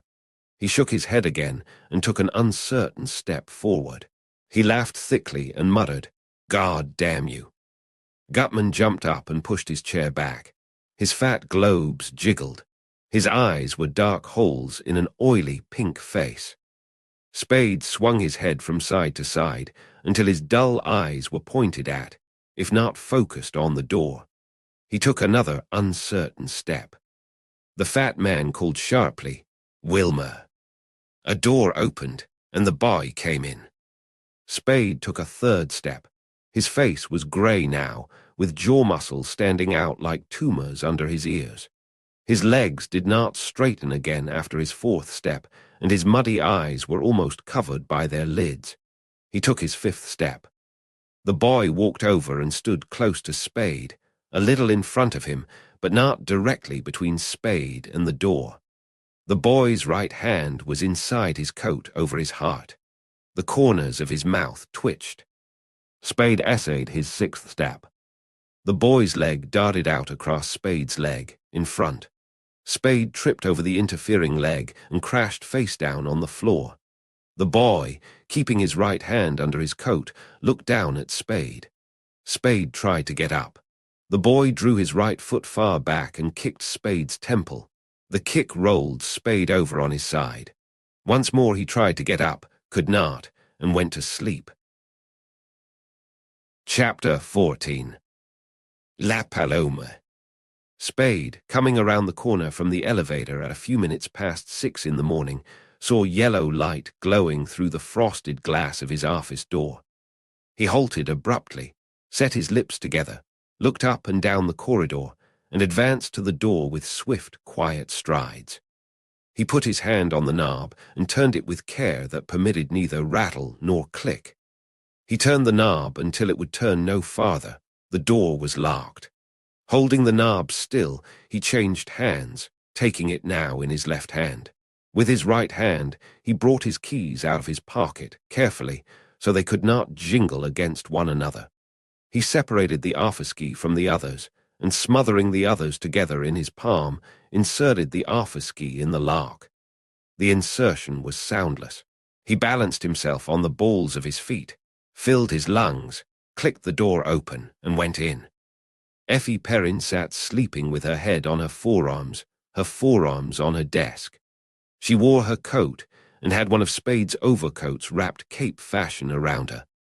Spade blew his breath out in a muffled laugh, shut the door behind him, and crossed to the inner door. The inner office was empty. He went over to the girl and put a hand on her shoulder. She stirred, raised her head drowsily, and her eyelids fluttered. Suddenly she sat up straight, opening her eyes wide. She saw Spade, smiled, leaned back in her chair, and rubbed her eyes with her fingers. "So you finally got back," she said. "What time is it?" 6 o'clock. What are you doing here?" She shivered, drew Spade's overcoat closer around her, and yawned. "You told me to stay till you got back or phoned." "Oh, you're the sister of the boy who stood on the burning deck." "I wasn't going to." She broke off and stood up, letting his coat slide down on the chair behind her. She looked with dark, excited eyes at his temple under the brim of his hat and exclaimed, "Oh, your head. What happened?" His right temple was dark and swollen. "I don't know whether I fell or was slugged. I don't think it amounts to much, but it hurts like hell." He barely touched it with his fingers, flinched, turned his grimace into a grim smile, and explained. I went visiting, was fed knockout drops, and came to 12 hours later all spread out on a man's floor. She reached up and removed his hat from his head. It's terrible, she said. You'll have to get a doctor. You can't walk around with a head like that. It's not as bad as it looks, except for the headache, and that might be mostly from the drops. He went to the cabinet in the corner of the office and ran cold water on a handkerchief. Anything turn up after I left? Did you find Miss O'Shaughnessy, Sam? Not yet. Anything turn up after I left? The district attorney's office phoned. He wants to see you. Himself. Yes, that's the way I understood it. And a boy came in with a message that Mr. Gutman would be delighted to talk to you before 5:30. Spade turned off the water, squeezed the handkerchief, and came away from the cabinet, holding the handkerchief to his temple. I got that, he said.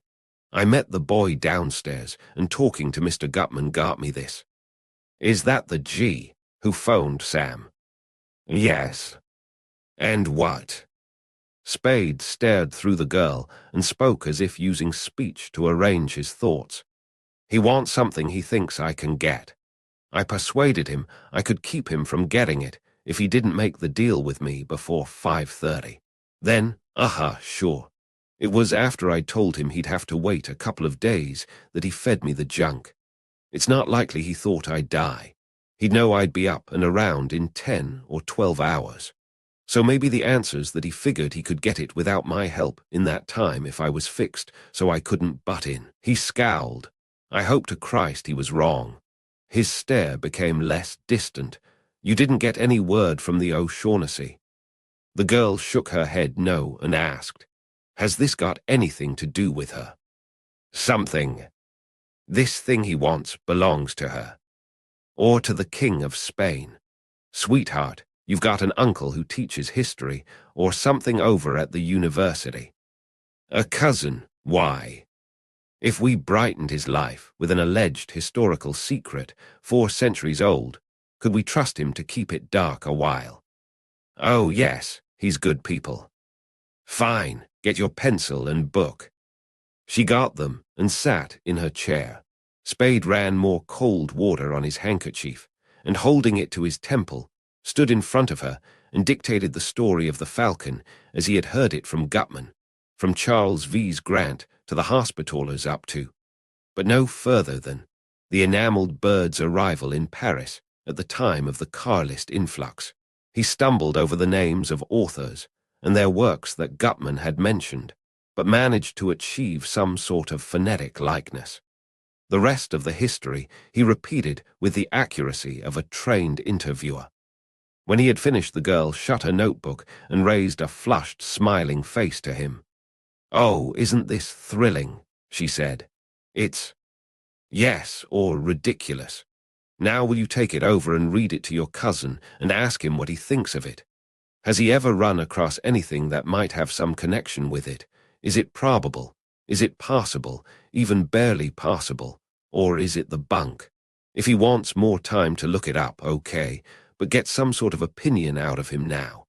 And for God's sake, make him keep it under his hat. I'll go right now, she said, and you go see a doctor about that head. We'll have breakfast first. No, I'll eat over in Berkeley. I can't wait to hear what Ted thinks of this. Well, Spade said, don't start boo-hooing if he laughs at you. After a leisurely breakfast at the palace, during which he read both morning papers, Spade went home, shaved, bathed, rubbed ice on his bruised temple, and put on fresh clothes. He went to Bridget O'Shaughnessy's apartment at the Coronet. Nobody was in the apartment. Nothing had been changed in it since his last visit. He went to the Alexandria Hotel. Gutman was not in. None of the other occupants of Gutman's suite was in. Spade learned that these other occupants were the fat man's secretary, Wilma Cook, and his daughter Ree, a brown-eyed, fair-haired, smallish girl of 17 whom the hotel staff said was beautiful. Spade was told that the Gutman party had arrived at the hotel from New York 10 days before, and had not checked out. Spade went to the Belvedere and found the hotel detective eating in the hotel cafe. "Morning, Sam. Sit down and bite an egg." The hotel detective stared at Spade's temple. "By God, somebody maced you plenty." "Thanks, I've had mine," Spade said as he sat down, and then, referring to his temple, "It looks worse than it is. How's my Cairo's conduct?" "He went out not more than half an hour behind you yesterday, and I ain't seen him since. He didn't sleep here again last night. He's getting bad habits." "Well, a fellow like that alone in a big city. Who put the slug to you, Sam?" "It wasn't Cairo." Spade looked attentively at the small silver dome covering Luke's toast. "How's chances of giving his room a casing while he's out?" "Can do. You know I'm willing to go all the way with you all the time." Luke pushed his coffee back, put his elbows on the table, and screwed up his eyes at Spade. "But I got a hunch you ain't going all the way with me. What's the honest-to-God on this guy, Sam? You don't have to kick back on me. You know I'm regular." Spade lifted his eyes from the silver dome. They were clear and candid. "Sure you are," he said. "I'm not holding out. I gave you it straight. I'm doing a job for him, but he's got some friends that look wrong to me, and I'm a little leery of him. The kid we chased out yesterday was one of his friends." "Yes, Luke, he was. And it was one of them that shoved Miles across." Spade shook his head. "Thursby killed Miles." "And who killed him?" Spade smiled. "That's supposed to be a secret, but confidentially I did," he said, "according to the police." Luke grunted and stood up, saying, "You're a tough one to figure out, Sam. Come on, we'll have that look-see." They stopped at the desk long enough for Luke to "Fix it so we'll get a ring if he comes in," and went up to Cairo's room.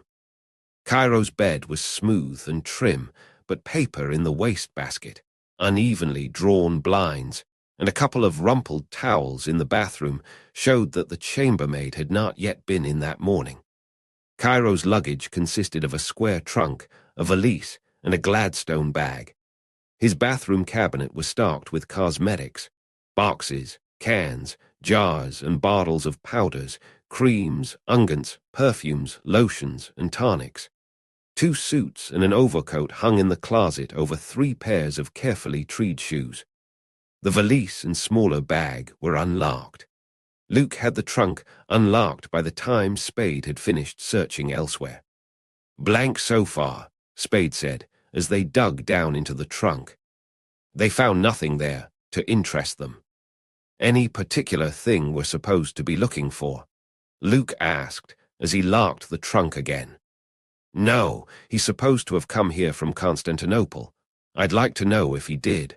I haven't seen anything that says he didn't." "What's his racket?" Spade shook his head. "That's something else I'd like to know." He crossed the room and bent down over the wastebasket. "Well, this is our last shot." He took a newspaper from the basket. His eyes brightened when he saw it was the previous day's call. It was folded with the classified advertising page outside. He opened it, examined that page, and nothing there stopped his eyes. He turned the paper over and looked at the page that had been folded inside, the page that held financial and shipping news, the weather, births, marriages, divorces, and deaths. From the lower left-hand corner, a little more than 2 inches of the bottom of the second column had been torn out. Immediately above the tier was a small caption, "Arrived today," followed by.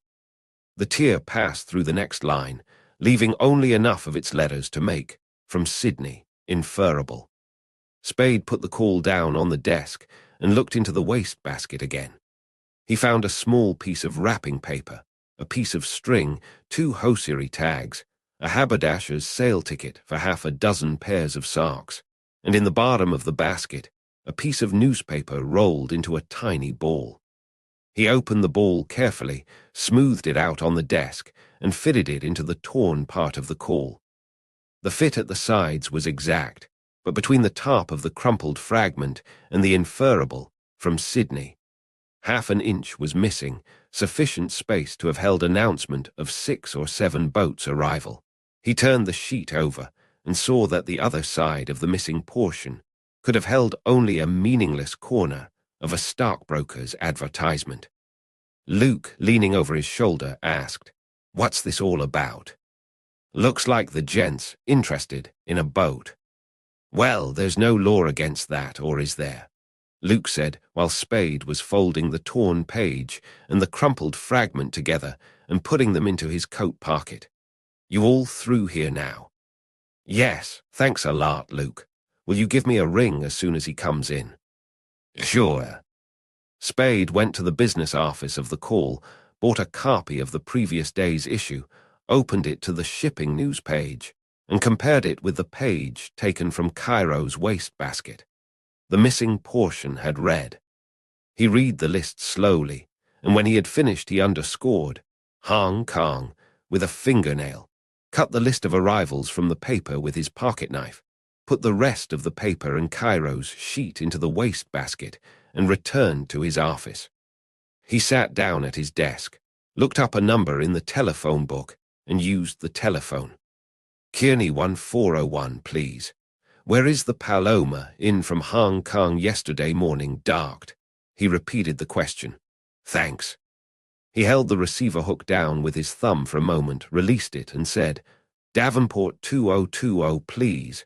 Detective Bureau, please. Is Sergeant Parlhouse there? Thanks. Hello, Tom, this is Sam Spade. Yes, I tried to get you yesterday afternoon. Sure, suppose you go to lunch with me. Right." He kept the receiver to his ear, while his thumb worked the hook again. "Davenport 0170, please. Hello, this is Samuel Spade. My secretary got a phone message yesterday that Mr. Bryan wanted to see me. Will you ask him what time's the most convenient for him?" "Yes, Spade, SPADE. A long pause. "Yes, 2:30, all right, thanks." He called a 5th number and said, "Hello, darling, let me talk to Sid." "Hello, Sid, Sam. I've got a date with the district attorney at 2:30 this afternoon. Will you give me a ring, here or there, around 4, just to see that I'm not in trouble? Hell with your Saturday afternoon golf. Your job's to keep me out of jail." "Right, Sid, bye." He pushed the telephone away, yawned, stretched, felt his bruised temple, looked at his watch, and rolled and lighted a cigarette. He smoked sleepily until Effie Perrin came in. Effie Perrin came in smiling, bright-eyed and rosy-faced. "Ted says it could be," she reported, "and he hopes it is. He says he's not a specialist in that field, but the names and dates are all right, and at least none of your authorities or their works are out-and-out fakes. He's all excited over it." "That's swell, as long as he doesn't get too enthusiastic to see through it if it's phony." "Oh, he wouldn't, not Ted. He's too good at his stuff for that." "Aha, the whole damned Perrin family's wonderful," Spade said, "including you and the smudge of soot on your nose." "He's not a Perrin, he's a Christie." She bent her head to look at her nose in her vanity case mirror. "I must have got that from the fire." She scrubbed the smudge with the corner of a handkerchief. "The Perrin Christie enthusiasm ignite Berkeley?" he asked. She made a face at him while patting her nose with a powdered pink disc. "There was a boat on fire when I came back. They were towing it out from the pier, and the smoke blew all over our ferryboat." Spade put his hands on the arms of his chair. "Were you near enough to see the name of the boat?" he asked. "Yes, La Paloma. Why?" Spade smiled ruefully. "I'm damned if I know why, sister," he said. Chapter 15. Every Crackpot. Spade and Detective Sergeant Parlhouse ate pickled pig's feet at one of Big John's tables at the state's half-brow. Parlhouse, balancing pale bright jelly on a fork halfway between plate and mouth, said, "Hey, listen, Sam. Forget about the other night.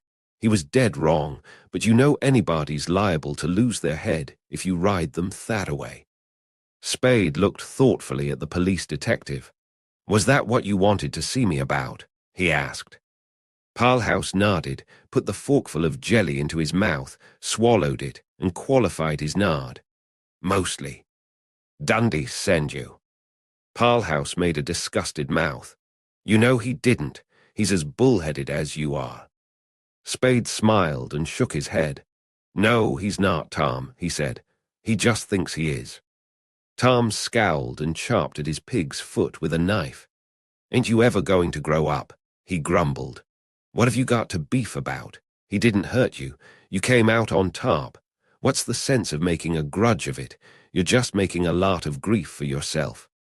Spade placed his knife and fork carefully together on his plate and put his hands on the table beside his plate. His smile was faint and devoid of warmth. With every bull in town working overtime trying to pile up grief for me, a little more won't hurt. I won't even know it's there. Parlhouse's ruddiness deepened. He said, That's a swell thing to say to me. Spade picked up his knife and fork and began to eat. Parlhouse ate. Presently Spade asked, See the boat on fire in the bay? I saw the smoke. Be reasonable, Sam. Dundee was wrong and he knows it. Why don't you let it go at that?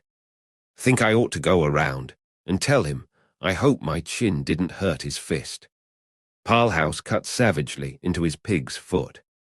Spade said, Phil Archer been in with any more heart tips? Oh, hell, Dundee didn't think you shot Miles, but what else could he do except run the lead down? You'd have done the same thing in his place, and you know it. Yes, malice glittered in Spade's eyes.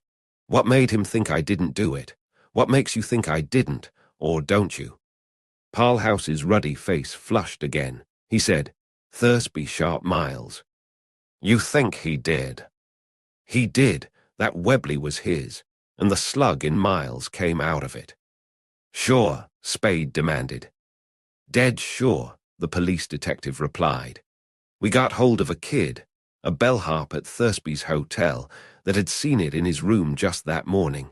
He noticed it particular because he'd never saw one just like it before. I never saw one. You say they don't make them anymore. It ain't likely there'd be another around, and anyway, if that wasn't Thursby's, what happened to his? And that's the gun the slug in Miles come out of. He started to put a piece of bread into his mouth, withdrew it, and asked, You say you've seen them before. Where was that at? He put the bread into his mouth. In England, before the war. Sure, there you are. Spade nodded and said, Then that leaves Thursby the only one I killed. Parlhouse squirmed in his chair and his face was red and shiny. Christ's sake, ain't you never going to forget that? He complained earnestly. That's out. You know it as well as I do. You'd think you wasn't a dick yourself the way you bellyache over things. I suppose you don't never pull the same stuff on anybody that we pulled on you. You mean that you tried to pull on me, Tom? Just tried. Parlhouse swore under his breath and attacked the remainder of his pig's foot. Spade said, All right, you know it's out and I know it's out. What does Dundee know? He knows it's out. What woke him up? Oh, Sam, he never really thought you'd. Spade's smile checked Parlhouse. He left the sentence incomplete and said, We dug up a record on Thursby. Yes, who was he? Parlhouse's shrewd, small brown eyes studied Spade's face. Spade exclaimed irritably, I wish to God I knew half as much about this business as you smart guys think I do. I wish we all did, Parlhouse grumbled. Well, he was a St. Louis gunman, the first we hear of him. He was picked up a lot of times back there for this and that, but he belonged to the Egan mob, so nothing much was ever done about any of it. I don't know how come he left that shelter, but they got him once in New York for narking over a row of Stuss games. His twist turned him up, and he was in a year before Fallen got him sprung. A couple of years later, he did a short hitch in Joliet for pistol-whipping another twist that had given him the needle. But after that, he took up with Dixie Monahan and didn't have any trouble getting out whenever he happened to get in. That was when Dixie was almost as big a shot as Nick the Greek in Chicago gambling. This Thursby was Dixie's bodyguard, and he took the run out with him when Dixie got in wrong with the rest of the boys over some debts he couldn't or wouldn't pay off. That was a couple of years back, about the time the Newport Beach Boating Club was shut up. I don't know if Dixie had any part in that. Anyways, this is the first time him or Thursby's been seen since. Dixie's been seen? Spade asked. Parlhouse shook his head. No. His small eyes became sharp, prying.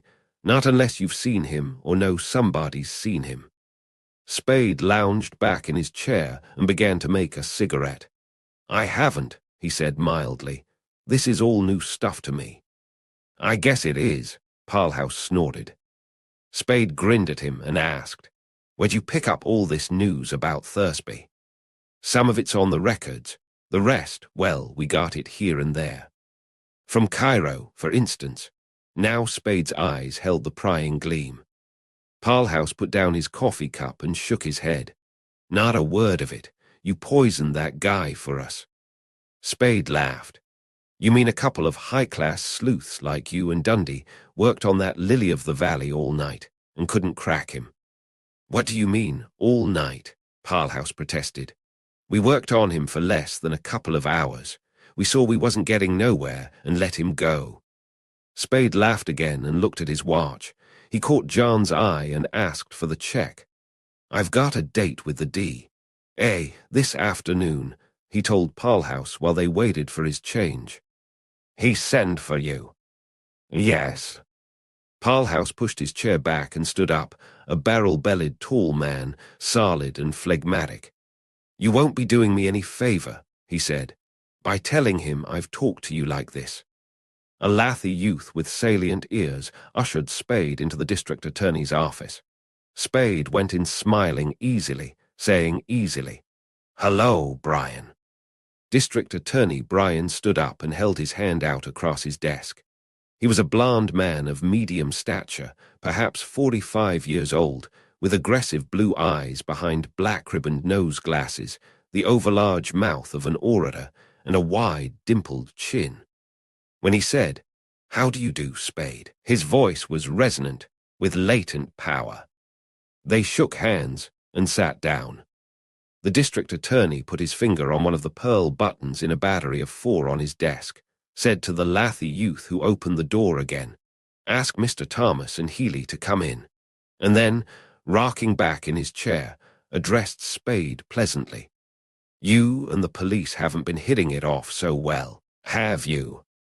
Spade made a negligent gesture with the fingers of his right hand. Nothing serious, he said lightly. Dundee gets too enthusiastic. The door opened to admit 2 men. The one to whom Spade said, Hello, Thomas, was a sunburned, starky man of 30 in clothing and hair of a kindred unruliness. He clapped Spade on the shoulder with a freckled hand, asked, How's tricks? And sat down beside him. The second man was younger and colorless. He took a seat a little apart from the others and balanced a stenographer's notebook on his knee, holding a green pencil over it. Spade glanced his way, chuckled, and asked Brian, Anything I say will be used against me. The district attorney smiled. That always holds good. He took his glasses off, looked at them, and set them on his nose again. He looked through them at Spade and asked, Who killed Thursby? Spade said, I don't know. Brian rubbed his black eyeglass ribbon between thumb and fingers and said knowingly, Perhaps you don't, but you certainly could make an excellent guess. Maybe, but I wouldn't. The district attorney raised his eyebrows. I wouldn't, Spade repeated. He was serene. My guess might be excellent, or it might be crummy, but Mrs. Spade didn't raise any children dippy enough to make guesses in front of a district attorney, an assistant district attorney, and a stenographer. Why shouldn't you, if you've nothing to conceal? Everybody, Spade responded mildly, has something to conceal. And you have. My guesses, for one thing. The district attorney looked down at his desk and then up at Spade. He settled his glasses more firmly on his nose. He said, If you prefer not having the stenographer here, we can dismiss him. It was simply as a matter of convenience that I brought him in." "I don't mind him a damned bit," Spade replied. "I'm willing to have anything I say put down, and I'm willing to sign it." "We don't intend asking you to sign anything," Brian assured him. "I wish you wouldn't regard this as a formal inquiry at all, and please don't think I've any belief, much less confidence, in those theories the police seem to have formed." "No, not a particle." Spade sighed and crossed his legs. "I'm glad of that." He felt in his pockets for tobacco and papers. "What's your theory?" Brian leaned forward in his chair, and his eyes were hard and shiny as the lenses over them. "Tell me who Archer was shadowing Thursby for, and I'll tell you who killed Thursby." Spade's laugh was brief and scornful. "You're as wrong as Dundee," he said. "Don't misunderstand me, Spade," Brian said, knocking on the desk with his knuckles. "I don't say your client killed Thursby or had him killed, but I do say that, knowing who your client is, or was, I'll mighty soon know who killed Thursby." Spade lighted his cigarette, removed it from his lips, emptied his lungs of smoke, and spoke as if puzzled. "I don't exactly get that." "You don't? Then suppose I put it this way. Where is Dixie Marnahan?" Spade's face retained its puzzled look. "Putting it that way doesn't help much," he said. "I still don't get it." The district attorney took his glasses off and shook them for emphasis. He said, "We know Thursby was Marnahan's bodyguard and went with him when Marnahan found it wise to vanish from Chicago. We know Marnahan Welshed on something like $200,000 worth of bets when he vanished. We don't know, not yet, who his creditors were."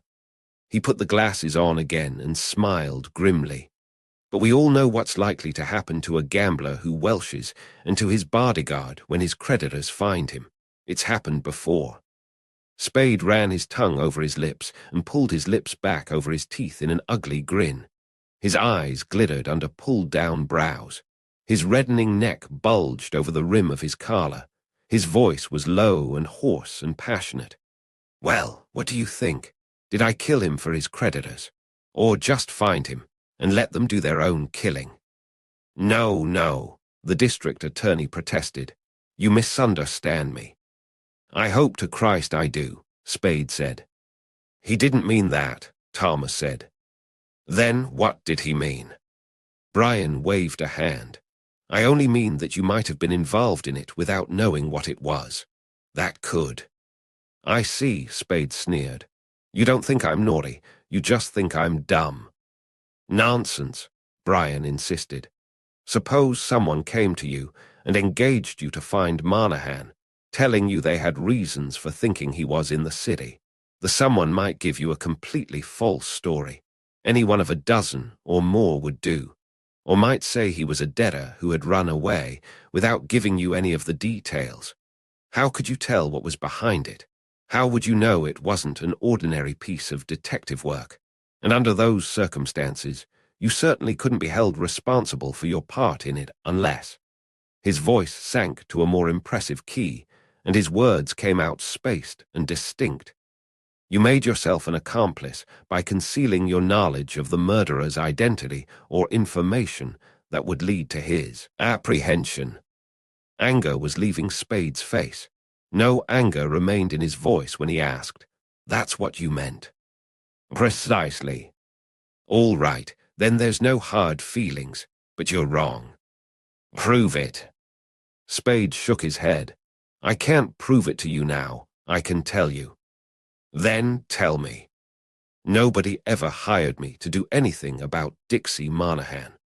Brian and Thomas exchanged glances. Brian's eyes came back to Spade and he said, "But, by your own admission, somebody did hire you to do something about his bodyguard Thursby." "Yes, about his ex-bodyguard Thursby." "Ex?" "Yes, ex." "You know that Thursby was no longer associated with Marnahan. You know that positively." Spade stretched out his hand and dropped the stub of his cigarette into an ashtray on the desk. He spoke carelessly. I don't know anything positively except that my client wasn't interested in Monahan, had never been interested in Monahan. I heard that Thursby took Monahan out to the Orient and lost him. Again, the district attorney and his assistant exchanged glances. Thomas, in a tone whose matter-of-factness did not quite hide excitement, said, "That opens another angle. Monahan's friends could have knocked Thursby off for ditching Monahan." "Dead gamblers don't have any friends," Spade said. "It opens up two new lines," Brian said. He leaned back and stared at the ceiling for several seconds, then sat upright quickly. His orator's face was alight. "It narrows down to three things. Number one, Thursby was killed by the gamblers Monahan had welshed on in Chicago. Not knowing Thursby had sloughed Monahan, or not believing it, they killed him because he had been Monahan's associate, or to get him out of the way so they could get to Monahan, or because he had refused to lead them to Monahan. Number two, he was killed by friends of Monahan. Or number three, he sold Monahan out to his enemies and then fell out with them, and they killed him. Or number four, Spade suggested with a cheerful smile, he died of old age. You folks aren't serious, are you?" The two men stared at Spade, but neither of them spoke. Spade turned his smile from one to the other of them and shook his head in mock pity. "You've got Arnold Rothstein on the brain," he said. Brian smacked the back of his left hand down into the palm of his right. "In one of those three categories lies the solution." The power in his voice was no longer latent. His right hand, a fist except for protruding forefinger, went up and then down to stop with a jerk when the finger was leveled at Spade's chest. "And you can give us the information that will enable us to determine the category." Spade said yes, very lazily. His face was Sama. He touched his lower lip with a finger, looked at the finger, and then scratched the back of his neck with it. Little irritable lines had appeared in his forehead. He blew his breath out heavily through his nose, and his voice was an ill-humored growl. "You wouldn't want the kind of information I could give you, Brian. You couldn't use it. It'd poop this gambler's revenge scenario for you." Brian sat up straight and squared his shoulders. His voice was stern without blustering. "You are not the judge of that. Right or wrong, I am nonetheless the district attorney." Spade's lifted lip showed his eye-tooth. "I thought this was an informal talk." "I am a sworn officer of the law 24 hours a day," Brian said, "and neither formality nor informality justifies your withholding from me evidence of crime, except, of course," he nodded meaningly, "on certain constitutional grounds." "You mean if it might incriminate me?" Spade asked. His voice was placid, almost amused, but his face was not. "Well, I've got better grounds than that, or grounds that suit me better. My clients are entitled to a decent amount of secrecy. Maybe I can be made to talk to a grand jury or even a coroner's jury. But I haven't been called before either yet, and it's a cinch I'm not going to advertise my client's business until I have to. Then again, you and the police have both accused me of being mixed up in the other night's murders. I've had trouble with both of you before. As far as I can see, my best chance of clearing myself of the trouble you're trying to make for me is by bringing in the murderers, all tied up. And my only chance of ever catching them and tying them up and bringing them in is by keeping away from you and the police, because neither of you show any signs of knowing what in hell it's all about." He rose and turned his head over his shoulder to address the stenographer. "Getting this all right, son? Or am I going too fast for you?" The stenographer looked at him with startled eyes and replied, "No, sir, I'm getting it all right." "Good work," Spade said, and turned to Brian again. "Now if you want to go to the board and tell them I'm obstructing justice and ask them to revoke my license, hop to it.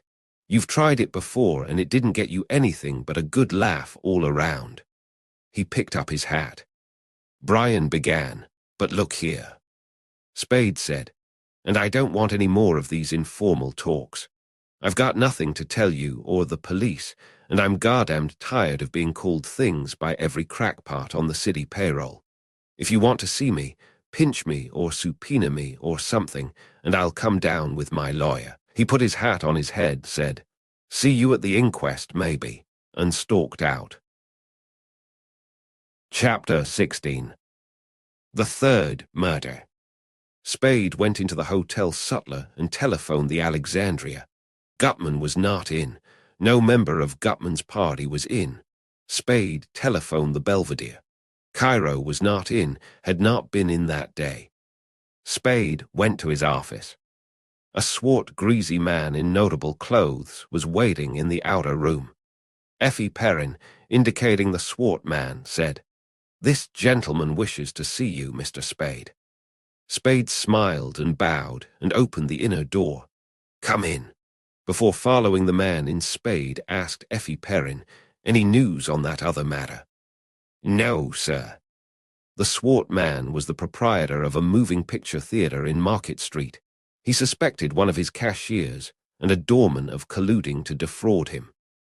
Spade hurried him through the story, promised to take care of it, asked for and received $50, and got rid of him in less than half an hour.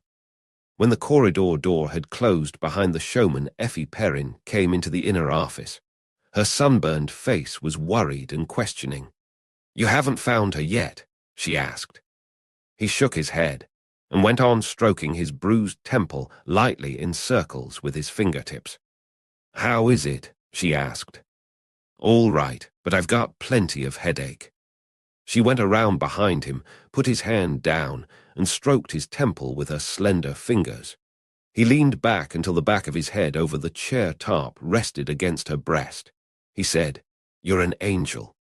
She bent her head forward over his and looked down into his face. "You've got to find her, Sam. It's more than a day and she—" He stirred and impatiently interrupted her. "I haven't got to do anything, but if you'll let me rest this damned head a minute or two, I'll go out and find her." She murmured, "Poor head," and stroked it in silence a while. Then she asked, "You know where she is? Have you any idea?" The telephone bell rang. Spade picked up the telephone and said, "Hello." "Yes, Sid, it came out all right, thanks." "No." "Sure, he got snarly, but so did I. He's nursing a gambler's war pipe dream." "Well, we didn't kiss when we parted. I declared my weight and walked out on him." "That's something for you to worry about." "Right, bye."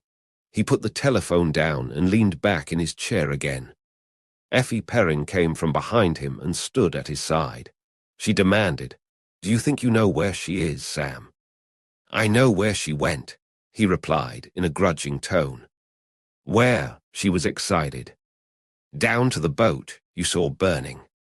Her eyes opened until their brown was surrounded by white. "You went down there. It was not a question." "I did not," Spade said. "Sam," she cried angrily, "she may be." "She went down there," he said in a surly voice. "She wasn't taken. She went down there instead of to your house when she learned the boat was in. Well, what the hell?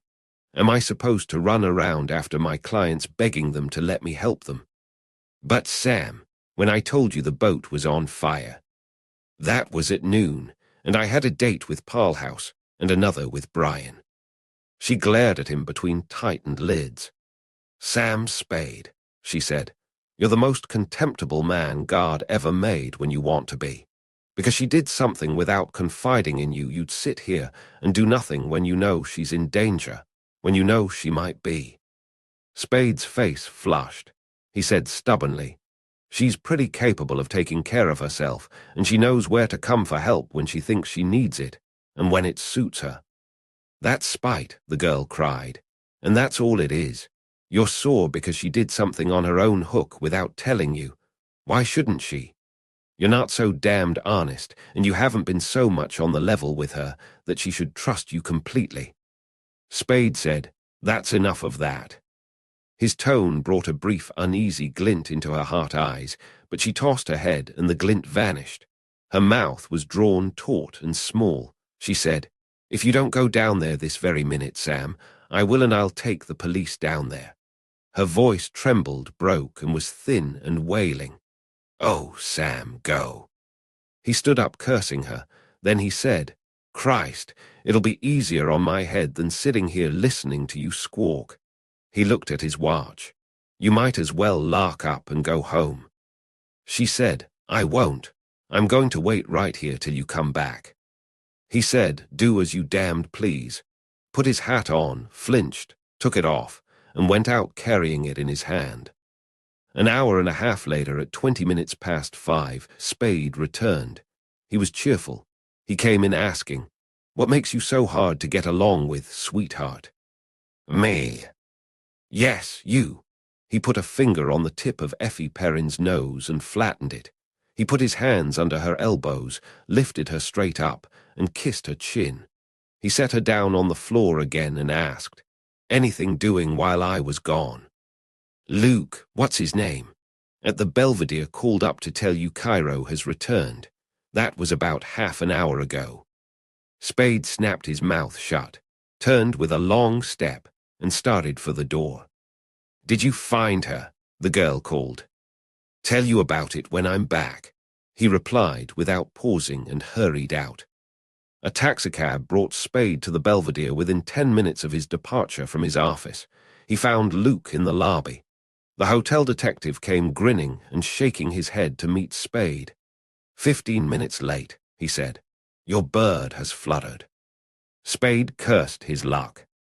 "Checked out, gone bag and baggage," Luke said. He took a battered memorandum book from a vest pocket, licked his thumb, thumbed pages, and held the book out open to Spade. "There's the number of the taxi that hauled him. I got that much for you." "Thanks." Spade copied the number on the back of an envelope. "Any forwarding address?" "No. He just come in carrying a big suitcase and went upstairs and packed and come down with his stuff and paid his bill and got a taxi and went without anybody being able to hear what he told the driver." "How about his trunk?" Luke's lower lip sagged. "By God," he said, "I forgot that. Come on." They went up to Cairo's room. The trunk was there. It was closed but not locked. They raised the lid. The trunk was empty. Luke said, "What do you know about that?" Spade did not say anything. Spade went back to his office. Effie Perrin looked up at him, inquisitively. "Missed him," Spade grumbled, and passed into his private room. She followed him in. He sat in his chair and began to roll a cigarette. She sat on the desk in front of him and put her toes on a corner of his chair seat. "What about Miss O'Shaughnessy?" she demanded. "I missed her too," he replied, "but she had been there." "On the La Paloma." "The La is a lousy combination," he said. "Stop it. Be nice, Sam. Tell me." He set fire to his cigarette, pocketed his lighter, patted her shins, and said, "Yes, La Paloma. She got down there at a little after noon yesterday." He pulled his brows down. "That means she went straight there after leaving the cab at the ferry building. It's only a few piers away. The captain wasn't aboard. His name's Jacoby, and she asked for him by name. He was uptown on business. That would mean he didn't expect her, or not at that time anyway. She waited there till he came back at 4 o'clock. They spent the time from then till mealtime in his cabin, and she ate with him. He inhaled and exhaled smoke, turned his head aside to spit a yellow tobacco flake off his lip, and went on. After the meal, Captain Jacoby had 3 more visitors. One of them was Gutman, and one was Cairo, and one was the kid who delivered Gutman's message to you yesterday. Those 3 came together while Bridget was there, and the 5 of them did a lot of talking in the captain's cabin. It's hard to get anything out of the crew, but they had a row, and somewhere around 11 o'clock that night, a gun went off there, in the captain's cabin. The watchman beat it down there, but the captain met him outside and told him everything was all right. There's a fresh bullet hole in one corner of the cabin, up high enough to make it likely that the bullet didn't go through anybody to get there. As far as I could learn, there was only the one shot, but as far as I could learn, wasn't very far. He scowled and inhaled smoke again. Well, they left around midnight, the captain and his 4 visitors all together, and all of them seemed to have been walking all right. I got that from the watchman. I haven't been able to get hold of the custom house men who were on duty there then. That's all of it. The captain hasn't been back since.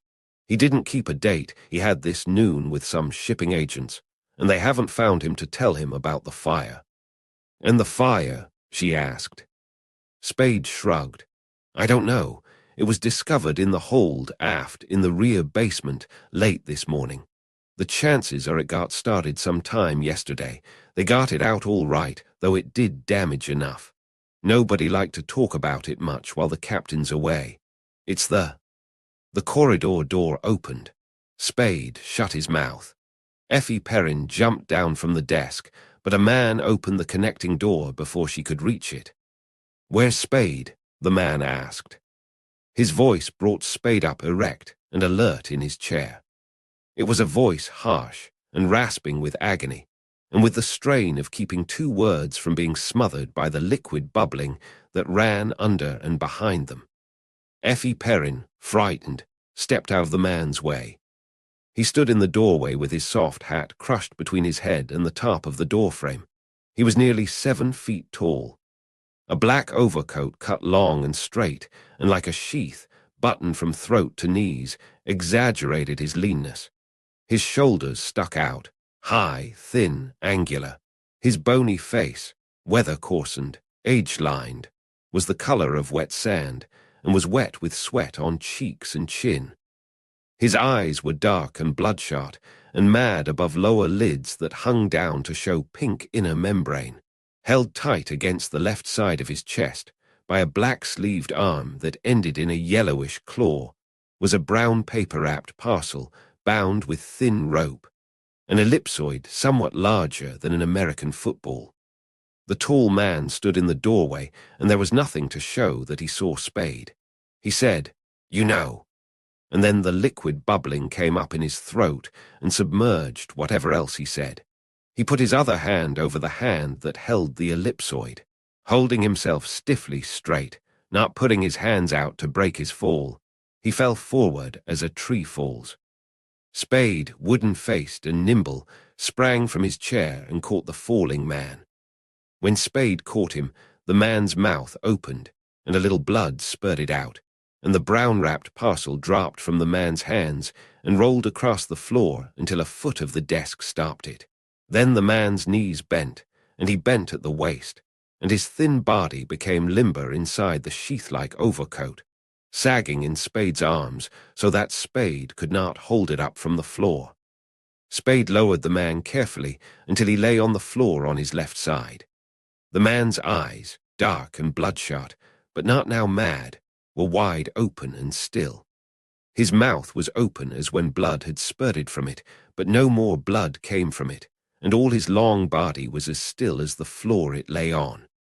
Spade said, "Lock the door," while Effie Perrin, her teeth chattering, fumbled with the corridor door's lock. Spade knelt beside the thin man, turned him over on his back, and ran a hand down inside his overcoat. When he withdrew the hand presently, it came out smeared with blood. The sight of his bloody hand brought not the least nor briefest of changes to Spade's face. Holding that hand up where it would touch nothing, he took his lighter out of his pocket with his other hand. He snapped on the flame and held the flame close to first one, and then the other of the thin man's eyes. The eyes, lids, balls, irises, and pupils, remained frozen, immobile. Spade extinguished the flame and returned the lighter to his pocket. He moved on his knees around to the dead man's side, and using his one clean hand, unbuttoned and opened the tubular overcoat. The inside of the overcoat was wet with blood, and the double-breasted blue jacket beneath it was sodden. The jacket's lapels, where they crossed over the man's chest, and both sides of his coat immediately below that point, were pierced by soggy, ragged holes. Spade rose and went to the washbowl in the outer office. Effie Perrin, wan and trembling and holding herself upright by means of a hand on the corridor door's knob and her back against its glass, whispered, Is he? Yes, shot through the chest, maybe half a dozen times. Spade began to wash his hands. Oughtn't we? She began, but he cut her short. It's too late for a doctor now, and I've got to think before we do anything. He finished washing his hands and began to rinse the bowl. He couldn't have come far with those in him. Why in hell couldn't he have stood up long enough to say something? He frowned at the girl, rinsed his hands again, and picked up a towel. Pull yourself together. For Christ's sake, don't get sick on me now. He threw the towel down and ran fingers through his hair. We'll have a look at that bundle. He went into the inner office again, stepped over the dead man's legs, and picked up the brown paper-wrapped parcel. When he felt its weight, his eyes glowed. He put it on his desk, turning it over so that the knotted part of the rope was uppermost. The knot was hard and tight. He took out his pocket knife and cut the rope. The girl had left the door and, edging around the dead man with her face turned away, had come to Spade's side. As she stood there, hands on a corner of the desk, watching him pull the rope loose and push aside brown paper, excitement began to supplant nausea in her face. Do you think it is? She whispered. We'll soon know, Spade said, his big fingers busy with the inner husk of coarse grey paper, 3 sheets thick, that the brown paper's removal had revealed. His face was hard and dull. His eyes were shining. When he had put the grey paper out of the way, he had an egg-shaped mass of pale excelsior wadded tight. His fingers tore the wad apart, and then he had the foot-high figure of a bird, black as coal and shiny, where its polish was not dulled by wood dust and fragments of excelsior. Spade laughed. He put a hand down on the bird. His widespread fingers had ownership in their curving. He put his other arm around Effie Perrin and crushed her body against his. We've got the damned thing, Angel, he said. Ouch, she said. You're hurting me. He took his arm away from her, picked the black bird up in both hands, and shook it to dislodge clinging excelsior. Then he stepped back, holding it up in front of him, and blew dust off it, regarding it triumphantly. Effie Perrin made a horrified face and screamed, pointing at his feet. He looked down at his feet. His last backward step had brought his left heel into contact with the dead man's hand, pinching a 1/4 inch of flesh at a side of the palm between heel and floor. Spade jerked his foot away from the hand. The telephone bell rang. He nodded at the girl. She turned to the desk and put the receiver to her ear. She said, Hello, yes, who? Oh, yes. Her eyes became large. Yes, yes, hold the line. Her mouth suddenly stretched wide and fearful. She cried, Hello, hello, hello. She rattled the prong up and down and cried, Hello, twice. Then she sobbed and spun around to face Spade, who was close beside her by now. It was Miss O'Shaughnessy, she said wildly. She wants you. She's at the Alexandria in danger. Her voice was, oh, it was awful, Sam. And something happened to her before she could finish.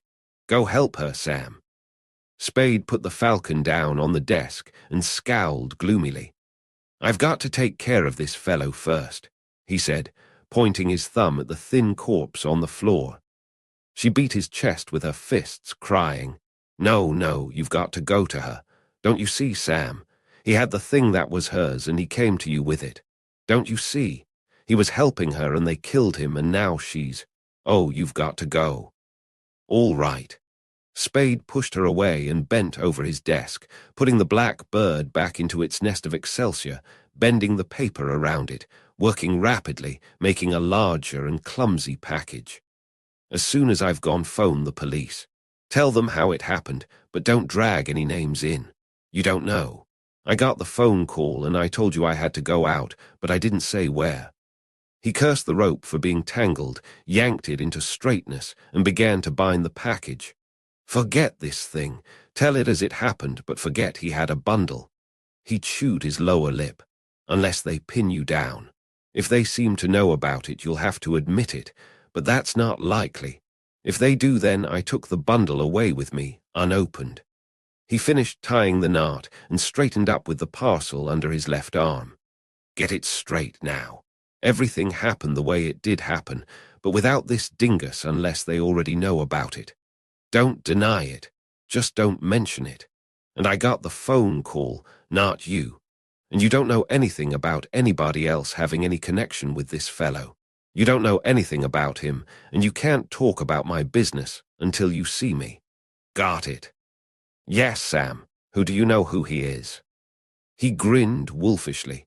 Aha, he said, but I'd guess he was Captain Jacoby, master of La Paloma. He picked up his hat and put it on. He looked thoughtfully at the dead man and then around the room. Hurry, Sam, the girl begged. Sure, he said absent-mindedly, I'll hurry. Might not hurt to get those few scraps of Excelsior off the floor before the police come, and maybe you ought to try to get hold of Sid. No. He rubbed his chin. We'll leave him out of it a while. It'll look better. I'd keep the door locked till they come. He took his hand from his chin and rubbed her cheek. You're a damned good man, sister, he said, and went out. Chapter 17. Saturday night. Carrying the parcel lightly under his arm, walking briskly, with only the ceaseless shifting of his eyes to denote wariness, Spade went, partly by way of an alley and a narrow court, from his office building to Kearney and Post Streets, where he hailed a passing taxicab. The taxicab carried him to the Pickwick Stage Terminal in 5th Street. He checked the bird at the parcel room there, put the check into a stamped envelope, wrote M. F. Harland, and a San Francisco post office box number on the envelope, sealed it, and dropped it into a mailbox. From the stage terminal, another taxicab carried him to the Alexandria Hotel. Spade went up to Suite 12C and knocked on the door. The door was opened, when he had knocked a second time, by a small, fair-haired girl in a shimmering yellow dressing gown, a small girl whose face was white and dim, and who clung desperately to the inner doorknob with both hands and gasped, Mr. Spade. Spade said, yes, and caught her as she swayed. Her body arched back over his arm, and her head dropped straight back, so that her short fair hair hung down her scalp, and her slender throat was a firm curve from chin to chest. Spade slid his supporting arm higher up her back and bent to get his other arm under her knees. But she stirred then, resisting, and between parted lips that barely moved blurred words came. No, Mami-wa. Spade made her walk. He kicked the door shut, and he walked her up and down the green-carpeted room from wall to wall, one of his arms around her small body, that hand under her armpit, his other hand gripping her other arm, held her erect when she stumbled, checked her swaying, kept urging her forward, but made her tottering legs bear all her weight they could bear. They walked across and across the floor, the girl falteringly with incoordinate steps, Spade surely on the balls of his feet, with balance unaffected by her staggering. Her face was chalk-white and eyeless, his sullen, with eyes hardened to watch everywhere at once. He talked to her monotonously, that's the stuff. Left, right, that's the stuff. 1, 2, 3, 4, 1, 2, 3, now we turn. He shook her as they turned from the wall. Now back again. 1, 2, 3, 4. Hold your head up. That's the stuff. Good girl. Left, right. Now we turn again. He shook her again. That's the girl. Walk. 1, 2, 3, 4. Now we go around. He shook her more roughly and increased their pace. That's the trick. Left, right. We're in a hurry. 1, 2, 3. She shuddered and swallowed audibly. Spade began to chafe her arm and side, and he put his mouth nearer her ear. That's fine. You're doing fine. 1, 2, 3, 4. Faster. That's it. Step. Pick them up and lay them down. That's the stuff. Now we turn. Left, right. What they do, dope you. The same stuff they gave me. Her eyelids twitched up then for an instant over dulled golden-brown eyes, and she managed to say all of yes, except the final consonant. They walked the floor, the girl almost trotting now to keep up with Spade, Spade slapping and kneading her flesh through yellow silk with both hands, talking and talking, while his eyes remained hard and aloof and watchful. Left, right, turn. That's the girl. 1, 2, 3, 4, 1, 2, 3, 4. Keep the chin up. That's the stuff. 1, 2.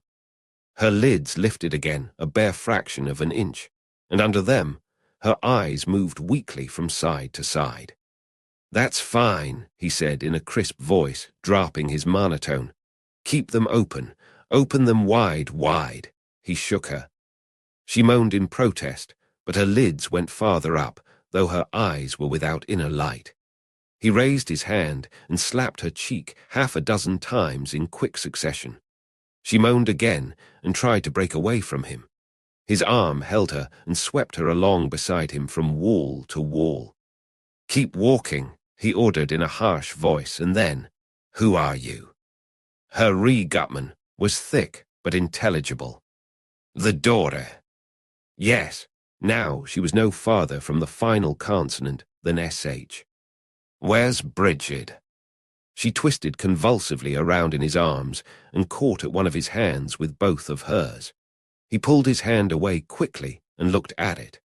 Across its back was a thin red scratch 1.5 inches or more in length. What the hell? He growled and examined her hands. Her left hand was empty. In her right hand, when he forced it open, lay a 3-inch jade-headed steel bouquet pin. What the hell? He growled again and held the pin up in front of her eyes. When she saw the pin, she whimpered and opened her dressing gown. She pushed aside the cream-colored pajama coat under it and showed him her body below her left breast. White flesh crisscrossed with thin red lines, darted with tiny red darts where the pin had scratched and punctured it. To stay awake, walk. Till you came. She said you'd come were so long. She swayed. Spade tightened his arm around her and said, walk. She fought against his arm, squirming around to face him again. No, tell you sleep, save her. Bridget, he demanded. Yes, took her Burlingame, 26 Ancho. Hurry, too late. Her head fell over on a shoulder. Spade pushed her head up roughly. Who took her there? Your father. Yes, Wilma, Cairo. She writhed and her eyelids twitched but did not open. Kill her. Her head fell over again, and again he pushed it up. Who shot Jacoby? She did not seem to hear the question. She tried pitifully to hold her head up, to open her eyes. She mumbled, Go, she. He shook her brutally. Stay awake till the doctor comes. Fear opened her eyes and pushed for a moment the cloudiness from her face. No, no, she cried thickly. Father, kill me. Swear you won't. He'd know I did for her. Promise. Won't sleep. All right morning. He shook her again. You're sure you can sleep the stuff off all right? Yee. Her head fell down again. Where's your bed? She tried to raise a hand, but the effort had become too much for her before the hand pointed at anything except the carpet. With the sigh of a tired child, she let her whole body relax and crumple. Spade caught her up in his arms, scooped her up as she sank, and holding her easily against his chest, went to the nearest of the 3 doors. He turned the knob far enough to release the catch, pushed the door open with his foot, and went into a passageway that ran past an open bathroom door to a bedroom. He looked into the bathroom, saw it was empty, and carried the girl into the bedroom. Nobody was there. The clothing that was in sight and things on the chiffonier said it was a man's room. Spade carried the girl back to the green-carpeted room and tried the opposite door. Through it, he passed into another passageway, past another empty bathroom, and into a bedroom that was feminine in its accessories. He turned back the bedclothes and laid the girl on the bed, removed her slippers, raised her a little to slide the yellow dressing gown off, fixed a pillow under her head, and put the covers up over her. Then he opened the room's 2 windows and stood with his back to them, staring at the sleeping girl. Her breathing was heavy but not troubled. He frowned and looked around, working his lips together. Twilight was dimming the room.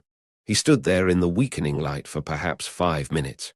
Finally, he shook his thick, sloping shoulders impatiently and went out, leaving the suite's outer door unlocked. Spade went to the Pacific Telephone and Telegraph Company's station in Powell Street and called Davenport 2020. Emergency hospital, please. Hello, there's a girl in Suite 12C at the Alexandria Hotel who has been drugged. Yes, you'd better send somebody to take a look at her. This is Mr. Hooper of the Alexandria. He put the receiver on its prong and laughed. He called another number and said, Hello, Frank, this is Sam Spade. Can you let me have a car with a driver who'll keep his mouth shut to go down the peninsula right away? Just a couple of hours. Right. Have him pick me up at John's, Ellis Street, as soon as he can make it. He called another number, his office's, held the receiver to his ear for a little while without saying anything, and replaced it on its hook. He went to John's Grill, asked the waiter to hurry his order of chops, baked potato, and sliced tomatoes, ate hurriedly, and was smoking a cigarette with his coffee when a thick-set youngish man with a plaid cap set askew above pale eyes and a tough, cheery face came into the grill and to his table. All set, Mr. Spade. She's full of gas and rearing to go. Swell. Spade emptied his cup and went out with the thick-set man. Know where Ancho Avenue or Road or Boulevard is in Burlingame? Nope, but if she's there, we can find her. Let's do that, Spade said as he sat beside the chauffeur in the dark Cadillac sedan. 26 is the number we want, and the sooner the better, but we don't want to pull up at the front door. Correct. They rode half a dozen blocks in silence. The chauffeur said, Your partner got knocked off, didn't he, Mr. Spade? Aha. The chauffeur clucked. She's a tough racket. You can have it for mine. Well, hack drivers don't live forever. Maybe that's right, the thick-set man conceded. But just the same, it'll always be a surprise to me if I don't. Spade stared ahead at nothing and thereafter, until the chauffeur, tired of making conversation, replied with uninterested yeses and nos. At a drugstore in Burlingame, the chauffeur learned how to reach Ancho Avenue. 10 minutes later, he stopped the sedan near a dark corner, turned off the lights, and waved his hand at the block ahead. There she is, he said. She ought to be on the other side, maybe the third or fourth house. Spade said, right, and got out of the car. Keep the engine going. We may have to leave in a hurry. He crossed the street and went up the other side. Far ahead, a lone streetlight burned. Warmer lights dotted the night on either side, where houses were spaced half a dozen to a block. A high, thin moon was cold and feeble as the distant streetlight. A radio droned through the open windows of a house on the other side of the street. In front of the second house from the corner, Spade halted. On one of the gate posts that were massive out of all proportion to the fence flanking them a 2, and a 6 of pale metal caught what light there was. A square white card was nailed over them. Putting his face close to the card, Spade could see that it was a for sale or rent sign. There was no gate between the posts. Spade went up the cement walk to the house. He stood still on the walk at the foot of the porch steps for a long moment. No sound came from the house. The house was dark, except for another pale square card nailed on its door. Spade went up to the door and listened. He could hear nothing. He tried to look through the glass of the door. There was no curtain to keep his gaze out, but inner darkness. He tiptoed to a window and then to another. They, like the door, were uncurtained except by inner darkness. He tried both windows. They were locked. He tried the door. It was locked. He left the porch and, stepping carefully over dark, unfamiliar ground, walked through weeds around the house. The side windows were too high to be reached from the ground. The back door and the one back window he could reach were locked.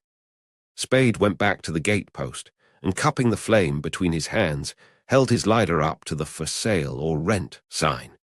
It bore the printed name and address of a San Mateo real estate dealer and a line penciled in blue, key at 31. Spade returned to the sedan and asked the chauffeur, "Got a flashlight?" "Sure," he gave it to Spade. "Can I give you a hand at anything?" "Maybe." Spade got into the sedan. "We'll ride up to number 31. You can use your lights." Number 31 was a square grey house across the street from, but a little farther up than 26. Lights glowed in its downstairs windows. Spade went up on the porch and rang the bell. A dark-haired girl of 14 or 15 opened the door. Spade, bowing and smiling, said, "I'd like to get the key to number 26. "I'll call Papa," she said, and went back into the house calling, "Papa." A plump, red-faced man, bald-headed and heavily mustached, appeared, carrying a newspaper. Spade said, "I'd like to get the key to 26. The plump man looked doubtful. He said, "The juice is not on. You couldn't see anything." Spade patted his pocket. "I've a flashlight." The plump man looked more doubtful. He cleared his throat uneasily and crumpled the newspaper in his hand. Spade showed him one of his business cards, put it back in his pocket, and said in a low voice, "We got a tip that there might be something hidden there." The plump man's face and voice were eager. "Wait a minute," he said. "I'll go over with you." A moment later he came back, carrying a brass key attached to a black and red tag. Spade beckoned to the chauffeur as they passed the car, and the chauffeur joined them. "Anybody been looking at the house lately?" Spade asked. "Not that I know of," the plump man replied. "Nobody's been to me for the key in a couple of months." The plump man marched ahead with the key until they had gone up on the porch. Then he thrust the key into Spade's hand, mumbled, "Here you are," and stepped aside. Spade unlocked the door and pushed it open. There was silence and darkness. Holding the flashlight, dark, in his left hand, Spade entered. The chauffeur came close behind him, and then, at a little distance, the plump man followed them. They searched the house from bottom to top, cautiously at first, then, finding nothing, boldly. The house was empty, unmistakably, and there was nothing to indicate that it had been visited in weeks. Saying, "Thanks, that's all," Spade left the sedan in front of the Alexandria.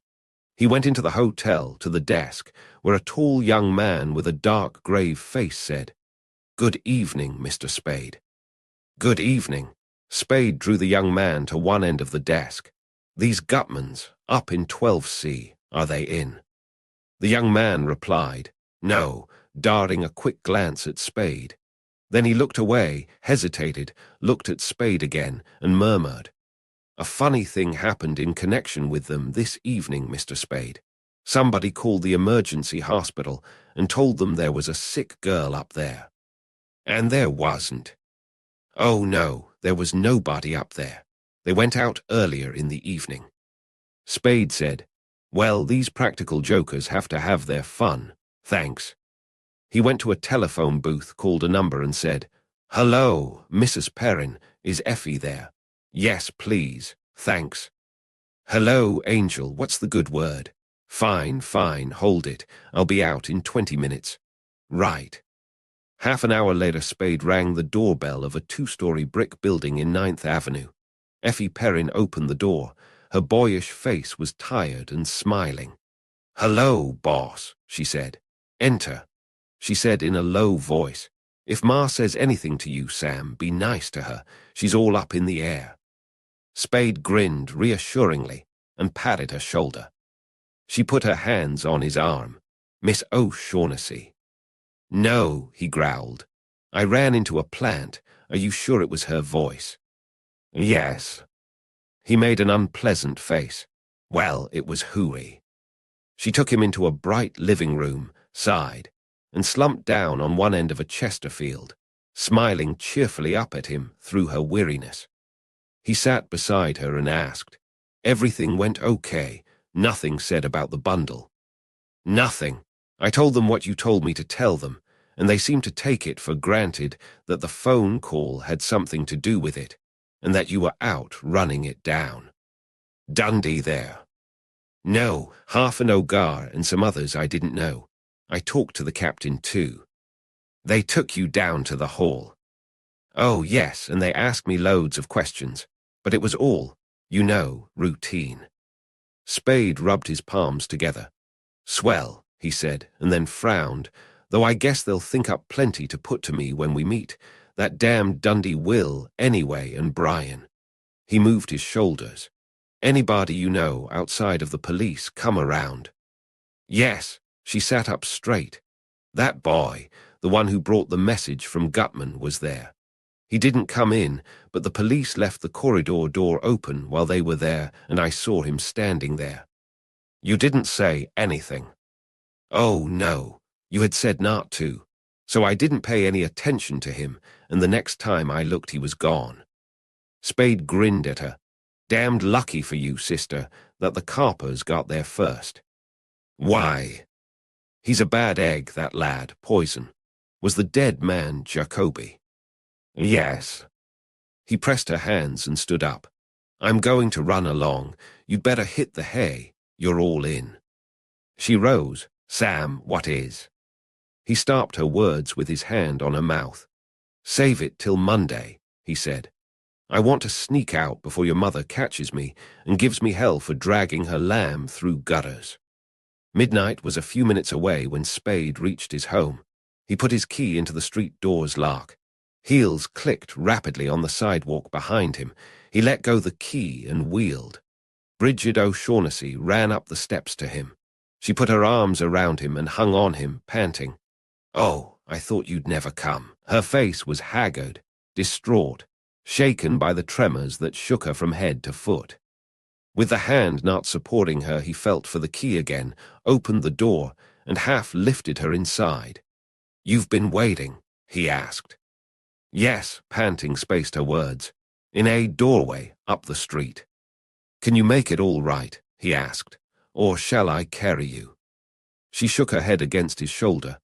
I'll be all right when I get where I can sit down. They rode up to Spade's floor in the elevator and went around to his apartment. She left his arm and stood beside him, panting, both hands to her breast, while he unlocked his door. He switched on the passageway light. They went in. He shut the door, and with his arm around her again, took her back towards the living room. When they were within a step of the living room door, the light in the living room went on. The girl cried out and clung to Spade. Just inside the living room door, Fat Gutman stood smiling benevolently at them. The boy Wilmer came out of the kitchen behind them. Black pistols were gigantic in his small hands. Cairo came from the bathroom. He too had a pistol. Gutman said, Well, sir, we're all here, as you can see for yourself. Now let's come in and sit down and be comfortable and talk. Chapter 18. The Fall Guy. Spade, with his arms around Bridget O'Shaughnessy, smiled meagerly over her head and said, Sure, we'll talk. Gutman's bulbs jounced as he took 3 waddling backward steps away from the door. Spade and the girl went in together. The boy and Cairo followed them in. Cairo stopped in the doorway. The boy put away one of his pistols and came up close behind Spade. Spade turned his head far around to look down over his shoulder at the boy and said, Get away. You're not going to frisk me. The boy said, Stand still, shut up. Spade's nostrils went in and out with his breathing. His voice was level. Get away. Put your paw on me and I'm going to make you use the gun. Ask your boss if he wants me shot up before we talk. Never mind, Wilmer, the fat man said. He frowned indulgently at Spade. You are certainly a most headstrong individual. Well, let's be seated. Spade said, I told you I didn't like that punk, and took Bridget O'Shaughnessy to the sofa by the windows. They sat close together, her head against his left shoulder, his left arm around her shoulders. She had stopped trembling, had stopped panting. The appearance of Gutman and his companions seemed to have robbed her of that freedom of personal movement and emotion that is animal, leaving her alive, conscious, but quiescent as a plant. Gutman lowered himself into the padded rocking chair. Cairo chose the armchair by the table. The boy Wilmer did not sit down. He stood in the doorway where Cairo had stood, letting his one visible pistol hang down at his side, looking under curling lashes at Spade's body. Cairo put his pistol on the table beside him. Spade took off his hat and tossed it to the other end of the sofa. He grinned at Gutman. The looseness of his lower lip and the droop of his upper eyelids combined with the V's in his face to make his grin lewd as a satyr's. "That daughter of yours has a nice belly," he said, "too nice to be scratched up with pins." Gutman's smile was affable if a bit oily. The boy in the doorway took a short step forward, raising his pistol as far as his hip. Everybody in the room looked at him. In the dissimilar eyes with which Bridget O'Shaughnessy and Joel Cairo looked at him there was, oddly, something identically reproving. The boy blushed, drew back his advanced foot, straightened his legs, lowered the pistol, and stood as he had stood before, looking under lashes that hid his eyes at Spade's chest. The blush was pale enough and lasted for only an instant, but it was startling on his face that habitually was so cold and composed. Gutman turned his sleek-eyed, fat smile on Spade again. His voice was a suave purring. "Yes, sir, that was a shame, but you must admit that it served its purpose." Spade's brows twitched together. "Anything would have," he said. "Naturally, I wanted to see you as soon as I had the Falcon. Cash customers, why not? I went to Burlingame expecting to run into this sort of a meeting. I didn't know you were blundering around, half an hour late, trying to get me out of the way so you could find Jacoby again before he found me." Gutman chuckled. His chuckle seemed to hold nothing but satisfaction. "Well, sir," he said, "in any case, here we are having our little meeting, if that's what you wanted." "That's what I wanted. How soon are you ready to make the first payment and take the Falcon off my hands?" Bridget O'Shaughnessy sat up straight and looked at Spade with surprised blue eyes. He patted her shoulder inattentively. His eyes were steady on Gutman's. Gutman's twinkled merrily between sheltering fat puffs. He said, "Well, sir, as to that," and put a hand inside the breast of his coat. Cairo, hands on thighs, leaned forward in his chair, breathing between parted soft lips. His dark eyes had the surface shine of lacquer. They shifted their focus warily from Spade's face to Gutman's, from Gutman's to Spade's. Gutman repeated, "Well, sir, as to that," and took a white envelope from his pocket. 10 eyes, the boy's now only half obscured by his lashes, looked at the envelope. Turning the envelope over in his swollen hands, Gutman studied for a moment its blank white front and then its back, unsealed, with the flap tucked in. He raised his head, smiled amiably, and scaled the envelope at Spade's lap. The envelope, though not bulky, was heavy enough to fly true. It struck the lower part of Spade's chest and dropped down on his thighs.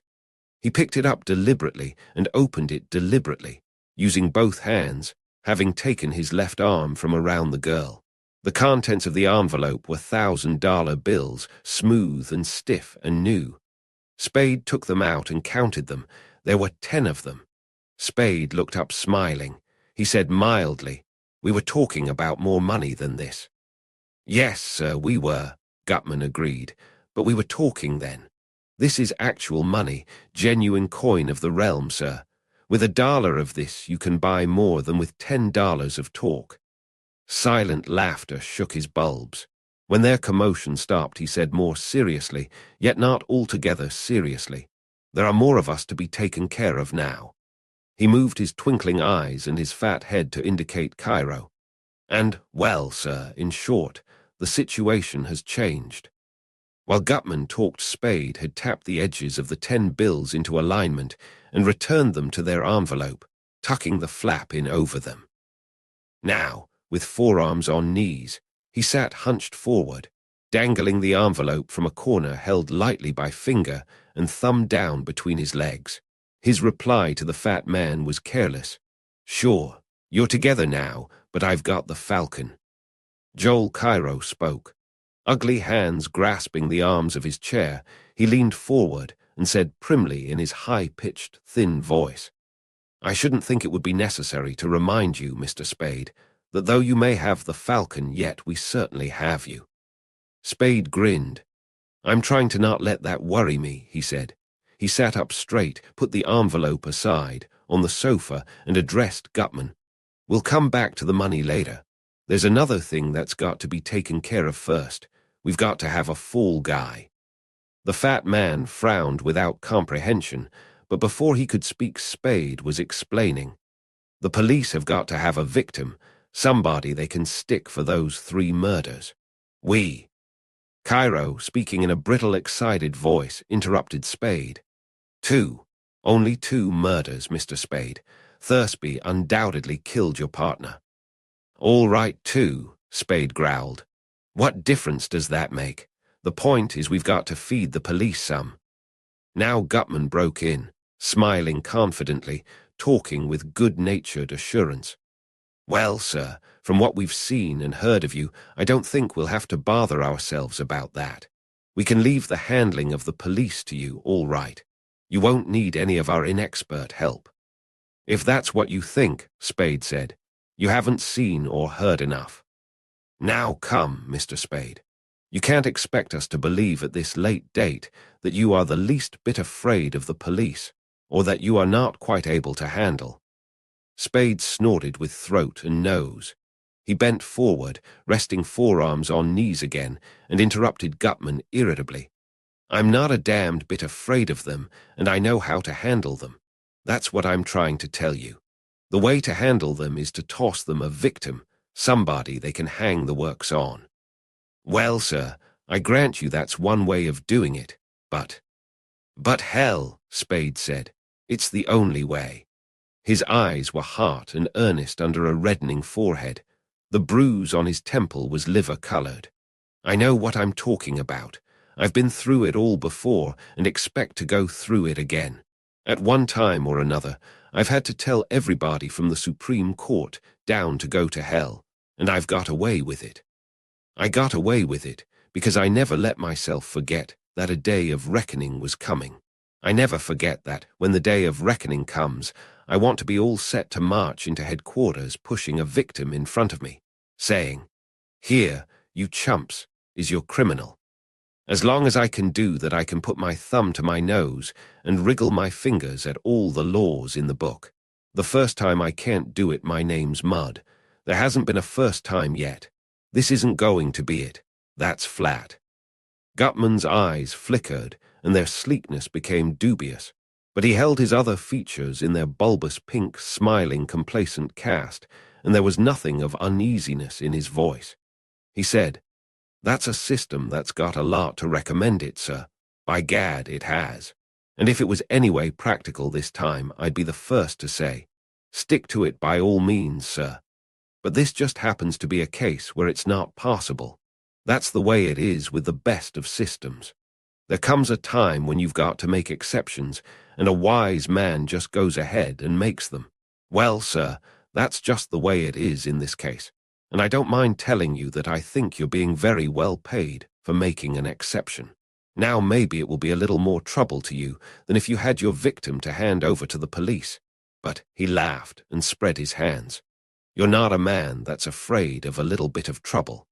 You know how to do things, and you know you'll land on your feet in the end, no matter what happens." He pursed his lips and partly closed one eye. "You'll manage that, sir." Spade's eyes had lost their warmth. His face was dull and lumpy. "I know what I'm talking about," he said in a low, consciously patient tone. "This is my city and my game. I could manage to land on my feet, sure, this time, but the next time I tried to put over a fast one, they'd start me so fast I'd swallow my teeth. Hell with that. You birds'll be in New York or Constantinople or someplace else. I'm in business here." "But surely," Gutman began, "you can."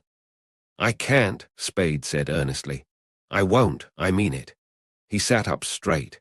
A pleasant smile illuminated his face, erasing its dull lumpishness. He spoke rapidly in an agreeable, persuasive tone. "Listen to me, Gutman. I'm telling you what's best for all of us. If we don't give the police a fall guy, it's 10 to 1 they'll sooner or later stumble on information about the Falcon. Then you'll have to duck for cover with it, no matter where you are, and that's not going to help you make a fortune off it. Give them a fall guy, and they'll stop right there. Well, sir, that's just the point, Gutman replied, and still only in his eyes was uneasiness faintly apparent. Will they stop right there? Or won't the fall guy be a fresh clue that as likely as not will lead them to information about the Falcon? And on the other hand, wouldn't you say they were stopped right now, and that the best thing for us to do is leave well enough alone? A forked vein began to swell in Spade's forehead. Jesus, you don't know what it's all about either, he said in a restrained tone. They're not asleep, Gutman. They're lying low, waiting. Try to get that. I'm in it up to my neck, and they know it. That's all right as long as I do something when the time comes. But it won't be all right if I don't. His voice became persuasive again. Listen, Gutman, we've absolutely got to give them a victim. There's no way out of it. Let's give them the punk. He nodded pleasantly at the boy in the doorway. He actually did shoot both of them, Thursby and Jacoby, didn't he? Anyway, he's made to order for the part. Let's pin the necessary evidence on him and turn him over to them. The boy in the doorway tightened the corners of his mouth in what may have been a minute's smile. Spade's proposal seemed to have no other effect on him. Joel Cairo's dark face was open-mouthed, open-eyed, yellowish, and amazed.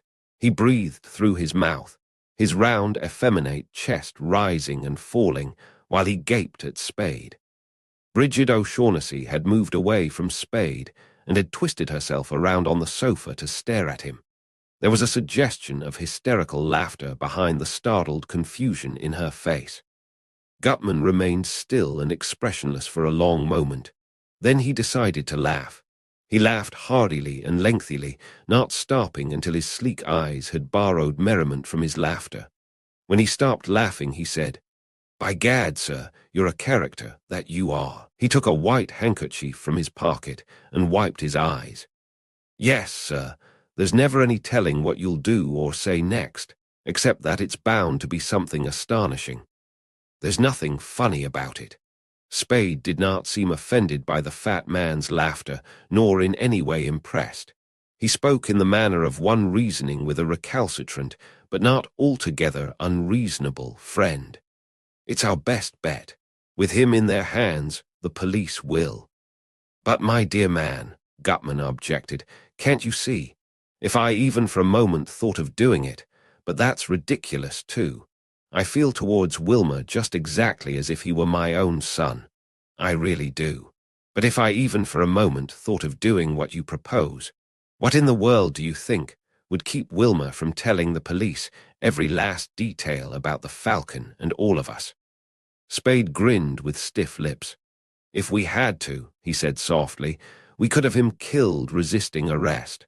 But we won't have to go that far. Let him talk his head off. I promise you nobody'll do anything about it. That's easy enough to fix." The pink flesh on Gutman's forehead crawled in a frown. He lowered his head, mashing his chins together over his collar, and asked, "How?" Then, with an abruptness that set all his fat bulbs to quivering and tumbling against one another, he raised his head, squirmed around to look at the boy, and laughed uproariously. "What do you think of this, Wilmer? It's funny, eh?" The boy's eyes were cold hazel gleams under his lashes. He said in a low, distinct voice, "Yes, it's funny, the son of a bitch." Spade was talking to Bridget O'Shaughnessy. "How do you feel now, Angel? Any better?" "Yes, much better, only—" She reduced her voice until the last words would have been unintelligible 2 feet away. "I'm frightened."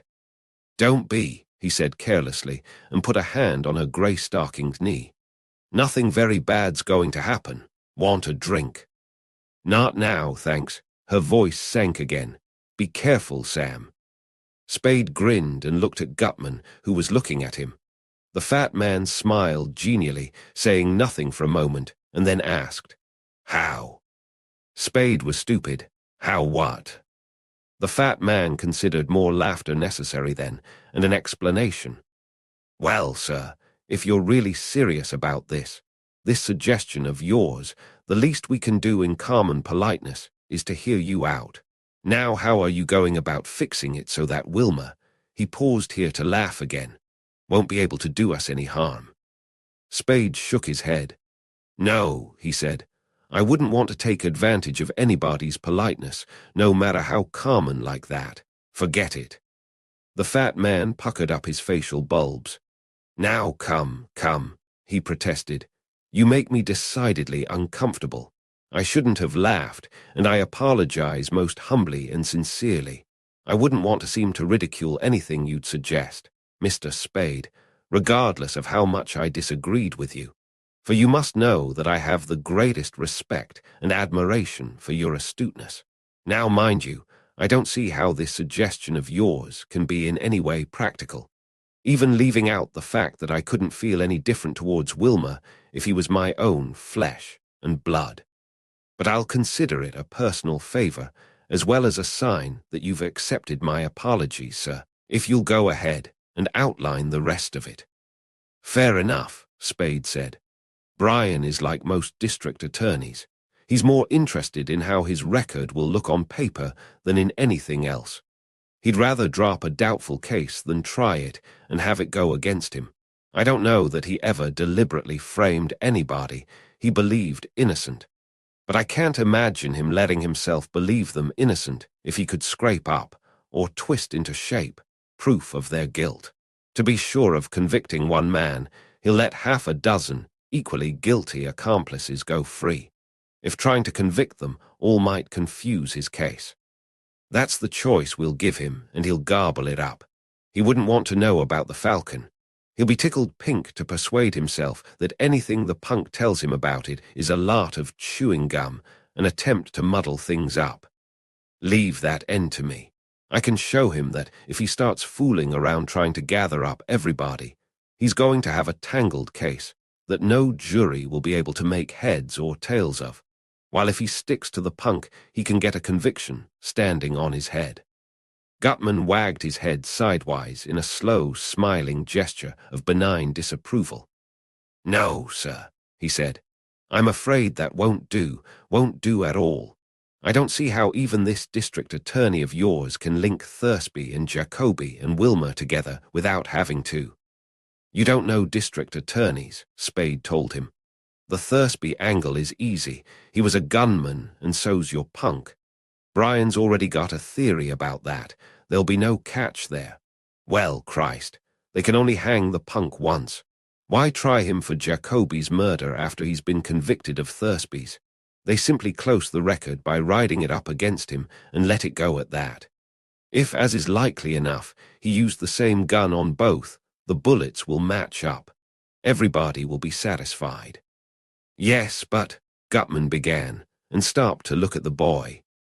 The boy advanced from the doorway, walking stiff-legged, with his legs apart, until he was between Gutman and Cairo, almost in the center of the floor.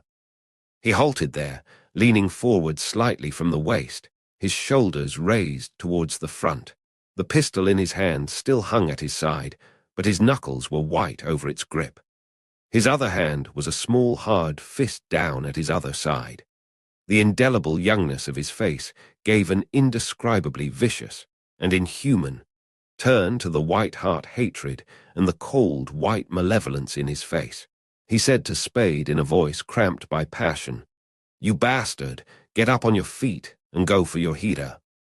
Spade smiled at the boy. His smile was not broad, but the amusement in it seemed genuine and unalloyed. The boy said, "You bastard, get up and shoot it out if you've got the guts. I've taken all the riding from you I'm going to take." The amusement in Spade's smile deepened. He looked at Gutman and said, "Young Wild West." His voice matched his smile. "Maybe you ought to tell him that shooting me before you get your hands on the Falcon would be bad for business." Gutman's attempt at a smile was not successful, but he kept the resultant grimace on his martled face. He licked dry lips with a dry tongue. His voice was too hoarse and gritty for the paternally admonishing tone it tried to achieve. Now, Wilma," he said, We can't have any of that. You shouldn't let yourself attach so much importance to these things. You. The boy, not taking his eyes from Spade, spoke in a choked voice out the side of his mouth. Make him lay off me then. I'm going to fog him if he keeps it up, and there won't be anything that'll stop me from doing it. Now, Wilma, Gutman said, and turned to Spade. His face and voice were under control now. Your plan is, sir, as I said in the first place, not at all practical. Let's not say anything more about it. Spade looked from one of them to the other. He had stopped smiling. His face held no expression at all. I say what I please, he told them. You certainly do, Gutman said quickly. And that's one of the things I've always admired in you. But this matter is, as I say, not at all practical, so there's not the least bit of use of discussing it any further, as you can see for yourself. I can't see it for myself, Spade said, and you haven't made me see it, and I don't think you can. He frowned at Gutman. Let's get this straight. Am I wasting time talking to you? I thought this was your show. Should I do my talking to the punk? I know how to do that. No, sir, Gutman replied. You're quite right in dealing with me. Spade said, all right. Now I've got another suggestion. It's not as good as the first, but it's better than nothing. Want to hear it? Most assuredly. Give them Cairo. Cairo hastily picked up his pistol from the table beside him. He held it tight in his lap with both hands. Its muzzle pointed at the floor a little to one side of the sofa. His face had become yellowish again. His black eyes darted their gaze from face to face. The opaqueness of his eyes made them seem flat, two-dimensional. Gutman, looking as if he could not believe he had heard what he had heard, asked, Do what?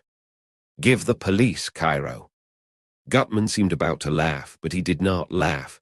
Finally he exclaimed, Well, by gad, sir, in an uncertain tone. It's not as good as giving them the punk, Spade said.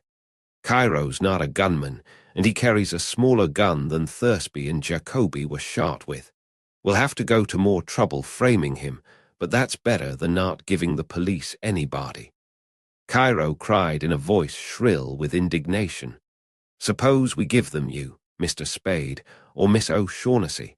How about that if you're so set on giving them somebody? Spade smiled at the Levantine and answered him evenly. You people want the Falcon. I've got it. A fall guy is part of the price I'm asking. As for Miss O'Shaughnessy, his dispassionate glance moved to her white, perplexed face, and then back to Cairo, and his shoulders rose and fell a fraction of an inch.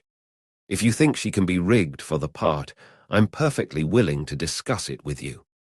The girl put her hands to her throat, uttered a short, strangled cry, and moved farther away from him. Cairo, his face and body twitching with excitement, exclaimed, You seem to forget that you are not in a position to insist on anything. Spade laughed, a harsh, derisive snort.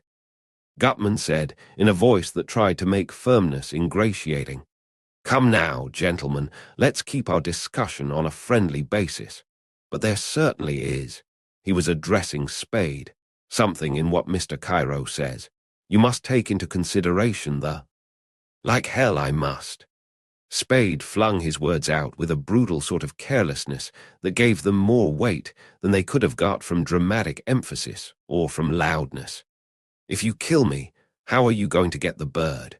If I know you can't afford to kill me till you have it, how are you going to scare me into giving it to you? Gutman cocked his head to the left and considered these questions. His eyes twinkled between puckered lids. Presently he gave his genial answer. Well, sir, there are other means of persuasion besides killing and threatening to kill. Sure, Spade agreed, but they're not much good unless the threat of death is behind them to hold the victim down. See what I mean? If you try anything I don't like, I won't stand for it. I'll make it a matter of your having to call it off or kill me, knowing you can't afford to kill me. I see what you mean. Gutman chuckled. That is an attitude, sir, that calls for the most delicate judgment on both sides, because, as you know, sir, Men are likely to forget in the heat of action where their best interest lies and let their emotions carry them away.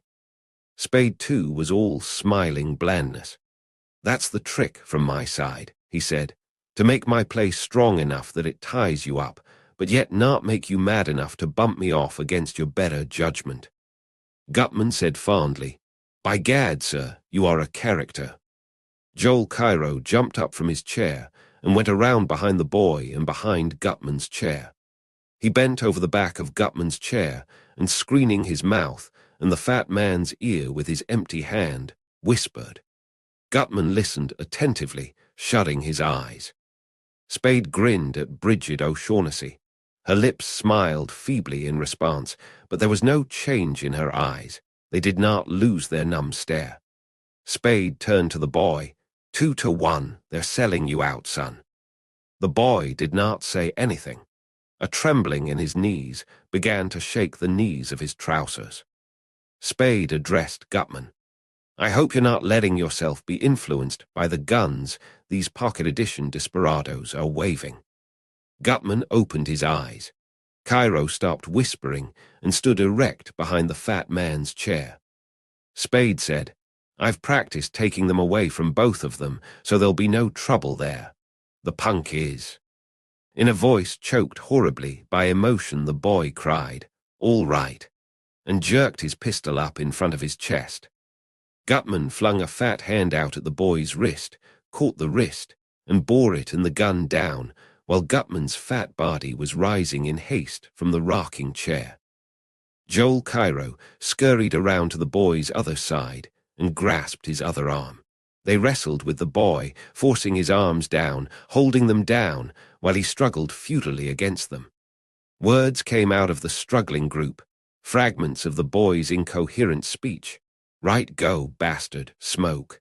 Gutman's "Now, Wilma," repeated many times. Cairo's "No, please, don't. And don't do that, Wilma."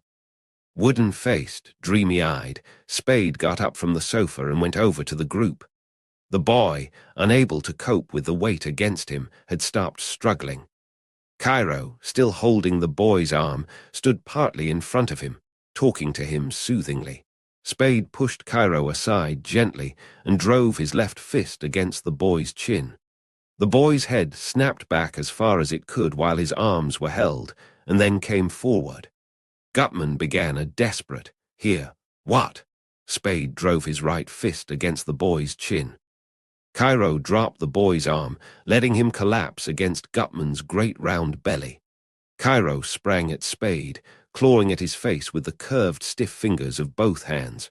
Spade blew his breath out and pushed the Levantine away. Cairo sprang at him again. Tears were in Cairo's eyes, and his red lips worked angrily, forming words, but no sound came from between them.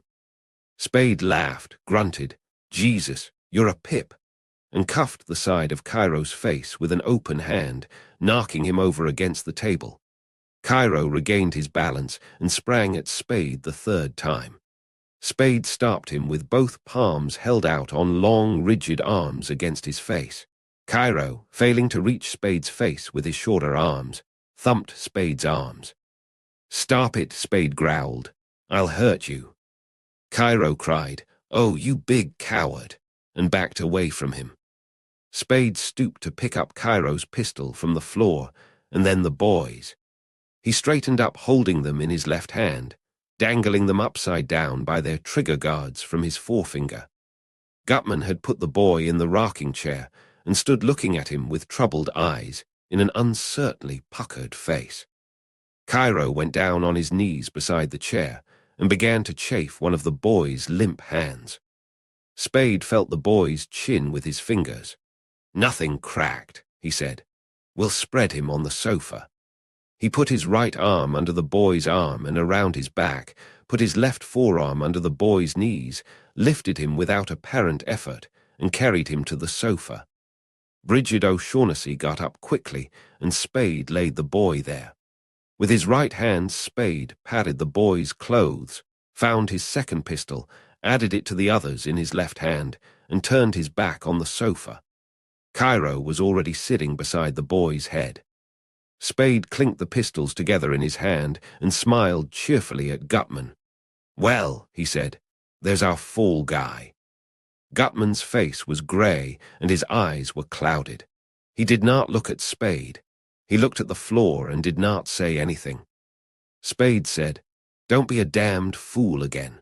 You let Cairo whisper to you, and you held the kid while I pasted him. You can't laugh that off, and you're likely to get yourself shot trying to." Gutman moved his feet on the rug and said nothing.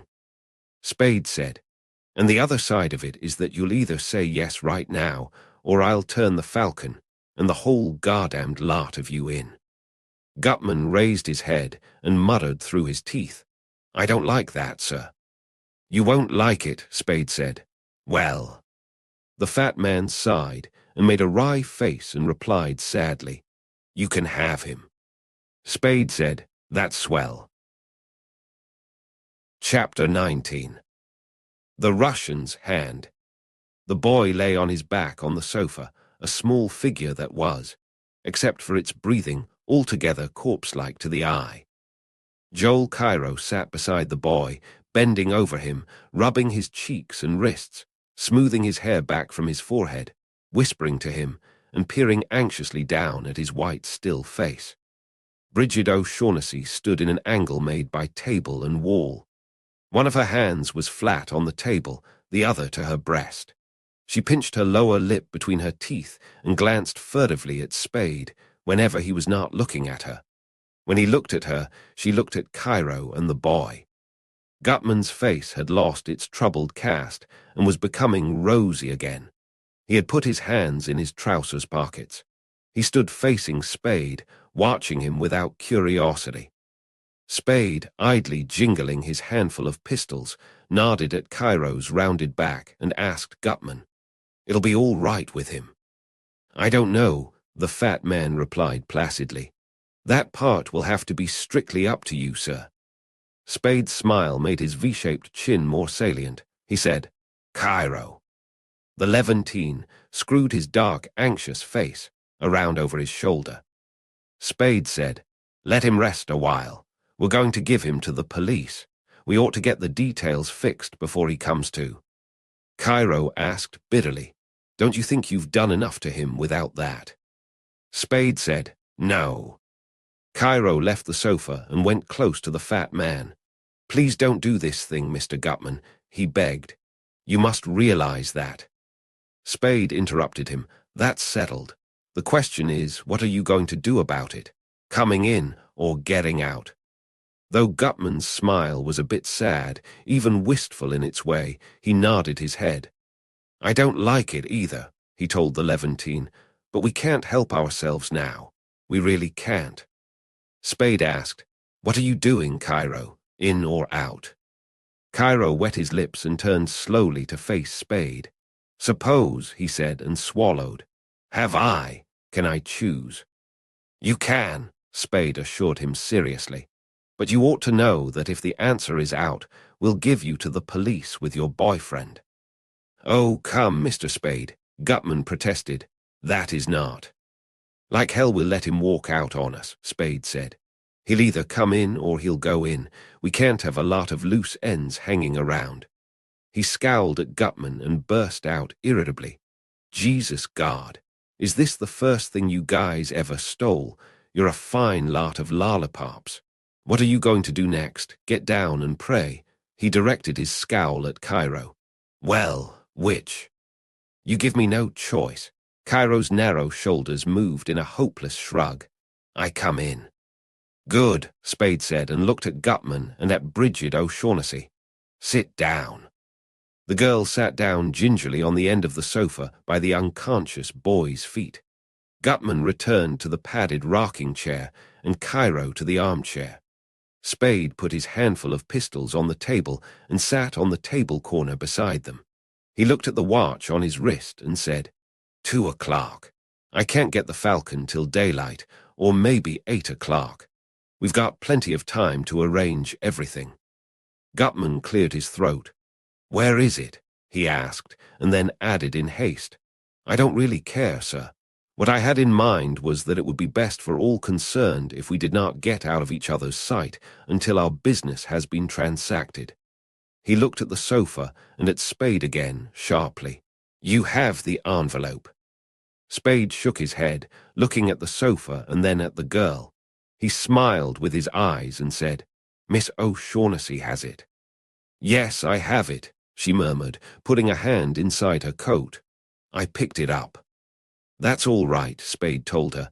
Hang on to it. He addressed Gutman. We won't have to lose sight of each other. I can have the Falcon brought here. That will be excellent, Gutman purred.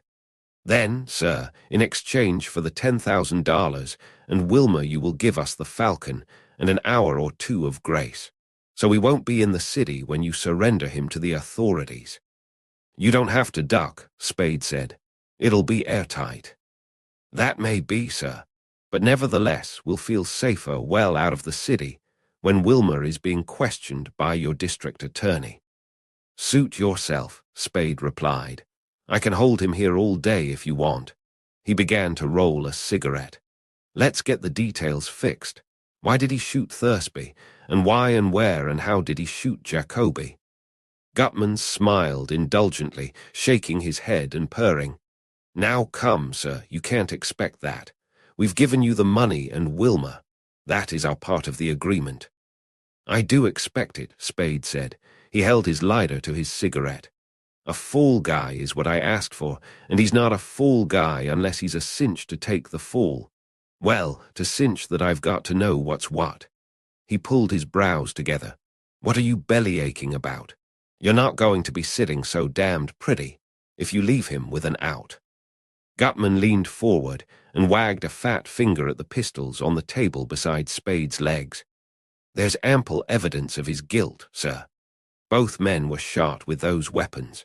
It's a very simple matter for the police department experts to determine that the bullets that killed the men were fired from those weapons. You know that. You've mentioned it yourself. And that, it seems to me, is ample proof of his guilt. Maybe, Spade agreed. But the thing's more complicated than that, and I've got to know what happened so I can be sure the parts that won't fit in are covered up. Cairo's eyes were round and hot. Apparently you've forgotten that you assured us it would be a very simple affair, Cairo said. He turned his excited dark face to Gutman. You see, I advised you not to do this, I don't think. It doesn't make a damned bit of difference what either of you think, Spade said bluntly. It's too late for that now, and you're in too deep. Why did he kill Thursby? Gutman interlaced his fingers over his belly and rocked his chair. His voice, like his smile, was frankly rueful. You are an uncommonly difficult person to get the best of, he said. I begin to think that we made a mistake in not letting you alone from the very first. By gad, I do, sir. Spade moved his hand carelessly. You haven't done so bad. You're staying out of jail and you're getting the Falcon. What do you want? He put his cigarette in a corner of his mouth and said around it, Anyhow, you know where you stand now. Why did he kill Thursby? Gutman stopped rocking. Thursby was a notorious killer and Miss O'Shaughnessy's ally. We knew that removing him in just that manner would make her stop, and think that perhaps it would be best to patch up her differences with us after all, besides leaving her without so violent a protector. You see, sir, I am being candid with you. Yes, keep it up. You didn't think he might have the Falcon. Gutman shook his head so that his round cheeks wobbled. We didn't think that for a minute, he replied. He smiled benevolently. We had the advantage of knowing Miss O'Shaughnessy far too well for that. And while we didn't know then that she had given the Falcon to Captain Jacoby in Hong Kong to be brought over on the Paloma while they took a faster boat, still we didn't for a minute think that, if only one of them knew where it was, Thursby was the one. Spade nodded thoughtfully and asked, You didn't try to make a deal with him before you gave him the works? Yes, sir, we certainly did. I talked to him myself that night. Wilmer had located him 2 days before and had been trying to follow him to wherever he was meeting Miss O'Shaughnessy, but Thursby was too crafty for that, even if he didn't know he was being watched. So that night, Wilmer went to his hotel, learned he wasn't in, and waited outside for him. I suppose Thursby returned immediately after killing your partner. Be that as it may, Wilmer brought him to see me. We could do nothing with him.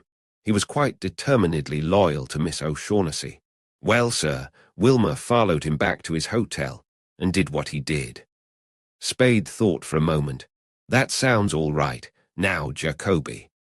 Gutman looked at Spade with grave eyes and said, Captain Jacoby's death was entirely Miss O'Shaughnessy's fault. The girl gasped, "Oh," and put a hand to her mouth. Spade's voice was heavy and even. "Never mind that now. Tell me what happened." After a shrewd look at Spade, Gutman smiled. "Just as you say, sir," he said. "Well, Cairo, as you know, got in touch with me. I sent for him. After he left police headquarters the night, or morning, he was up here. We recognized the mutual advantage of pooling forces." He directed his smile at the Levantine. "Mr. Cairo is a man of nice judgment." The Paloma was his thought. He saw the notice of its arrival in the papers that morning and remembered that he had heard in Hong Kong that Jacoby and Miss O'Shaughnessy had been seen together. That was when he had been trying to find her there, and he thought at first that she had left on the Paloma, though later he learned that she hadn't. Well, sir, when he saw the notice of arrival in the paper, he guessed just what had happened. She had given the bird to Jacoby to bring here for her. Jacoby did not know what it was, of course. Miss O'Shaughnessy is too discreet for that. He beamed at the girl, rocked his chair twice, and went on. "Mr. Cairo and Wilmer and I went to call on Captain Jacoby and were fortunate enough to arrive while Miss O'Shaughnessy was there. In many ways it was a difficult conference, but finally, by midnight, we had persuaded Miss O'Shaughnessy to come to terms, or so we thought. We then left the boat and set out for my hotel, where I was to pay Miss O'Shaughnessy and receive the bird. Well, sir, we mere men should have known better than to suppose ourselves capable of coping with her. En route, she and Captain Jacoby and the Falcon slipped completely through our fingers." He laughed merrily. "By gad, sir, it was neatly done." Spade looked at the girl. Her eyes, large and dark with pleading, met his. He asked Gutman, "You touched off the boat before you left?" "Not intentionally, no, sir," the fat man replied, "though I dare say we, or Wilmer at least, were responsible for the fire. He had been out trying to find the Falcon while the rest of us were talking in the cabin, and no doubt was careless with matches." "That's fine," Spade said. "If any slip-up makes it necessary for us to try him for Jacoby's murder, we can also hang an arson rap on him. All right. Now about the shooting." "Well, sir, we dashed around town all day trying to find them, and we found them late this afternoon. We weren't sure at first that we'd found them. All we were sure of was that we'd found Miss O'Shaughnessy's apartment. But when we listened at the door, we heard them moving around inside, so we were pretty confident we had them and rang the bell. When she asked us who we were and we told her, through the door, we heard a window going up. We knew what that meant, of course, so Wilmer hurried downstairs as fast as he could and around to the rear of the building to cover the fire escape. And when he turned into the alley, he ran right plumb smack into Captain Jacoby, running away with the Falcon under his arm. That was a difficult situation to handle, but Wilmer did every bit as well as he could. He shot Jacoby more than once, but Jacoby was too tough to either fall or drop the Falcon, and he was too close for Wilmer to keep out of his way. He knocked Wilmer down and ran on, and this was in broad daylight, you understand, in the afternoon. When Wilmer got up, he could see a policeman coming up from the block below, so he had to give it up. He dodged into the open back door of the building next the coronet, through into the street, and then up to join us, and very fortunate he was, sir, to make it without being seen. Well, sir, there we were stumped again. Miss O'Shaughnessy had opened the door for Mr. Cairo and me after she had shut the window behind Jacoby, and he broke off to smile at a memory. We persuaded, that is the word, sir, her to tell us that she had told Jacoby to take the Falcon to you. It seemed very unlikely that he'd live to go that far, even if the police didn't pick him up. But that was the only chance we had, sir. And so, once more, we persuaded Miss O'Shaughnessy to give us a little assistance. We persuaded her to phone your office in an attempt to draw you away before Jacoby got there, and we sent Wilmer after him. Unfortunately, it had taken us too long to decide and to persuade Miss O'Shaughnessy too. The boy on the sofa groaned and rolled over on his side. His eyes opened and closed several times. The girl stood up and moved into the angle of table and wall again. "Cooperate with us," Gutman concluded hurriedly, "and so you had the Falcon before we could reach you." The boy put one foot on the floor, raised himself on an elbow, opened his eyes wide, put the other foot down, sat up, and looked around. When his eyes focused on Spade, bewilderment went out of them. Cairo left his armchair and went over to the boy. He put his arm on the boy's shoulders and started to say something. The boy rose quickly to his feet, shaking Cairo's arm off. He glanced around the room once and then fixed his eyes on Spade again. His face was set hard, and he held his body so tense that it seemed drawn in and shrunken. Spade, sitting on the corner of the table, swinging his legs carelessly, said, "Now listen, kid. If you come over here and start cutting up, I'm going to kick you in the face. Sit down and shut up and behave, and you'll last longer." The boy looked at Gutman. Gutman smiled benignly at him and said, "Well, Wilmer, I'm sorry indeed to lose you, and I want you to know that I couldn't be any fonder of you if you were my own son. But, well, by gad, if you lose a son, it's possible to get another, and there's only one Maltese Falcon." Spade laughed. Cairo moved over and whispered in the boy's ear. The boy, keeping his cold hazel eyes on Gutman's face, sat down on the sofa again. The Levantine sat beside him. Gutman's sigh did not affect the benignity of his smile. He said to Spade, "When you're young, you simply don't understand things." Cairo had an arm around the boy's shoulders again and was whispering to him. Spade grinned at Gutman and addressed Bridget O'Shaughnessy. "I think it'd be swell if you'd see what you can find us to eat in the kitchen with plenty of coffee. Will you? I don't like to leave my guests." "Surely," she said, and started towards the door. Gutman stopped rocking. "Just a moment, my dear." He held up a thick hand. "Hadn't you better leave the envelope in here? You don't want to get grease spots on it." The girl's eyes questioned Spade. He said in an indifferent tone, "It's still his." She put her hand inside her coat, took out the envelope, and gave it to Spade. Spade tossed it into Gutman's lap, saying, "Sit on it if you're afraid of losing it." "You misunderstand me," Gutman replied suavely. "It's not that at all, but business should be transacted in a businesslike manner." He opened the flap of the envelope, took out the $1,000 bills, counted them, and chuckled so that his belly bounced. "For instance, there are only 9 bills here now." He spread them out on his fat knees and thighs. "There were 10 when I handed it to you, as you very well know." His smile was broad and jovial and triumphant. Spade looked at Bridget O'Shaughnessy and asked, "Well?"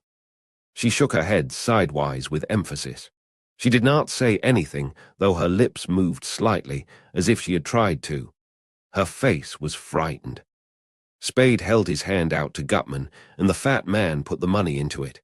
Spade counted the money, $9,000 bills, and returned it to Gutman.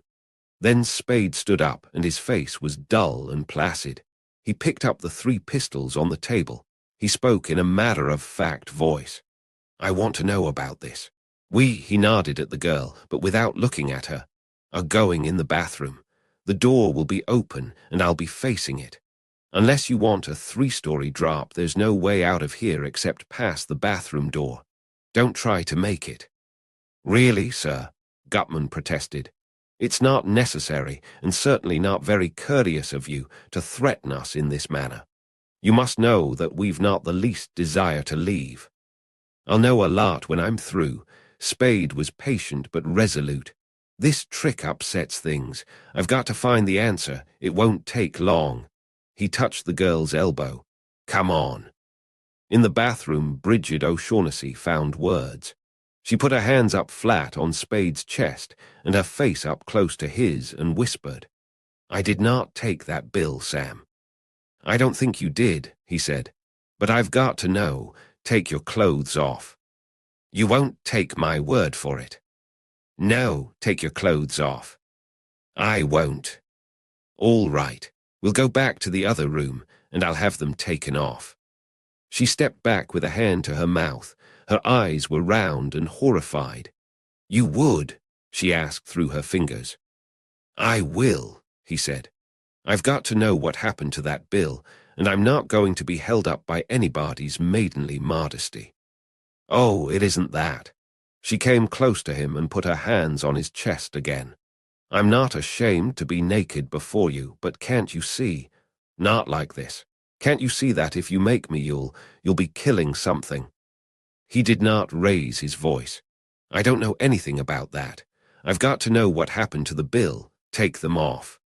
She looked at his unblinking yellow-grey eyes, and her face became pink and then white again. She drew herself up tall and began to undress. He sat on the side of the bathtub watching her and the open door.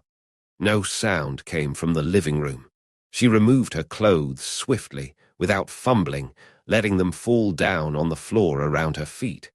When she was naked, she stepped back from her clothing and stood looking at him.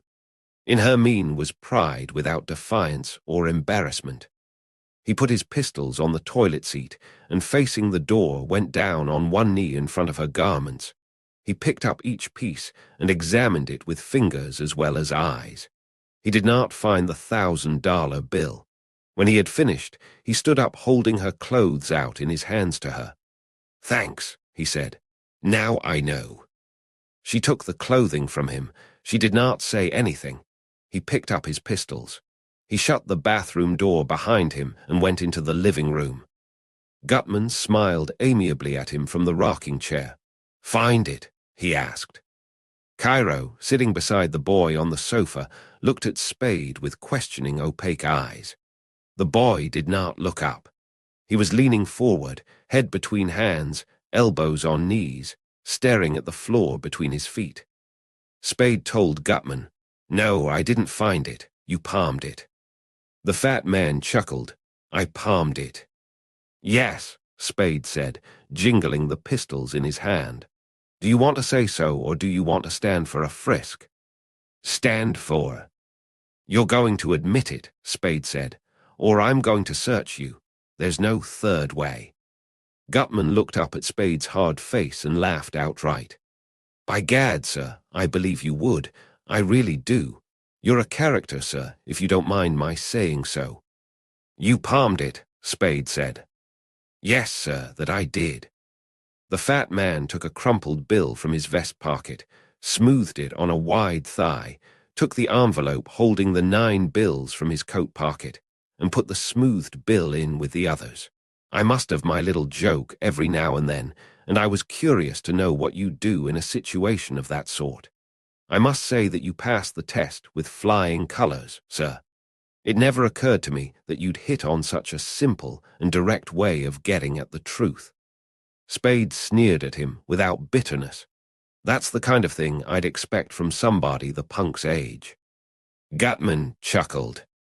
Bridget O'Shaughnessy, dressed again except for coat and hat, came out of the bathroom, took a step towards the living room, turned around, went to the kitchen, and turned on the light. Cairo edged closer to the boy on the sofa and began whispering in his ear again. The boy shrugged irritably. Spade, looking at the pistols in his hand and then at Gutman, went out into the passageway to the closet there. He opened the door, put the pistols inside on the top of a trunk, shut the door, locked it, put the key in his trousers pocket, and went to the kitchen door. Bridget O'Shaughnessy was filling an aluminum percolator. Find everything? Spade asked. Yes, she replied in a cool voice, not raising her head. Then she set the percolator aside and came to the door, She blushed, and her eyes were large and moist and chiding. "You shouldn't have done that to me, Sam," she said softly. "I had to find out, Angel." He bent down, kissed her mouth lightly, and returned to the living room. Gutman smiled at Spade and offered him the white envelope, saying, "This will soon be yours. You might as well take it now." Spade did not take it. He sat in the armchair and said, "There's plenty of time for that. We haven't done enough talking about the money end. I ought to have more than 10,000. Gutman said, $10,000 is a lot of money. Spade said, "You're quoting me, but it's not all the money in the world." "No, sir, it's not. I grant you that. But it's a lot of money to be picked up in as few days and as easily as you're getting it." "You think it's been so damned easy?" Spade asked and shrugged. "Well, maybe, but that's my business."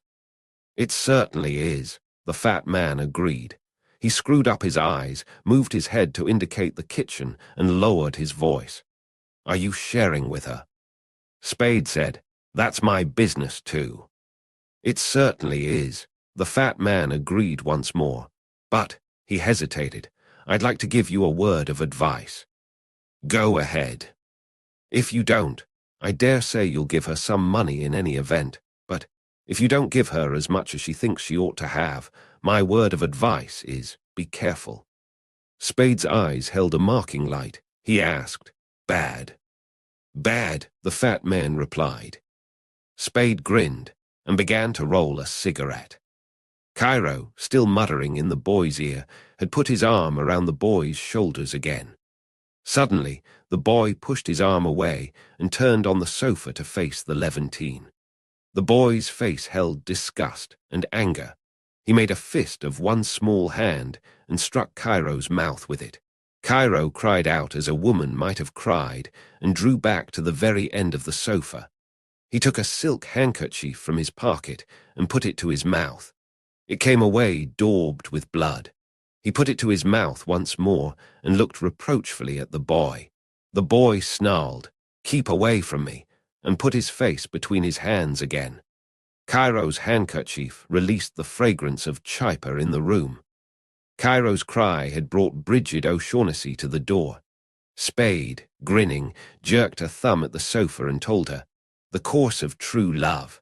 How's the food coming along?" "It's coming," she said, and went back to the kitchen. Spade lighted his cigarette and addressed Gutman. "Let's talk about money." "Willingly, sir, with all my heart," the fat man replied.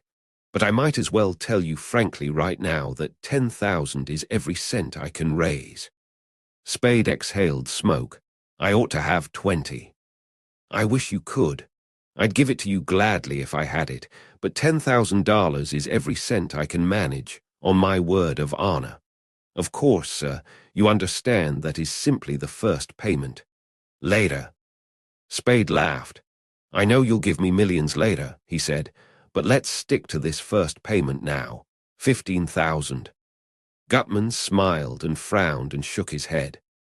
"Mr. Spade, I've told you frankly and candidly, and on my word of honor as a gentleman, that $10,000 is all the money I've got, every penny, and all I can raise." "But you didn't say positively." Gutman laughed and said, "Positively." Spade said gloomily, "That's not any too good, but if it's the best you can do, give it to me." Gutman handed him the envelope. Spade counted the bills and was putting them in his pocket when Bridget O'Shaughnessy came in carrying a tray. The boy would not eat. Cairo took a cup of coffee. The girl, Gutman, and Spade ate the scrambled eggs, bacon, toast, and marmalade she had prepared and drank 2 cups of coffee apiece. Then they settled down to wait the rest of the night through. Gutman smoked a cigar and read celebrated criminal cases of America, now and then chuckling over or commenting on the parts of its contents that amused him. Cairo nursed his mouth and sulked on his end of the sofa. The boy sat with his head in his hands until a little after 4 o'clock. Then he lay down with his feet towards Cairo, turned his face to the window, and went to sleep. Bridget O'Shaughnessy, in the armchair, dozed, listened to the fat man's comments, and carried on wide-spaced desultory conversations with Spade. Spade rolled and smoked cigarettes and moved without fidgeting or nervousness around the room. He sat sometimes on an arm of the girl's chair, on the table corner, on the floor at her feet, on a straight-backed chair. He was wide awake, cheerful, and full of vigor. At 5:30, he went into the kitchen and made more coffee. Half an hour later the boy stirred, awakened, and sat up yawning. Gutman looked at his watch and questioned Spade. "Can you get it now?" "Give me another hour." Gutman nodded and went back to his book. At 7 o'clock Spade went to the telephone and called Effie Perrin's number. "Hello, Mrs. Perrin. This is Mr. Spade. Will you let me talk to Effie, please?" "Yes, it is. Thanks." He whistled 2 lines of N. Cuba softly. "Hello, Angel. Sorry to get you up." "Yes, very. Here's the plot. In our Harland box at the post office you'll find an envelope addressed in my scribble. There's a Pickwick Stage parcel room check in it for the bundle we got yesterday. Will you get the bundle and bring it to me, P.D.Q. "Yes, I'm home." "That's the girl. Hustle. Bye." The street doorbell rang at 10 minutes of 8. Spade went to the telephone box and pressed the button that released the lock. Gutman put down his book and rose, smiling. "You don't mind if I go to the door with you?" he asked. "Okay," Spade told him. Gutman followed him to the corridor door. Spade opened it. Presently Effie Perrin, carrying the brown-wrapped parcel, came from the elevator. Her boyish face was gay and bright, and she came forward quickly, almost trotting. After one glance she did not look at Gutman. She smiled at Spade and gave him the parcel. He took it, saying, "Thanks a lot, lady. I'm sorry to spoil your day of rest, but this—" "It's not the first one you've spoiled," she replied, laughing, and then, when it was apparent that he was not going to invite her in, asked, "Anything else?" He shook his head. "No, thanks." She said, "Bye-bye," and went back to the elevator. Spade shut the door and carried the parcel into the living room. Gutman's face was red, and his cheeks quivered. Cairo and Bridget O'Shaughnessy came to the table as Spade put the parcel there. They were excited. The boy rose, pale and tense, but he remained by the sofa, staring under curling lashes at the others. Spade stepped back from the table, saying, "There you are." Gutman's fat fingers made short work of cord and paper and excelsior, and he had the black bird in his hands. "Ah," he said huskily, "now after 17 years. His eyes were moist. Cairo licked his red lips and worked his hands together. The girl's lower lip was between her teeth. She and Cairo, like Gutman and like Spade and the boy, were breathing heavily. The air in the room was chilly and stale and thick with tobacco smoke. Gutman set the bird down on the table again and fumbled at a pocket. "It's it," he said, "but we'll make sure." Sweat glistened on his round cheeks. His fingers twitched as he took out a gold pocket knife and opened it. Cairo and the girl stood close to him, one on either side. Spade stood back a little where he could watch the boy as well as the group at the table. Gutman turned the bird upside down and scraped an edge of its base with his knife. Black enamel came off in tiny curls, exposing blackened metal beneath. Gutman's knife blade bit into the metal, turning back a thin, curved shaving. The inside of the shaving, and the narrow plane its removal had left, had the soft, grey sheen of lead. Gutman's breath hissed between his teeth. His face became turgid with hot blood. He twisted the bird around and hacked at its head. Thereto the edge of his knife bared lead. He let knife and bird bang down on the table where he wheeled to confront Spade. "It's a fake," he said hoarsely. Spade's face had become Sama. His nod was slow, but there was no slowness in his hands going out to catch Bridget O'Shaughnessy's wrist. He pulled her to him and grasped her chin with his other hand, raising her face roughly. "All right," he growled into her face. "You've had your little joke. Now tell us about it."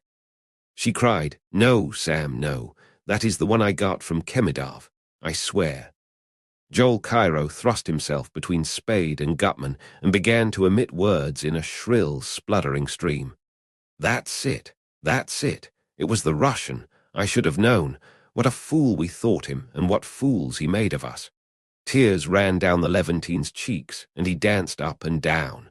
"You bungled it," he screamed at Gutman. "You and your stupid attempt to buy it from him. You fat fool.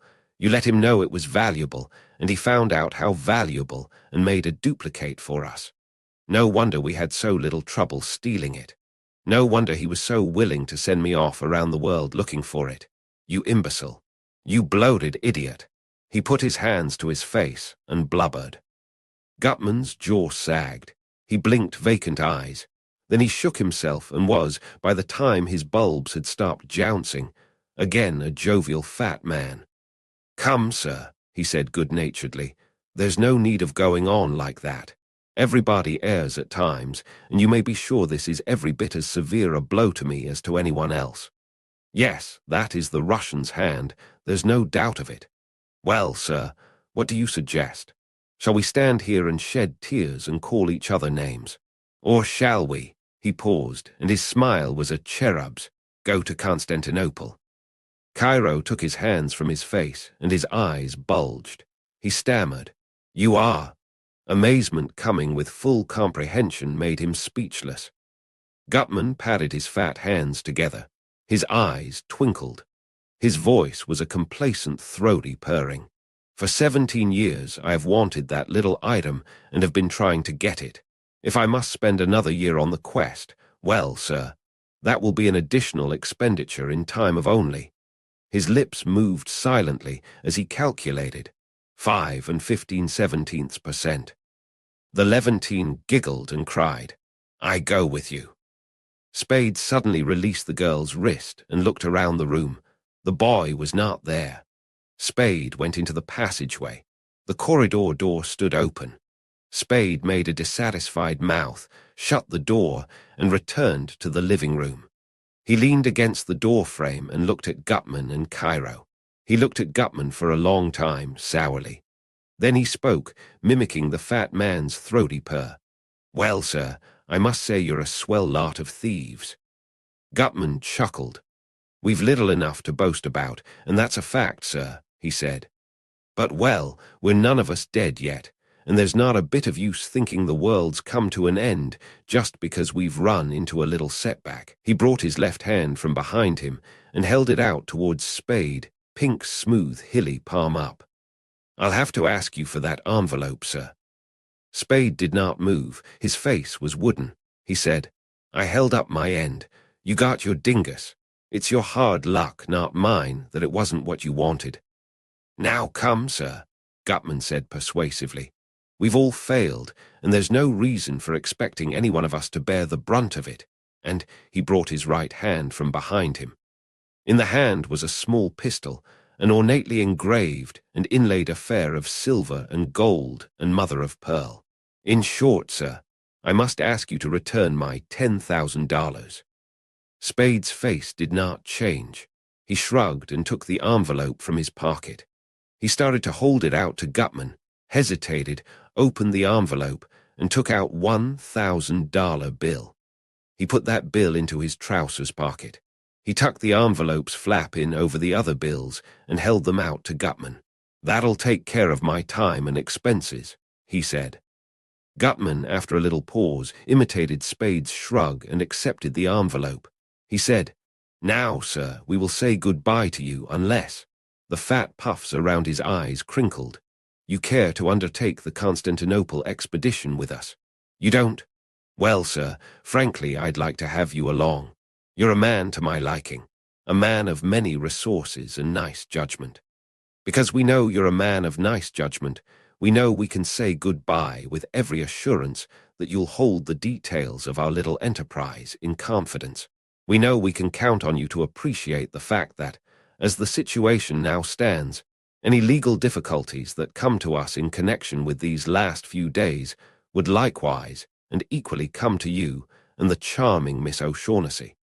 You're too shrewd not to recognize that, sir, I'm sure." I understand that, Spade replied. I was sure you would. I'm also sure that, now there's no alternative, you'll somehow manage the police without a fall guy. I'll make out all right, Spade replied. I was sure you would. Well, sir, the shortest farewells are the best. Adieu. He made a portly bow. And to you, Miss O'Shaughnessy, adieu. I leave you the rara avis on the table as a little memento. Chapter 20. If They Hang You. For all of 5 minutes after the outer door had closed behind Caspar Gutman and Joel Cairo, Spade, motionless, stood staring at the knob of the open living room door. His eyes were gloomy under a forehead drawn down.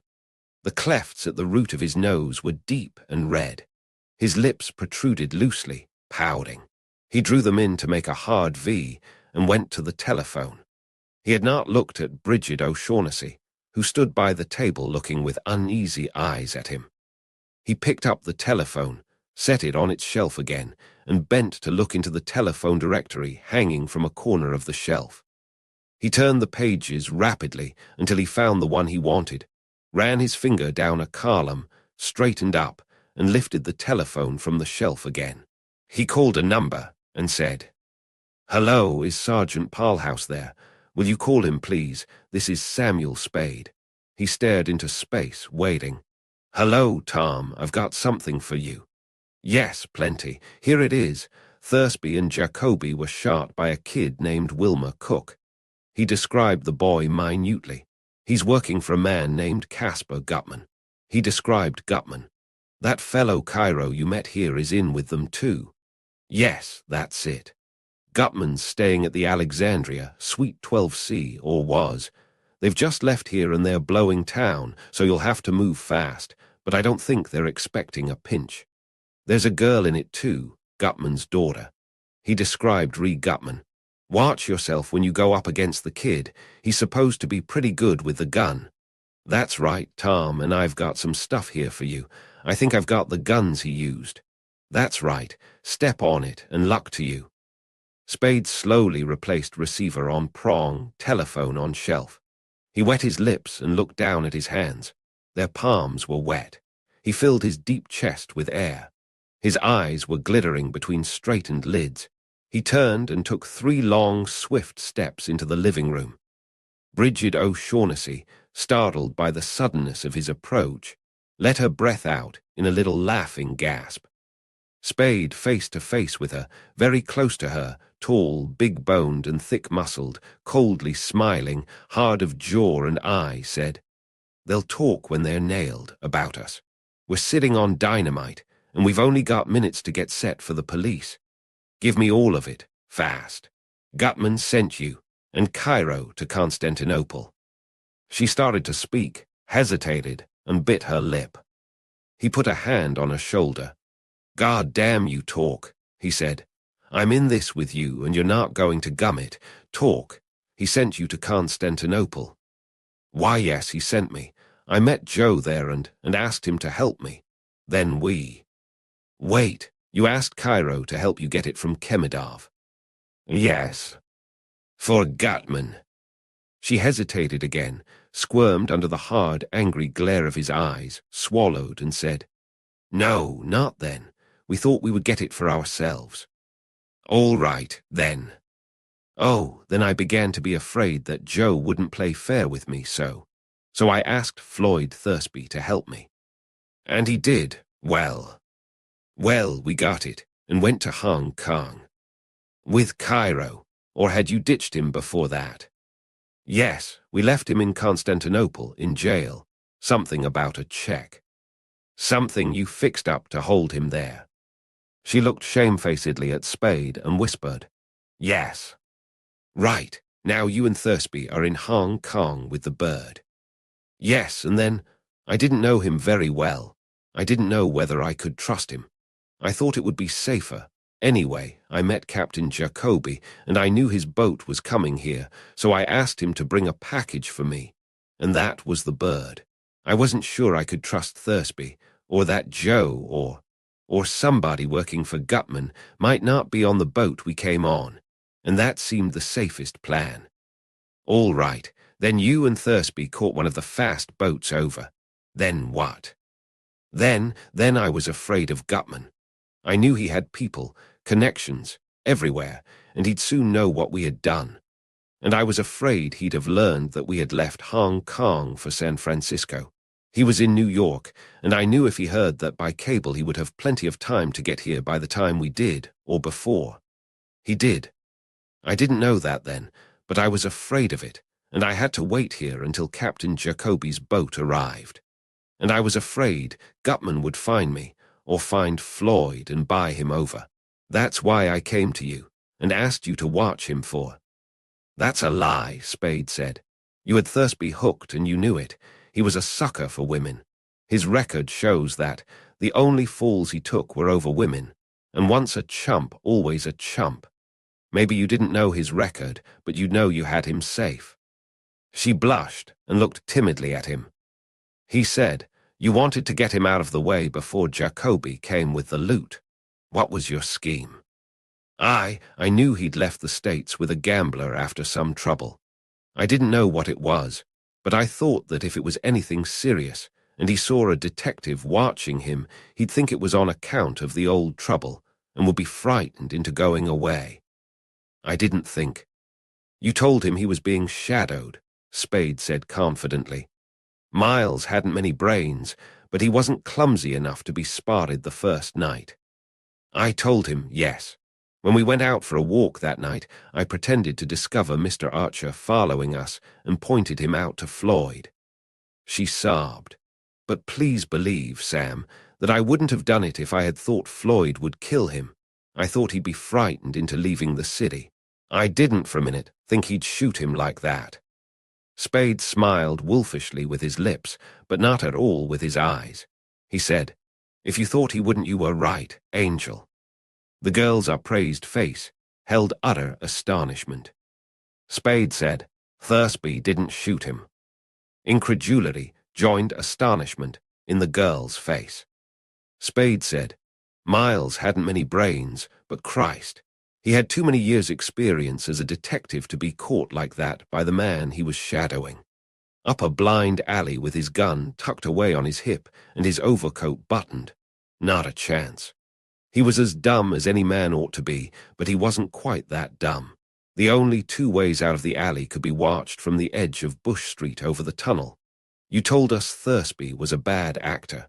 He couldn't have tricked Miles into the alley like that, and he couldn't have driven him in. He was dumb, but not dumb enough for that. He ran his tongue over the inside of his lips and smiled affectionately at the girl. He said, but he'd have gone up there with you, Angel, if he was sure nobody else was up there. You were his client, so he would have had no reason for not dropping the shadow on your say-so, and if you caught up with him and asked him to go up there, he'd have gone. He was just dumb enough for that. He'd have looked you up and down and licked his lips and gone grinning from ear to ear. And then you could have stood as close to him as you liked in the dark and put a hole through him with the gun you had got from Thursby that evening. Bridget O'Shaughnessy shrank back from him until the edge of the table stopped her. She looked at him with terrified eyes and cried, Don't talk to me like that, Sam. You know I didn't, you know. Stop it. He looked at the watch on his wrist. The police will be blowing in any minute now, and we're sitting on dynamite. Talk. She put the back of a hand on her forehead. Oh, why do you accuse me of such a terrible? Will you stop it? He demanded in a low, impatient voice. This isn't the spot for the schoolgirl act. Listen to me. The pair of us are sitting under the gallows. He took hold of her wrists and made her stand up straight in front of him. Talk. Aye, how did you know he? He licked his lips and looked. Spade laughed harshly. I knew Miles, but never mind that. Why did you shoot him? She twisted her wrists out of Spade's fingers and put her hands up around the back of his neck, pulling his head down until his mouth all but touched hers. Her body was flat against his from knees to chest. He put his arms around her, holding her tight to him. Her dark-lashed lids were half down over velvet eyes. Her voice was hushed, throbbing. I didn't mean to at first. I didn't really. I meant what I told you, but when I saw Floyd couldn't be frightened, Spade slapped her shoulder. He said, "That's a lie. You asked Miles and me to handle it ourselves. You wanted to be sure the Shadower was somebody you knew and who knew you, so they'd go with you. You got the gun from Thursby that night. You had already rented the apartment at the Coronet. You had trunks there and none at the hotel. And when I looked the apartment over, I found a rent receipt dated 5 or 6 days before the time you told me you rented it." She swallowed with difficulty, and her voice was humble. "Yes, that's a lie, Sam. I did intend to if Floyd. I can't look at you and tell you this, Sam." She pulled his head farther down until her cheek was against his cheek, her mouth by his ear, and whispered, "I knew Floyd wouldn't be easily frightened, but I thought that if he knew somebody was shadowing him, either he'd— Oh, I can't say it, Sam." She clung to him, sobbing. Spade said, "You thought Floyd would tackle him, and one or the other of them would go down. If Thursby was the one, then you were rid of him. If Miles was, then you could see that Floyd was caught and you'd be rid of him. That it. Something like that. And when you found that Thursby didn't mean to tackle him, you borrowed the gun and did it yourself. Right. Yes, though not exactly. But exact enough. And you had that plan up your sleeve from the first. You thought Floyd would be nailed for the killing." "I thought they'd hold him at least, until after Captain Jacoby had arrived with the Falcon, and you didn't know then that Gutman was here hunting for you. You didn't suspect that, or you wouldn't have shaken your gunman. You knew Gutman was here as soon as you heard Thursby had been shot. Then you knew you needed another protector, so you came back to me." "Right. Yes, but oh, sweetheart, it wasn't only that. I would have come back to you sooner or later. From the first instant I saw you, I knew." Spade said tenderly, "You angel. Well, if you get a good break, you'll be out of San Quentin in 20 years, and you can come back to me then." She took her cheek away from his, drawing her head far back to stare up without comprehension at him. He was pale. He said tenderly, "I hope to Christ they don't hang you, precious, by that sweet neck." He slid his hands up to caress her throat. In an instant she was out of his arms, back against the table, crouching, both hands spread over her throat. Her face was wild-eyed, haggard. Her dry mouth opened and closed. She said in a small, parched voice, "You're not." She could get no other words out. Spade's face was yellow-white now. His mouth smiled, and there were smile wrinkles around his glittering eyes. His voice was soft, gentle. He said, "I'm going to send you over. The chances are you'll get off with life. That means you'll be out again in 20 years.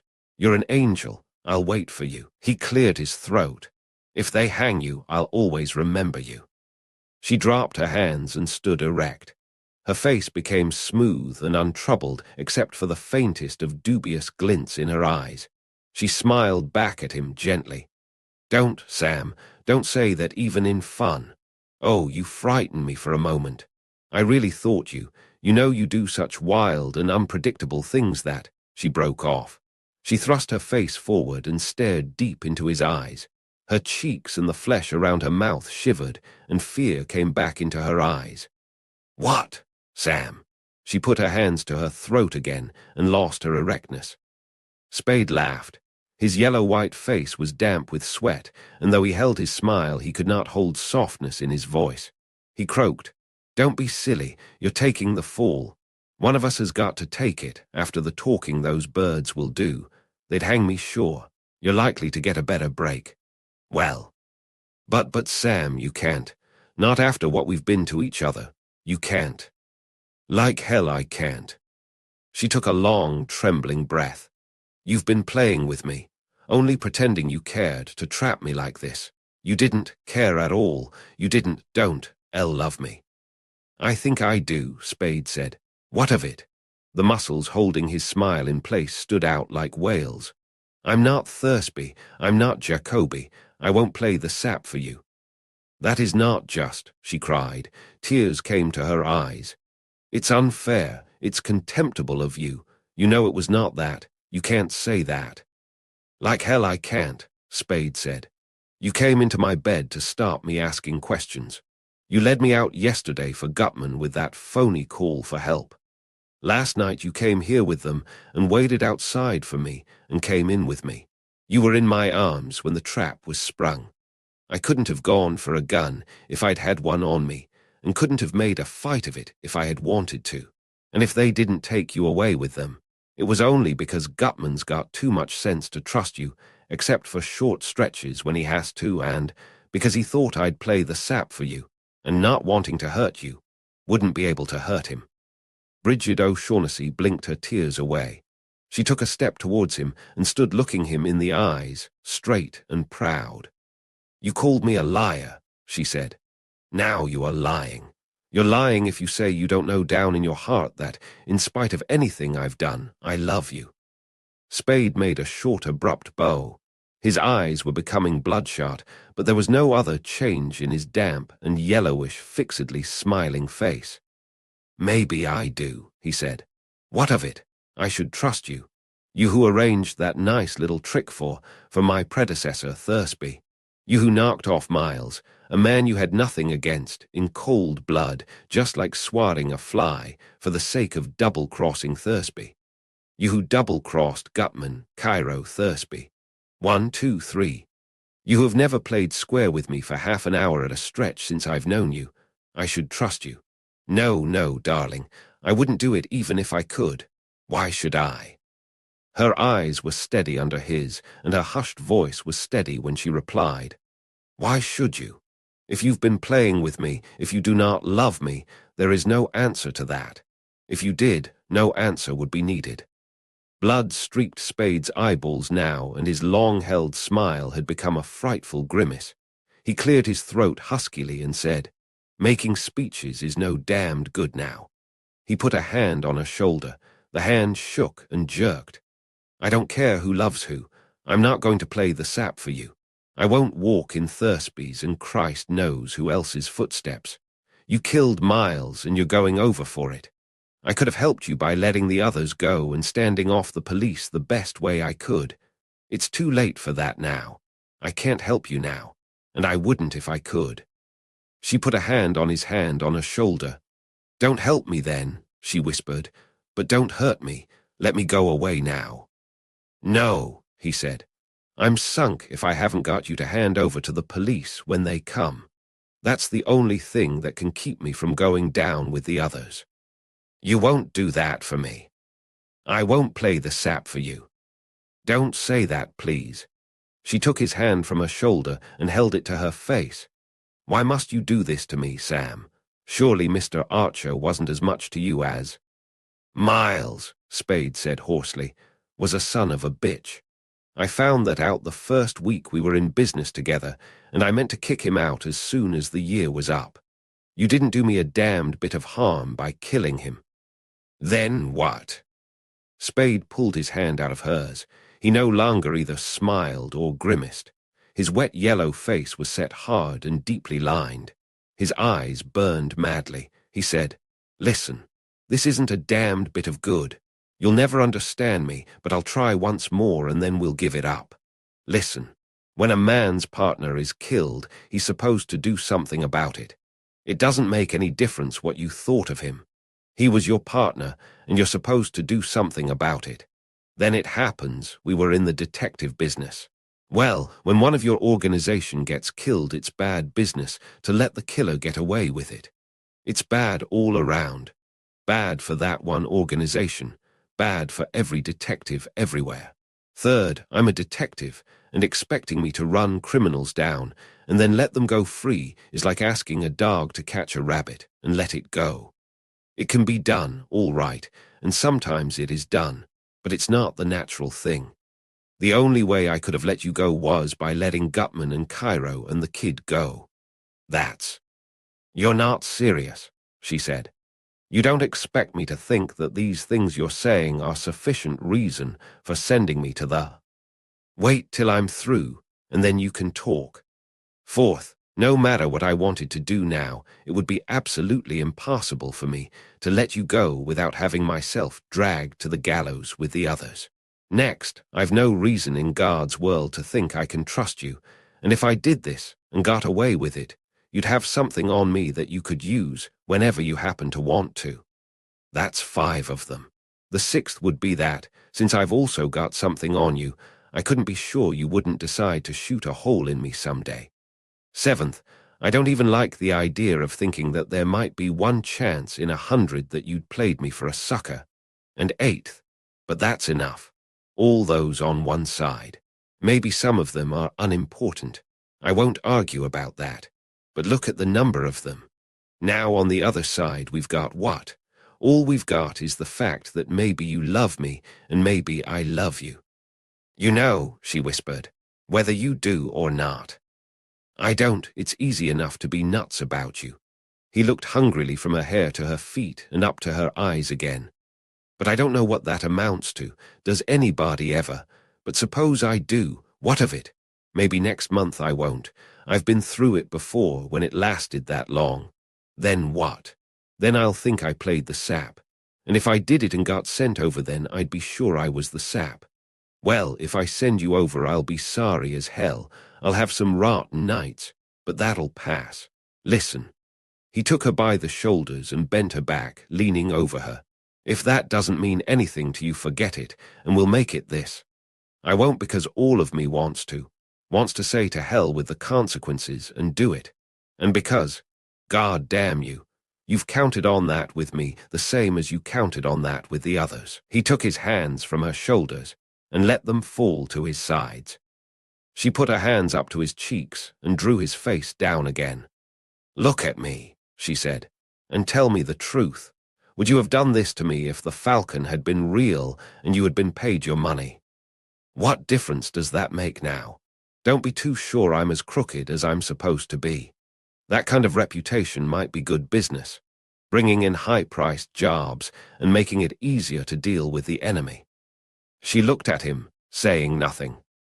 He moved his shoulders a little and said, well, a lot of money would have been at least one more item on the other side of the scales. She put her face up to his face. Her mouth was slightly open with lips a little thrust out. She whispered, if you loved me, you'd need nothing more on that side. Spade set the edges of his teeth together and said through them, I won't play the sap for you. She put her mouth to his, slowly, her arms around him, and came into his arms. She was in his arms when the doorbell rang. Spade, left arm around Bridget O'Shaughnessy, opened the corridor door. Lieutenant Dundee, Detective Sergeant Tom Parlhouse, and 2 other detectives were there. Spade said, hello, Tom, get them. Parlhouse said, got them. Swell, come in, here's another one for you. Spade pressed the girl forward. She killed Miles, and I've got some exhibits. The boys' guns, one of Cairo's, a black statuette that all the hell was about, and a $1,000 bill that I was supposed to be bribed with. He looked at Dundee, drew his brows together, leaned forward to peer into the lieutenant's face, and burst out laughing. What in hell's the matter with your little playmate, Tom? He looks heartbroken. He laughed again. I bet, by God, when he heard Gutman's story he thought he had me at last. Cut it out, Sam. Tom grumbled. We didn't think. Like hell he didn't, Spade said merrily. He came up here with his mouth watering, though you'd have sense enough to know I'd been stringing Gutman.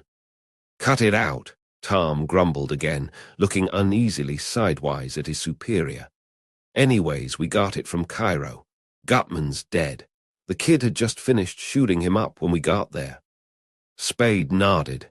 He ought to have expected that, he said. Effie Perrin put down her newspaper and jumped out of Spade's chair when he came into the office at a little after 9 o'clock Monday morning. He said, Morning, Angel. Is that what the papers have, right? She asked. Yes, ma'am. He dropped his hat on the desk and sat down. His face was pasty in color, but its lines were strong and cheerful, and his eyes, though still somewhat red-veined, were clear. The girl's brown eyes were peculiarly enlarged, and there was a queer twist to her mouth. She stood beside him, staring down at him. He raised his head, grinned, and said mockingly, "So much for your woman's intuition." Her voice was queer as the expression on her face. "You did that, Sam," to her. He nodded. "Your Sam's a detective." He looked sharply at her. He put his arm around her waist, his hand on her hip. "She did kill Miles, Angel," he said gently, offhand like that. He snapped the fingers of his other hand. She escaped from his arm as if it had hurt her. Please don't touch me," she said brokenly. I know you're right, but don't touch me now, not now." Spade's face became pale as his collar. The corridor door's knob rattled. Effie Perrin turned quickly and went into the outer office, shutting the door behind her. When she came in again, she shut it behind her. She said in a small, flat voice, "Iver is here." Spade, looking down at his desk, nodded almost imperceptibly. "Yes," he said, and shivered. "Well, send her in."